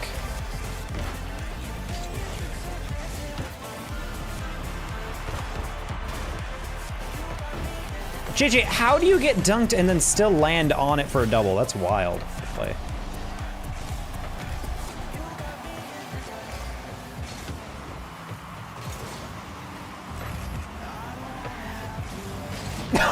What a demo! No! You missed! Bro, what am I looking at right now? Oh. I'm sorry, Easy. I didn't realize I was open. God damn it, bro. Oh, I didn't realize it was open. I went for the speed on that one. And then I went over it because I thought I'd have to get a dunk or something. Oh, I'm so angry, dude. No, Easy! You're running! This game was so weird. It is.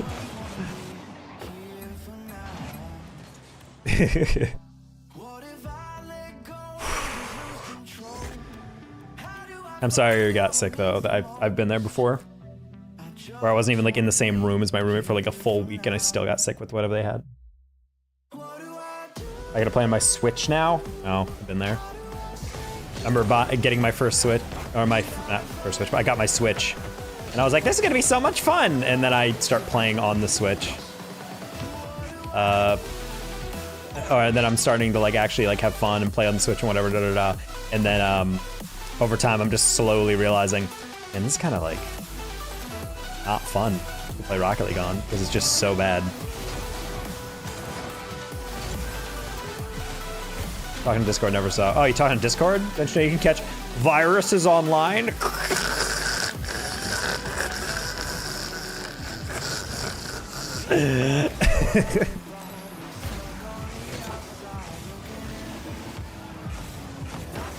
Ooh, there you go. That's why I do that practice pack, everybody.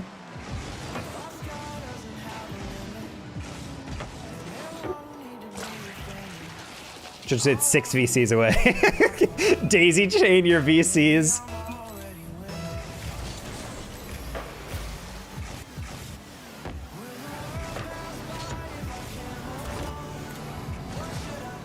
Kind of nasty. No Dostito chip. It was. I felt like a lot of double taps today, actually.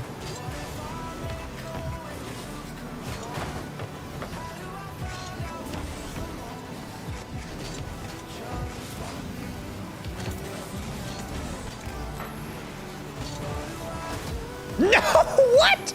I chose the wrong guy to bonk.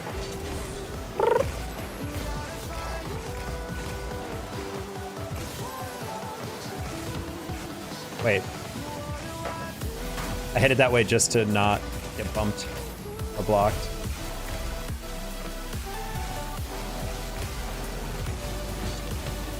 It's fine. Wait. I saw my teammate to the side of me. Did he like move past me thinking I was winning that 50 or something? I mean, not a bad assumption to make, but kind of aggressive to do. The fact that this is a 3-on-1 and they're still gonna screw it up, what the hell's going on?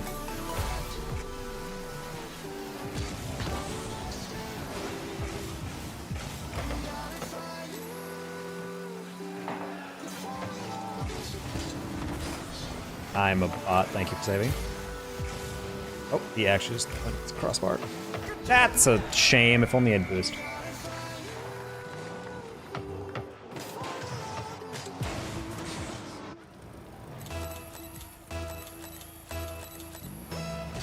Can you help me with what? What? I don't even know what you're asking.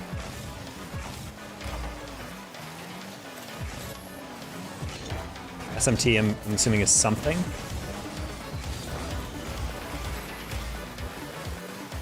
My controller? What about your controller?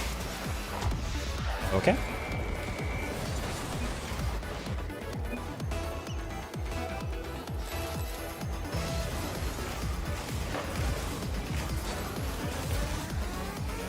Auto what?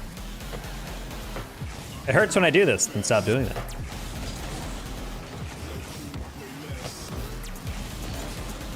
Really interesting.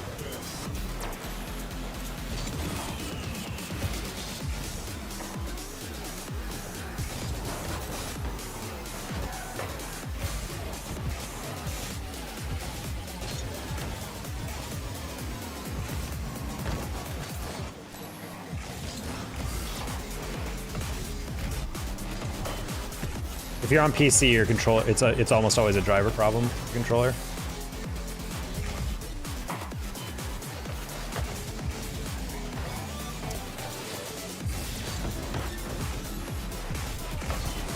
Ugh. Work.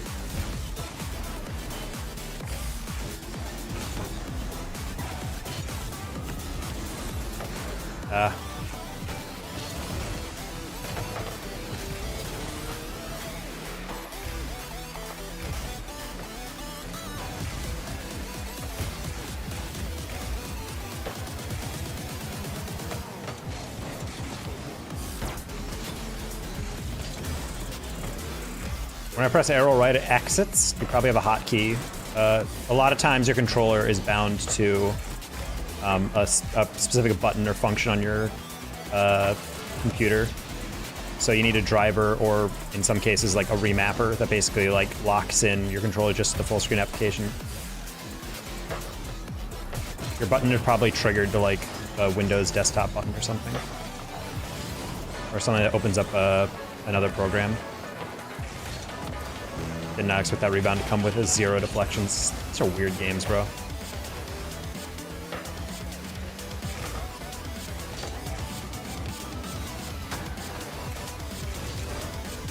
What happens when Steam is opened?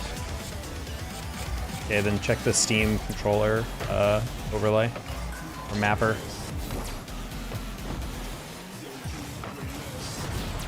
And we just love not making contact in the midfield.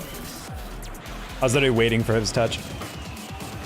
I can't find my Switch controller. I wasn't saying that. I'm talking to someone else. Roblox Kid, I'm talking to someone else in the Twitch chat, not the YouTube chat. Nice.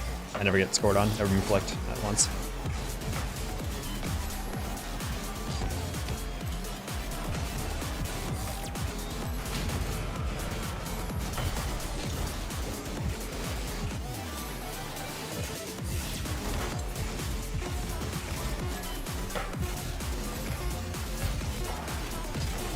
Chuckino, you're making me real nervous with these touches. You could have slapped that one to the backboard.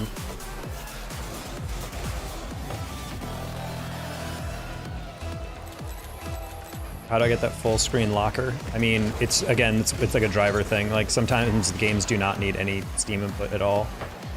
It's the Steam input mapper sometimes that gives you trouble.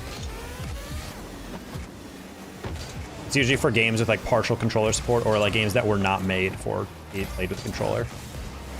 Or rather, like, they're ported terribly to PC. So yeah, that's why we're saying, like, do not try it unless you need it. God damn it. Doxus might be my favorite streamer. Hi, Doxus. You're the most attractive person I know on Twitch for Rocket League. It's okay, you could go in the back for that. Or you could not, and then we lose. Interesting. Real interesting, this game. Interesting decisions. Fun fact, we also don't need any boost to go on the backboard for that.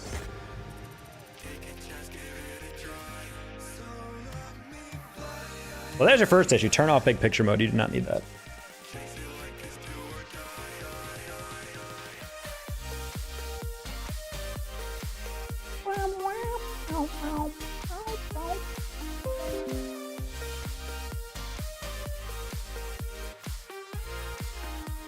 Well, at least we scored a cool goal that game.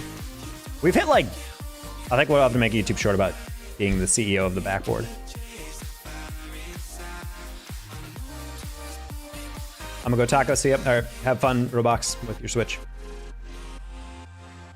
All right, turn off the sport. I don't remember verbatim because I haven't done to do it in a while. I'm tired and I got schoolwork to do tomorrow, 100%. I feel ya, it is late. See you next time, Roblox Kid. Have a good night.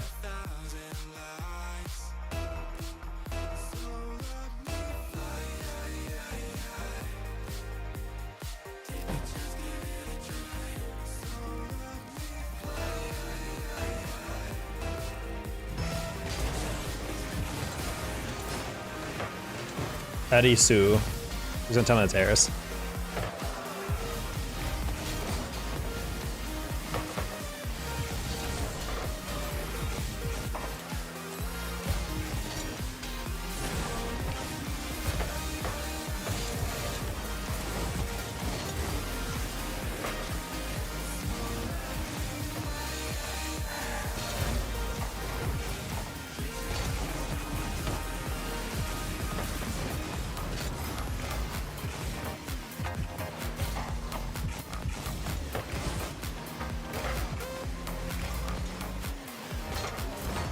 And I wanted to pre-jump, but I didn't think I could accurately do that, so I bailed. And then I realized it was right there.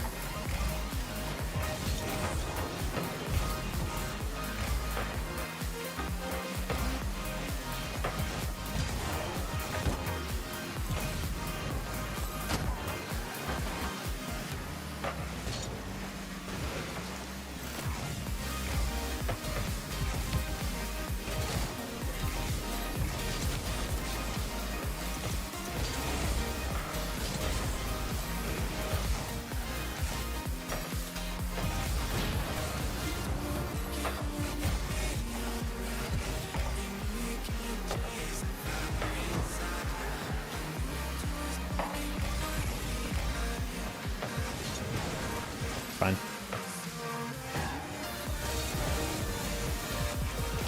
Bro, the pre-jump and that was going top corner. What's team options? Bro, I'm gonna be honest, I don't know. You might just have to Google it. Like straight up. I know that sounds kind of dismissive of me being like, I don't know, but like I can't walk you through this by myself. I don't know the Steam options. I did this maybe 3 years ago and then never again. Thank you, Brass, for being far more helpful than I can be.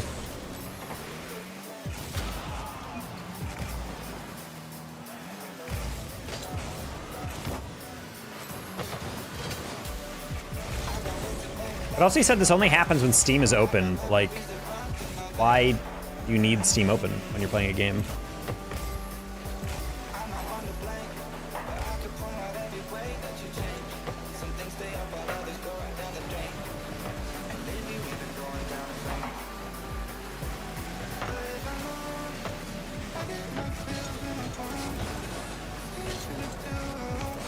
Good save, Harlequin. It's fine.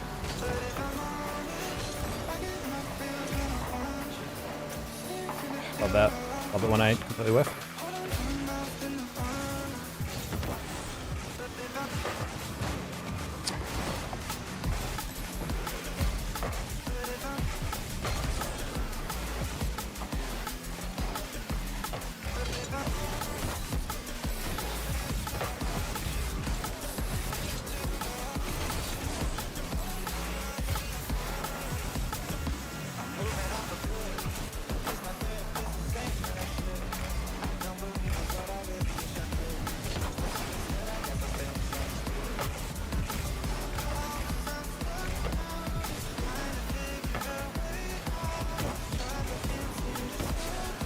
Heavy touch.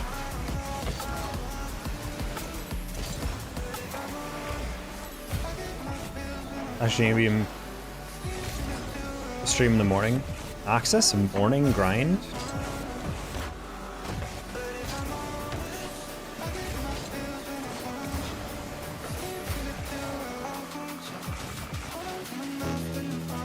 Was the hootie hoo of comp players.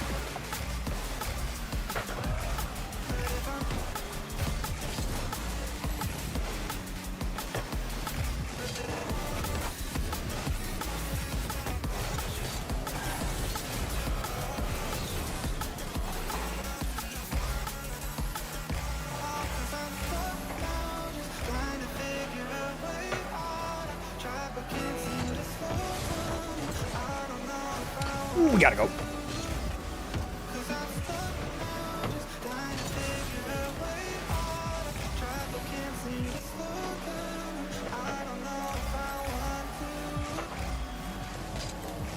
Thank you. I genuinely was moving forward because I thought VC was going so slow that I'm like, he must be passing inside. And nope, he just shot it. The last thing I thought he was gonna do.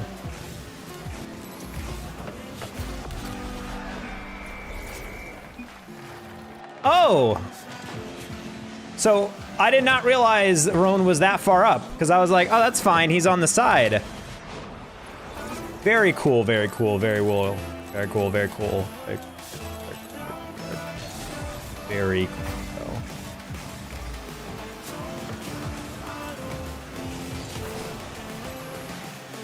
Very cool, gosh, dang, bro. Oh, we lose like that.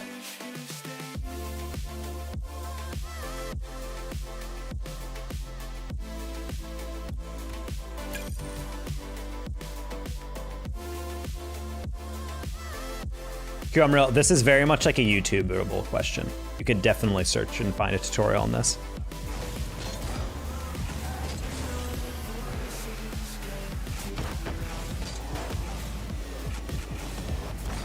I will say that's like actually one of the weirder things that I've noticed over time is slowly we're getting information via video instead of text. Like, I know back in the day when I needed something, I'd Google it, and you'd go like a website called, I don't even know if it exists anymore, WikiHow, which was basically like a website that would literally be step-by-step instructions on how to do stuff. And people would write articles on like how to do shit. But now, if I need help to do something, I almost always YouTube it, and that is almost always where you can find a result that like teaches you how to do the thing that you want to do. And now apparently Gen Z and Gen Alpha or whatever they call it, they're doing that with TikTok, apparently. And that's a very strange development, I feel like, in the history of everything. At least for me.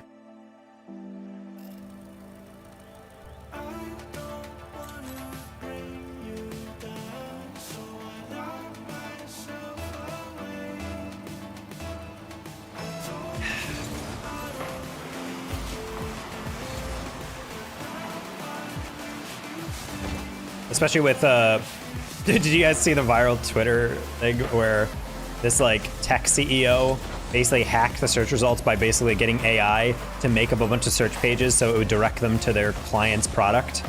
And they post this like, this is how we hacked Google. Isn't this so cool? Do you want this for your business? And then everyone in the comments was like, I can't believe you're bragging about this. Everybody hates you. You're the reason Google sucks now or whatever. It's so funny to me. It's like he actually thought he did something like interesting.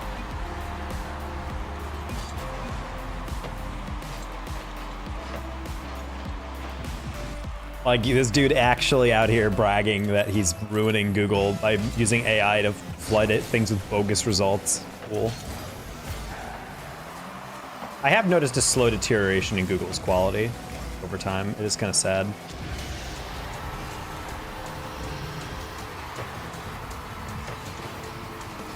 People also don't understand that, like, when it comes to doing certain goal-oriented tasks, AI is definitely not at the point where it's that good at it yet. And the worst part is, obviously, it's stealing stuff, which for art is really bad. But, like, for text-based stuff and code, if anyone who's ever ChatGPT'd some code will know that you will never get perfect code. You will always have to fuck with it a little bit. It's very useful, at least for me. Like, I've used AI to give me a baseline for, like, hey, I need to run a, like, I don't know. I need to run a multivariate, multiple regression, this many IVs, this many levels, this are the levels, da-da-da-da, write me code for this in R script or something. And it is able to do that, but it always fucks it up. It just saves me the time of typing it out myself. But the fact that people are actually just like, oh, you just use AI to solve the problems and not realizing that a lot of AI still needs to be trained on good fucking stuff is the problem.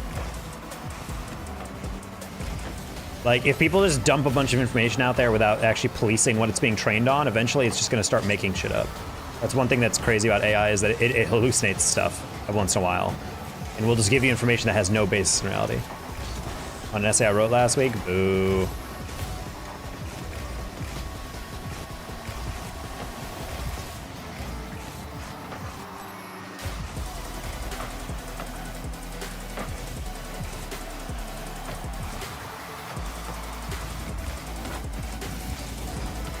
Learning how to write is an important skill. I hope you're learning. Yeah, you sounded smart, ASF. Until someone talks to you in an interview and be like, you don't sound like that in person. You're not as well spoken. Fire. Rose using 5-syllable words. Oh, that is not the bounce I was looking for. The essay was all me. Was it, though?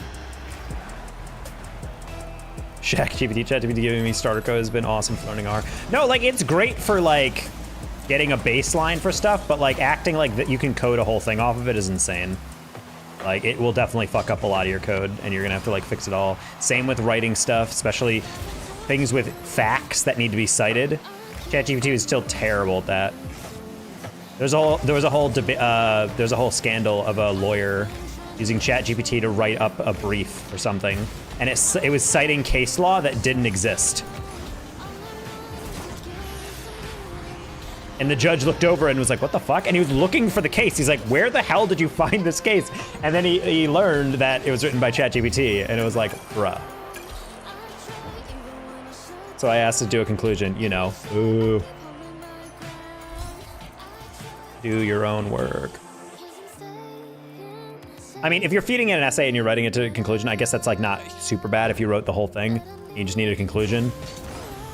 But I still prefer everyone to do their own work. I just can't fucking believe the people who have like AI websites that just help you like cheat on tests now. I'm like, bro, what's the point of going to college if you're not actually gonna learn shit? Like, really? Like, yeah, I get that people are like, I just need the degree, the class or whatever, da, da, da, da. But like, yeah, I get that. But like, you gotta learn at some point. Troubleshoot quickly before trying forums.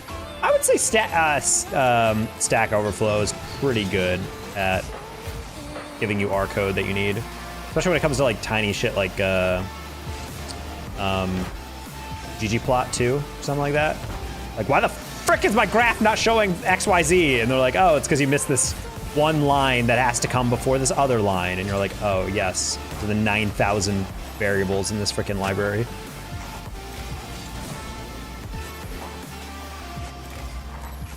I miss R code. I need to give myself a project to get back into coding. Not that I necessarily need it, but I don't want to lose my ability.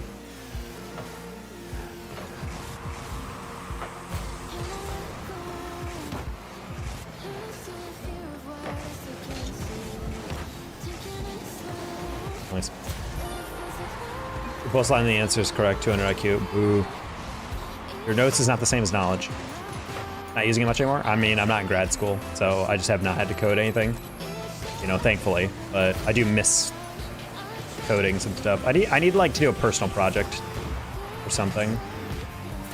Or at the very least, like pick up Python again and then just code something for Rocket League in it.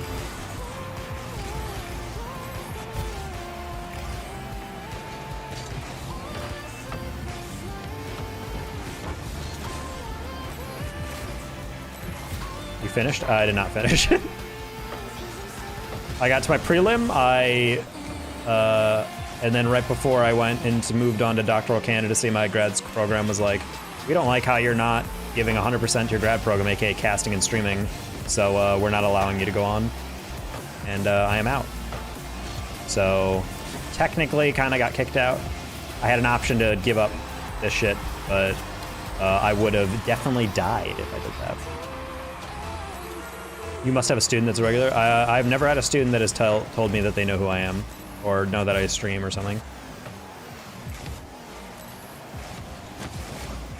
I did have a student that was a partnered Fortnite streamer one time, but I always forget his username. He just told me as an aside, and I looked him up later, and I was like, oh, cool. They give you master's? Yeah, I have my master's. I just don't have a doctorate. So I've done all the coursework of a doctoral student, just don't have my dissertation.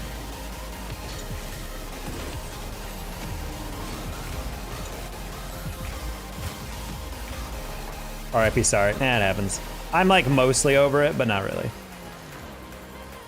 Honestly, once I actually start getting more consistent on the content side on my income streams, I'm not gonna be too worried about it. It's honestly the only reason I think about it is just because I'm like, god damn, I could have been still making grad school income if I just gave up shit, or would have been able to, you know, make more money once I got my doctorate, and then work in like a tech job or work as like a lecturer or something. But you know, right now I'm just kind of like sag. But ultimately, I'm a lot happier on average day to day now. With how much time you spend on Rocket League stuff. I mean, yeah, for my stuff, it was mostly just like I told them straight up, like, the stuff you want me to do is what you would do if you want to become a professor and go into academia. I'm not doing that, so I straight up told them, like, I'm going to be doing exactly what's required of me, anything you want me to do for your research, and nothing else. And they didn't like that. They repeatedly were like, yeah, that sounds fine, but then they would judge me on annual reviews and be like, you're doing great for everything except for the fact that you are not as productive. And I'm like, yeah, because I told you exactly why. I'm not trying to get 7 publications at the end of grad school. I'll finish with like 2 or 3 and then I'm done. Like, I'm not gonna kill myself to get all this stuff in, because ultimately I'm making more money doing RL and content stuff that also makes me happier. So I'm gonna stick in it, I'm gonna get this PhD, and then I'm gonna be bouncing. And they really resented that. Which is irritating because I met all my requirements, they just wanted me to do more stuff on the side. Because they felt like that's what an actual grad student does, but then again, that's what happens for me applying and getting into an R1, which is basically a very research-heavy program, so. I can't really blame them, but it was just frustrating to repeatedly be told, okay, that's fine, and then they just were like, yeah, it's not fine anymore. Like, your advisor dicks. They're not dicks, they knew what they wanted and I wasn't meeting it. I think it was just a natural thing of like, they wanted more and I told them straight up, like, I will meet every bar you set, but I will not exceed that bar. That is basically what I'm telling you right now in terms of, like, I will get all my papers graded, I will, you know, teach all the classes you want me to do, I will do all the research and all the coding and all the writing that you want me to do, but I'm not doing anything super out of the ordinary. I'm gonna work on my own projects, I'm going to get them done, but I'm not gonna have 5 projects in my back pocket to constantly work on. In Rocket League, yeah, I did spend a lot of time on it. In editing, I did spend a lot of time on it. In casting, I did spend a lot of time on it, but it was making me twice as much money to do that than grad school did. And also grad school stuff is hyper depressing. So ultimately I just made a decision to invest in myself and been like, look, I'm not gonna make as much money and my job prospects definitely going down the drain a little bit.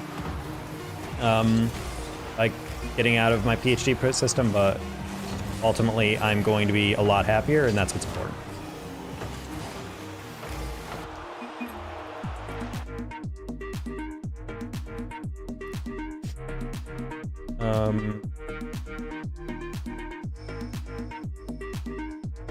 In furthering projects. I mean, that was the thing that I made clear. I was like, anything that my advisors want, or any research project that you guys come up with, I will do. But I'm not gonna be hooking up 17 research projects. I'm gonna do my own project. I'm gonna have publish my master's and I'm gonna have one side project and that's about it. Like that's what I will be focusing on. But some of these grad students, they're working on like 5 different collabs and I'm like, absolutely not. I'm not doing that all the time. I already have like minimal free time. So I'd rather spend that doing streaming than that makes me money in casting than just wallow in grad school poverty. No, but the thing is, technically I wasn't meeting the bar of like their output. The thing is like, in order to graduate from the program, there's no requirement that is that. But the part of staying in a PhD program is that you have to meet certain requirements that are subjective about students. So like, if you're trying to be productive, you have to be, change the other option, that's luck, okay. And so in a way, I wasn't meeting the bar of like, we want students that are productive that have multiple lines of research going. So technically I wasn't meeting that, but I was meeting everything else. And that's where I was a little frustrated that that was the line. So as a PhD student, they really wanted me to be a bit more forward pushing. And I get that, but I was like, I don't know. What ticked me off is that I was never told no. Like they were always like, yeah, sure. And then they eventually got to the point where they're like, yeah, it's not good enough. You have to choose. And I was like, huh? And the worst part is when I got told that, they told me about 2 months before they eventually made the decision, like, you need to step it up. I'm like, okay. And I started working like way more on grad school. If you guys remember at the time, I was not streaming really a lot. I was working like 10-hour days of grad school stuff. And I got a bunch done. I got a prelim proposal sketched out that I was gonna go over with my advisor. I finished out all my master's edits. I recoded a bunch of my master's stuff to clean up the code on that stuff. And then after all of that, they were like, yeah, anyway, no, it's not good enough. I was like, what? We want even more. I think honestly the breaking point was that I didn't want to stop streaming and casting. And that's where I was kind of like, really? I'm gonna have to give this up. Even if I work harder and do both, it's not enough. So it was not a winnable thing, in my opinion, because there's absolutely no way I'm giving up streaming and casting.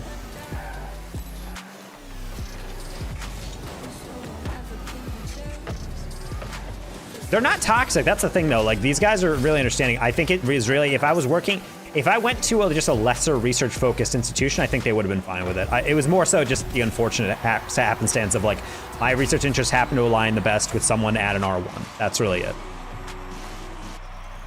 So that's really the end of it. I talk about this like I'm angry, but I'm not actually angry at anyone at the program. It was just, I was not a good fit for that program at the end of the day. And I was angry at my advisor for not telling me, but I've forgiven him since then. I've emailed him to specifically thank him for taking the time to mentor me and my former mentor before that. Because ultimately, I think I wasn't like mentally ready for my PhD program anyway. I was very burnt out from my previous job in research. And then I rolled immediately into grad school with no break. And at that point, I'd never really dealt with burnout. Past couple months have actually just me been slowly unpacking just how stressed I've been.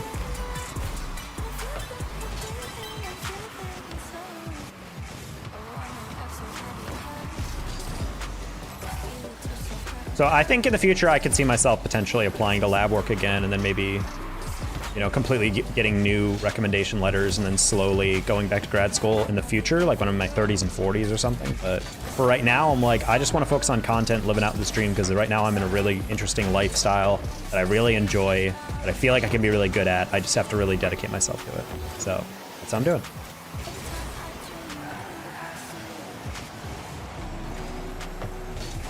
Hey, Ethan, keep going. Didn't want to be there anymore, and it was miserable. Yep.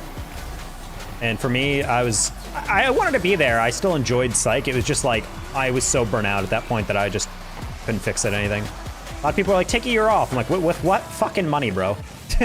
Like, I make some decent money through casting and whatever, but like, it would definitely not be enough to live off of. In Chicago, my rent was $1,800 a month.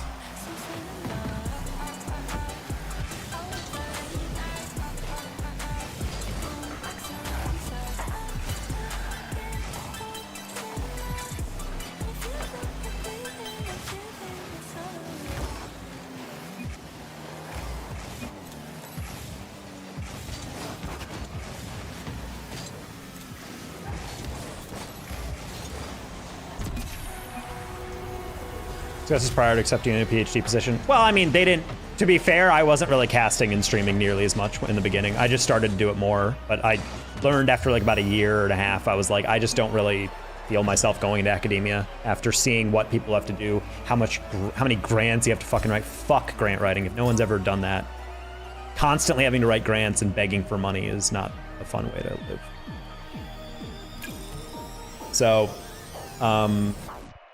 So yeah, that's how I feel about like that. It's just like, I slowly realized I enjoy playing with data more and coming to decisions by making informed statistical analysis, by designing things using my like, you know, empirical background and knowing how to, you know, break down problems, know how to analyze them correctly. I enjoy that process. I don't enjoy the administrative fucking bullshit of pushing things out to journals, doing micro edits on tasks, rewriting papers 900 times, writing grants over and over again, just to get rejected over and over again.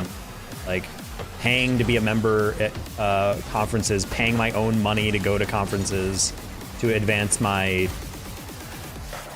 own profile and whatever. It just, I don't know, man, that shit was just exhausting. I don't know what I was trying to do with that one.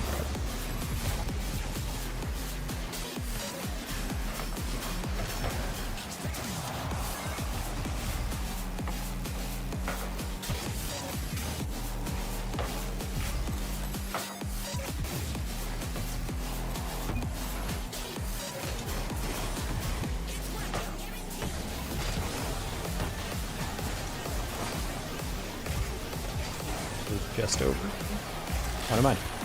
How to get out of plat? All my teammates don't defend always own goal and aren't even a plat. Wait, what? So they're simultaneously bad and also not plats?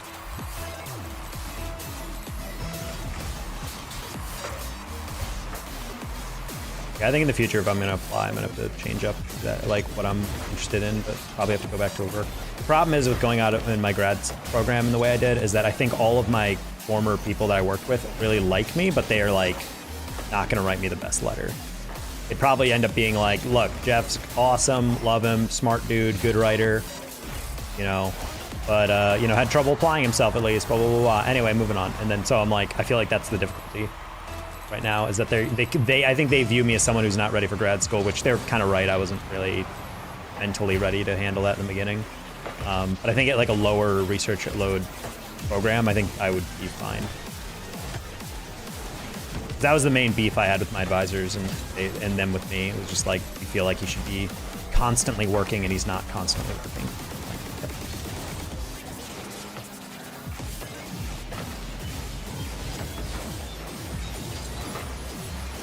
We'll see.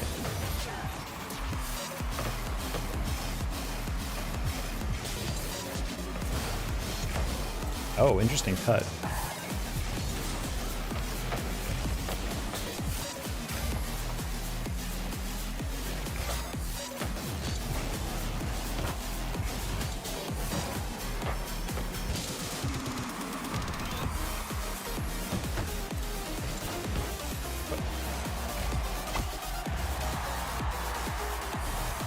I could have sworn JK flew.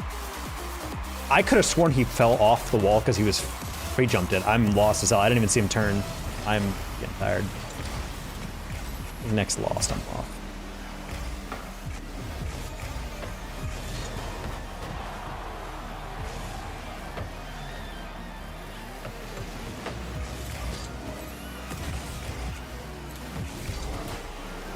Wow.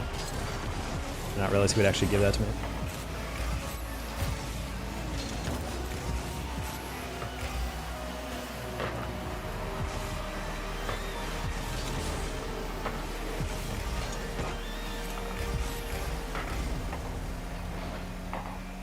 Okay.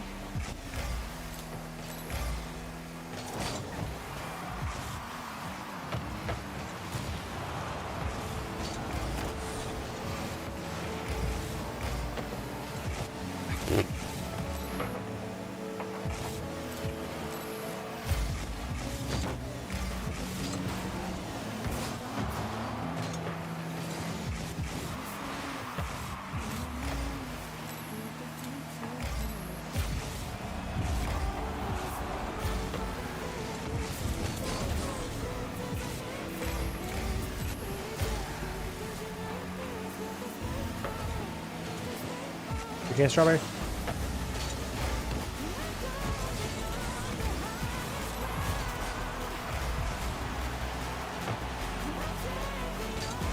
There's a lot going on with Lava Villa.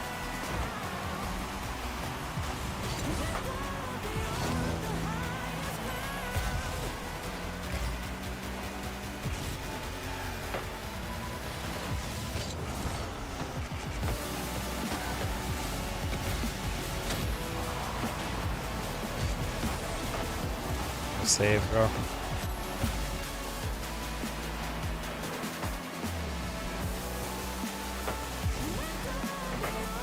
There's an art to teammates doing what Jask is doing right now. And like, I can help teammate, and then just throws it the worst possible position to follow up on it. I'm like, brother, like, I understand you want to like help out the team, but like, why are you throwing it to the only position we can't make a play on? All right, good night, everybody. Oof.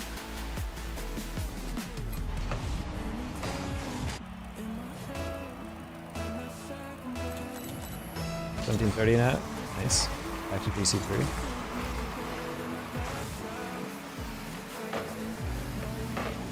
This is probably a win if we don't have Jask. My analysis of the situation right now.